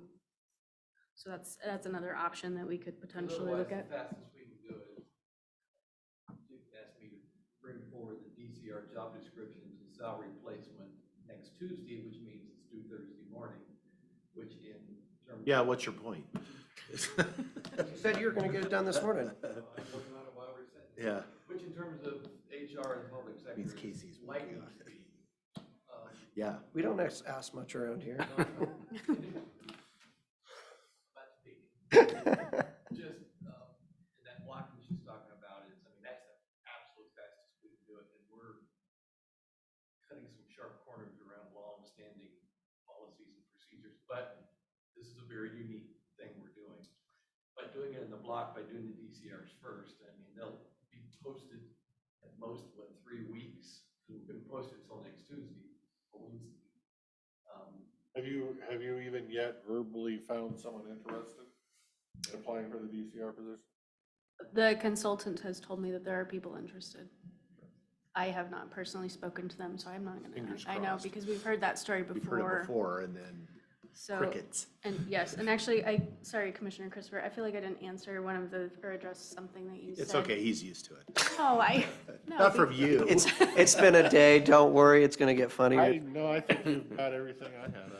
No, you had just expressed some frustration about the RFP process, Oh, and I okay. want to say that we had asked if someone would provide DCR services. What we didn't ask for is if someone was willing to come into the county as like an entire entity. Right. So that's the part we haven't addressed, but we did ask But now it's agencies kind if of they would a come little in. late in the party to try to do that when we're already trying to do this. Because I don't know that you're going to get an answer, or you might end up with both answers at the same time, and you're now trying to staffway somebody's like, well, yeah, we'd discuss it with you. We discussed it, and it's, I don't know. Well, we have some I employees share for your- you too. I share your frustrations. It's been a weird, long process, and it's been very chaotic, but, Which is why I'm not angry about it. no, I understand you're not, but I just wanted to say that we did ask other agencies to provide DCR services. To be perfectly honest, there's a lot of people watching what we're doing right now, a lot, like more than I'm realizing. And counties. how this is going to impact how crisis services are provided in the future, and understanding that this was a breakdown of the system and no one really has a good idea on how to solve that. And again, Comprehensive is stating that they're maintaining their services in the Goldendale area. So, do we want to work with them to plus up their services? Do we want to have another agency that comes in as a competitor? Or do we just want to focus on crisis services? And I know I've said this before, so I'm not being snide, but this is why we really needed years to put this together. Because all of these things need a lot of time to be addressed. That's kind of my worry, that we're gonna rush into it so fast that we're just setting ourselves up for failure, and everything's gonna have to be changed and tweaked. So as long as we know that going into it, Whenever you This start is- a business, everything has to be changed and tweaked, Commissioner. to some degree, but I've never tried to manhandle through setting up a business. Businesses aren't on Zoom all the time. This Being has never been done, micromanaged so. And making By decisions. people that don't understand what you're doing. Yes, no, I get it. I mean, I agree that there are, and what I'm hearing, there are a lot of people who are looking at this to see how we build it, how we design it, and how it gets ran and managed from other counties' perspectives that are having not I think because near if the it's a same success, they're gonna issues. take it and run with it, but Well, good, maybe they'll start the agency and we can flip everybody to them. This has never been done before. What we're doing right now has never been done. And so I think there's just a lot of looking to see what the successes and failures were. I've already offered some comments to some folks that are doing some policy work on some failure points from the bureaucracy standpoint that are outside of this county. One thing where I was going with that wound up sounding like a complaint was, could be, might be happening. Maybe. Is that Aaron and I've talked to IT, so we think we got a plan in place there. I believe Aaron's talked to Gordy, that we gotta put these people somewhere or be prepared to temporarily put them somewhere. All of that is being worked on right now, starting next Tuesday, but it all hinges upon having a department set up financially, was where I was leading to the time frame that Jen will have to do in order to have money in that department when the employees start and the computers get billed and all the other pieces. and that's if we don't stress everybody out beforehand that they quit. Oh, we passed that already, haven't we? We're all. Is that me on, you're quitting? Is that your? So Is that to I get- who you're talking about? So to get back to that conversation, that I didn't. And we're done. I didn't bring that up. Is that when we spoke with Beacon, we're gonna be on a cost reimbursement basis. So when when we have the cost, they'll reimburse us for it. But I said, we're not spending county dollars. We're not front loading this. You have to front load it. And so in the contract that's gonna come forward, there's gonna be $200,000 of cash. That's the startup cash that we can draw down while we're fund balance. reimbursing it. The fund balance in essence to draw down. So, I mean, so they're putting that in there and they're following through with, all of the requirements that we've set, that we're setting forth for them. So, hopefully next Tuesday then we will have, the resolution for the funds and creating the fund balances. Next Tuesday, we should have the DCRs and the positions so that we can fund it in the org chart so that we can create it. And maybe if everybody, everyone comes through it, we could even have the draft contract in front of us. I don't know if that'll happen. It would be nice, but I know we got to talk to Prosecutor Cannell, and I think, do we have still other issues in that contract? Because I think you got yours worked out. We just talked about London's, she's gonna fix that. I already fixed it and the PA has it. So the PA now has it. Okay, and then, He might not know that he has it, but I did send it in an email. I'm gonna remind him to review it for form tomorrow, correct? I did And not so ask for that. If we can get all that in front of us next Tuesday, then we can advertise and I mean, whether that person that comes on is a DCR that's employed or just a contractor, either one is totally fine with me. The other part, the part that it all hinges on, Chris just emailed us an hour ago that the policies and procedures have been submitted to the state. And hopefully we can start an RFP for the EHR software. It's already out. Right. Oh, he's letting everyone know that it's out. Yeah, it'll be in the paper. It's being advertised tomorrow and it's been sent to the people that did the And so really the only thing right now that's outside our control, that's truly outside our control, is what the state does with regards to our facilities agreement. Our license, basically. Yeah, in essence, our license. You're out of our control too. So if resolution is adopted, the resolution that's written is to set up Fund 45 as behavioral health fund. Pam and I did some research and found that Department 27 was once used as chemical dependency, substance abuse, mental health scope, back in like 95 to 2001. So we're going What was the number? That is I didn't know we had a Department 27. It was before the dinosaur. Yeah. Opioids. Yeah. So doing that as part of this fund resolution, so it's a good one there. Bar numbers will be different. I've already included those numbers for this, separate. Identify them, but it keeps mental health consistent within the county and that same department. Once that's done, we can get going. They can set it up within the system. I would need everything done into me by the 11th in order to get notice to the paper by that Friday, advertise for 2 weeks for an emergency supplemental on November 1st. To be able to deal with the budget here. That's for 2022. For 2023, I would need everything done, ironed out by October 28th. If we are going to adopt, we're going to push out adopting the 23 budget to December 6th. We have potential for another week, maybe not for 2 weeks. Okay, it'll work. Maybe. Everything better fit perfectly in order, because if one week gets Yeah. skipped, it ain't happening. Typically, Cam and I would like to do this in a test version, make sure we run. this Makes it all process. work. Because if we have to call Kayenta, that kills the project. So, we're not doing that. We're gonna do it in live and, we're gonna cross our fingers. Hope that it all goes. We are. So I hope everyone sees, like, this has been not a small lift, not even a heavy lift. This is an Artemis 5 to the moon in speed, effort, and what everybody's put into it.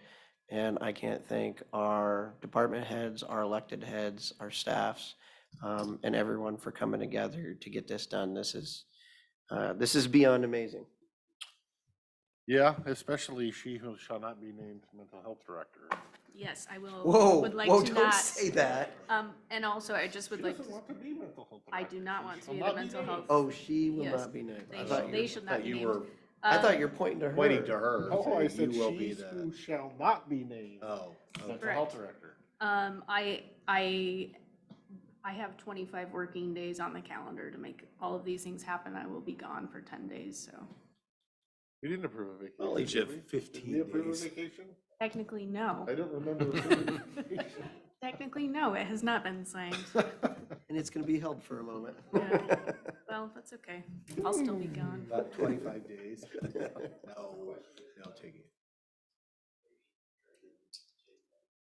Well, the motion you passed last Tuesday was January 1 set up the 22, the full meal deal. We know that funding for part of that is being worked on. So when we set this up on the fiscal side and the HR side, are we creating 22 job descriptions? No. Are we just doing the designated No, crisis? so we're gonna have for the budget for January, it's filling all those 7 roles moving forward, right? The 22 will come, I mean, we've got probably 2 or 3 months of negotiations and seeing what happens with comprehensive. What we're doing is we're planning for the worst, which is the comprehensive is gonna pull out, that there's gonna be a vacuum and that we have to do this same thing again. Granted, it won't be as much of the back end work because at least we won't have to find a department number and all that stuff. But Told us you could have 7.5 or 8 positions filled and up and running in 2022, so continue that. so it continues into 2023. That's why what we provided to Jen was both the budget for 2022 and 2023. The 2022 contractual agreement will run until July of 2023, so that gives us wiggle room in there. If we don't spend things, if we do spend things, if it goes a little long. And then we can always do our supplemental in 23 to manage all the stuff that didn't happen in 2022. It's easy. So just to make sure, we're thinking we're gonna have all 7 of these people in 2022. That's what you just said? Sorry, okay. That's, Yeah. And that's part of the reason why I think it was good for Aaron to come up, because this has even changed since, I mean, you guys met on Tuesday, it changed to a meeting on Friday, and then it's changed to a meeting on Tuesday. I mean, so it's, you know. Evolving. We call this business building in real time. Yeah. With a gun to your head. With some assumptions That that are was, not a- gonna that come was true. a poor mental health joke. Could cost you money down the Yeah. road. I actually didn't even think of it that way until you said it. so. Yeah, no. You cannot, actually. Vive la France. Mm-mm. Any questions for me as far as kind of like the process I've got lined out? Did you get those job descriptions done while you're sitting there? All right. You just keep that pile of paper there for. I know, that's what I do. I just, yeah, they're right here. Yeah. Oh, come on, you messed it. Now I messed it all up.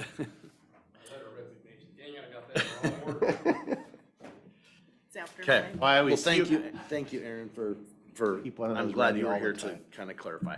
So that is essentially close to where we were. I mean, kind of some of the changes and pieces, because we had not the other part, but, so that's what we're working on. I'm gonna move beyond mental health now. We're all to- gonna need the use of it. Yep, here yep, shortly. yep.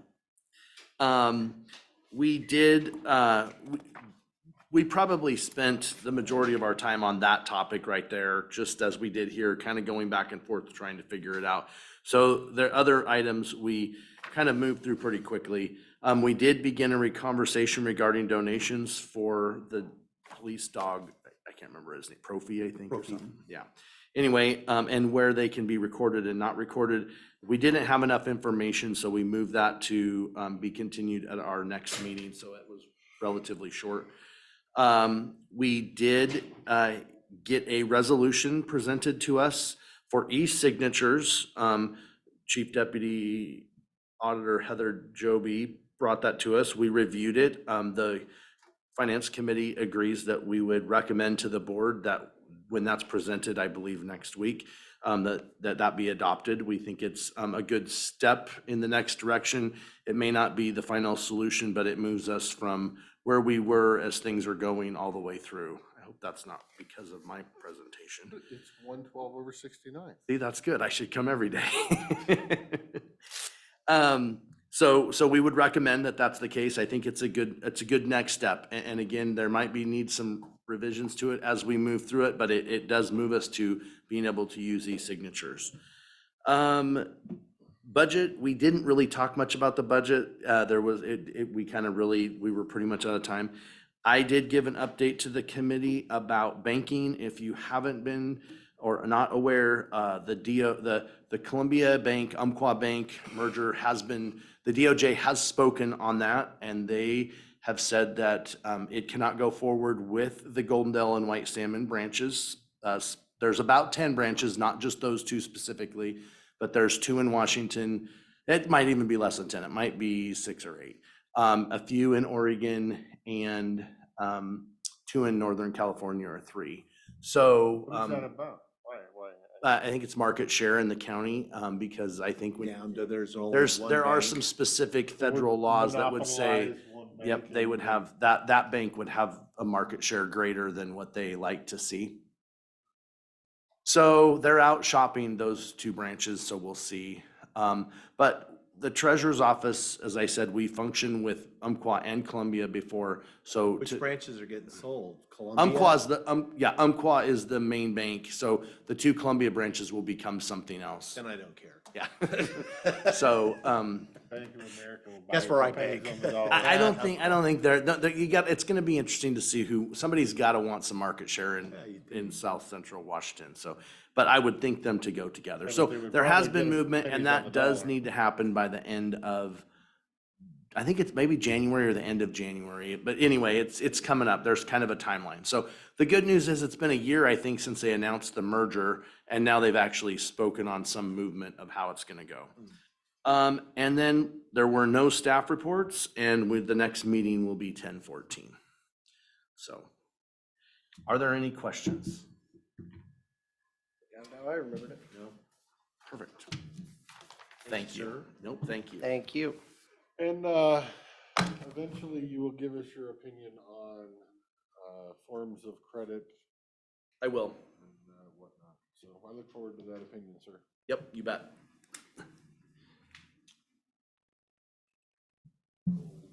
Bearer bonds. Where are you going? Monkey I'm bear. just gonna tell them they're up. Okay. They're up. I thought you were up. Who's up? No. Who's up? What the hell? Are we done? There's nothing else on my schedule. What's else? I can't, I just did. I don't see anything on the schedule, so I'm dying to know what's on the schedule. we're out of order, that's why. Sorry. Okay, well, my next question is why are you and Jeff here? Consent? Yeah. Oh,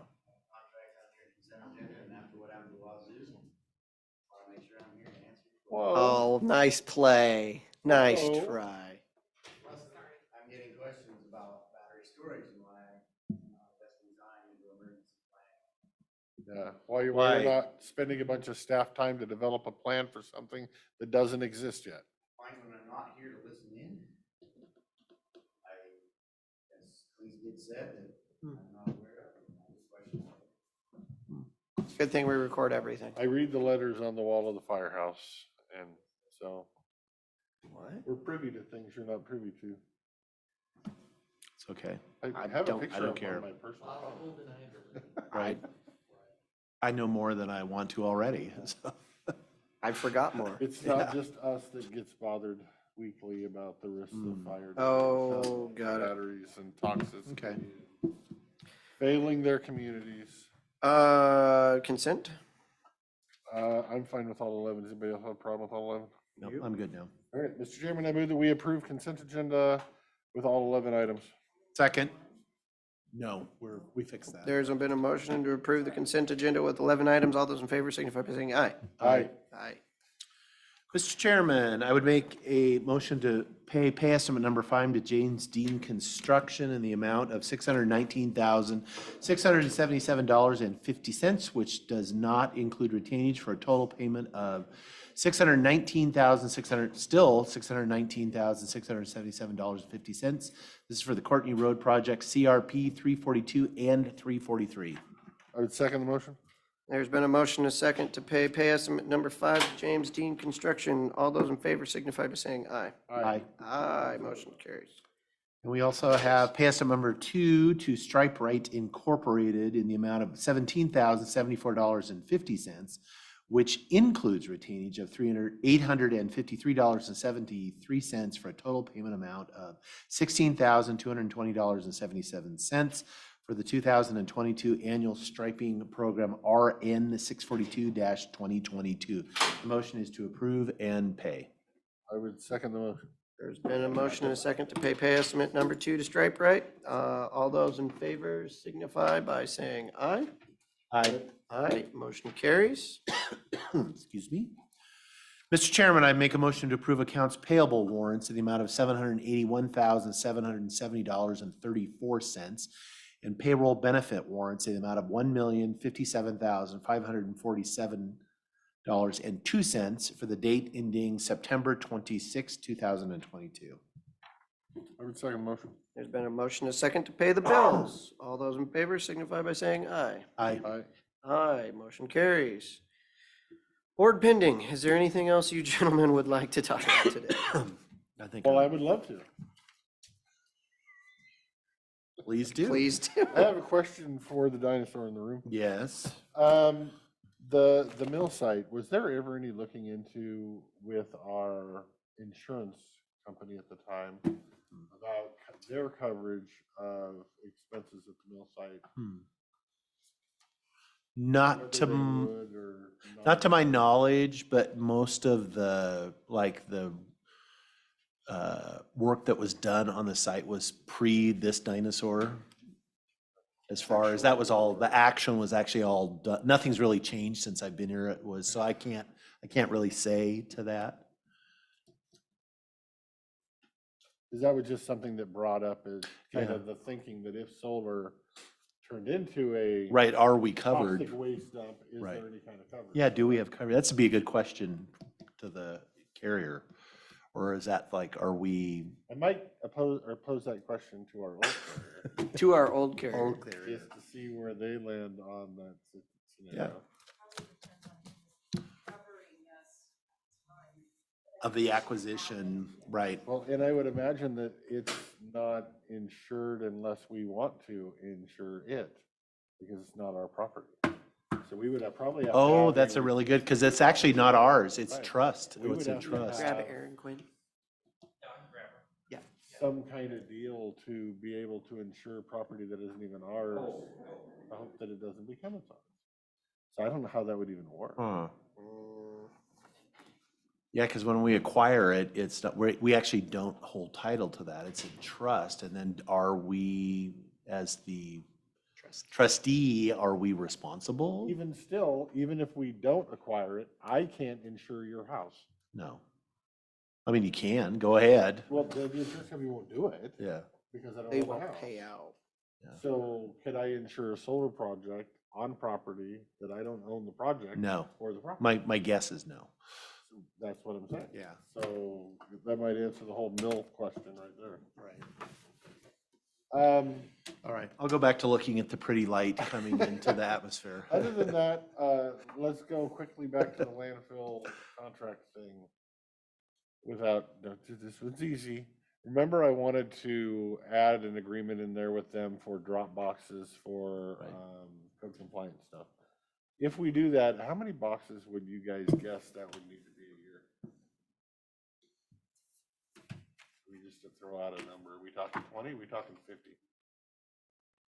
Well, I can't imagine more than, just from a staff perspective of managing. Well, we just might need those boxes for our own litter cleanups, because one of the things that's also not in the new contract is gloves, pickup tongs, help with community projects and community cleanups by providing dumpsters.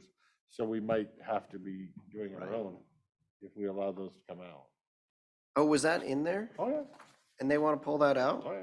Oh, That's part of the section with the admin fees and the economic development Economic dollars. development fees is the section. It's in the economic development As I said, in section. the economic development section, there could be, I don't know that they'll want to get that hostile unless we make them hostile. That they wouldn't provide a couple drop boxes in white salmon once a year. But we might need to make sure we have our own wording in there if that's something we want to do and not have to buy as a county. I don't know. If it's not 10-1, get everything you can. 20 boxes a year for code compliance stuff, though, is adequate? Yeah, I think so, just because I know, I mean, That 40-foot or 20-foot boxes? I would imagine they're 20s, and on some of those properties, you might need more than then maybe. that might be light. And I guess it kind of depends on how much you're giving up. If you're giving up 300 or 400,000, I think 50 boxes is a better number. That's what I said. Depends on what they come up with, is how many I mean, if they're boxes. 20s, that would be different. Usually deal in 40s, and it's like most, but like if they're- I've Those done a don't go very couple, far. 3 tear downs, and They're we very protective of their 40s because they don't have that Why many. are there so many sign here? usually use 4 or 5 40s. I mean, for a whole, tear a whole house down. Whole house down. So it's, I can't Like I said, imagine you us might be doing, dealing with a 20. so 2, twice 3 as weeks many. at a time, dumping it once a week over the course of a month. Because I don't think you're getting the 40s because they're very solid. Right. Actually, for most probably compliance thing, 20 is practically more practical anyway, because you can't, you're not gonna have a track hoe on, I mean, I want 40s because that's costing me money. Right. I want it filled as fast and then turned Right, and but out on of some of there. these properties, you gotta get a truck in there that can deliver. Yeah. Yeah. Okay, good enough. That's all I had on that question. That's it? I think so. For now? I think I'm good for now. Today with my numbers. Put a fork in me. Yeah, well, it's off to the next one. I still got 2 meetings left. Yeah, All I right. got at least that phone call for you. Oh, yeah, good. All those in favor? I'm entertaining any motions. Oh, Mr. Chairman, I make a motion to adjourn the regular meeting. We have no workshop scheduled this week. I would second the motion to adjourn.